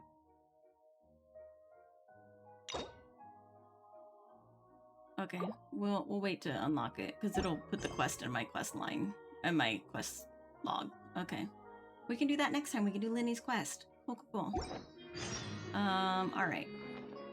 Let me see if I can do some wishes really quick, and then we will end.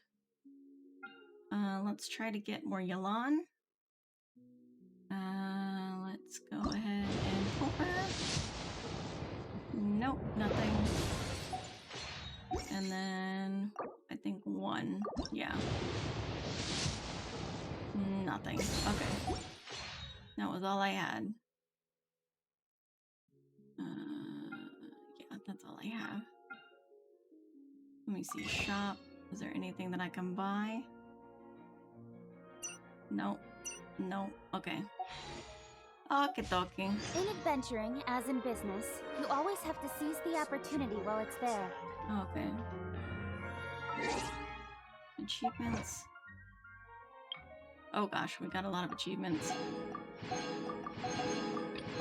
Okay. I think that should be it for achievements. Yeah, okay. And we will end there. What?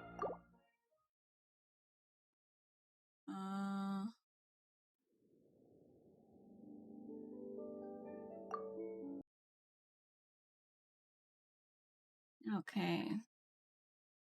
So let's see who we have online that might be playing Genshin right now. Hopefully somebody playing Genshin. Are they all playing Honkai right now?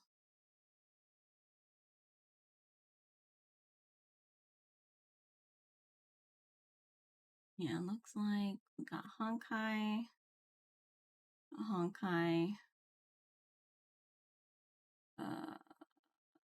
Yeah.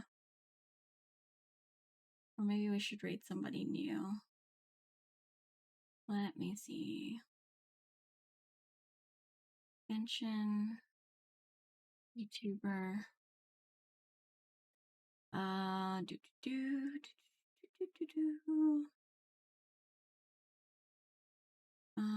Let's go with. Oh, she's cute. She's English too.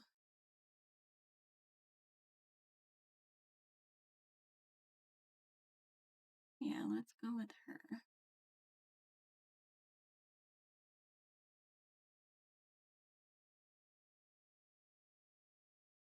Okay, yeah, we will raid this girl.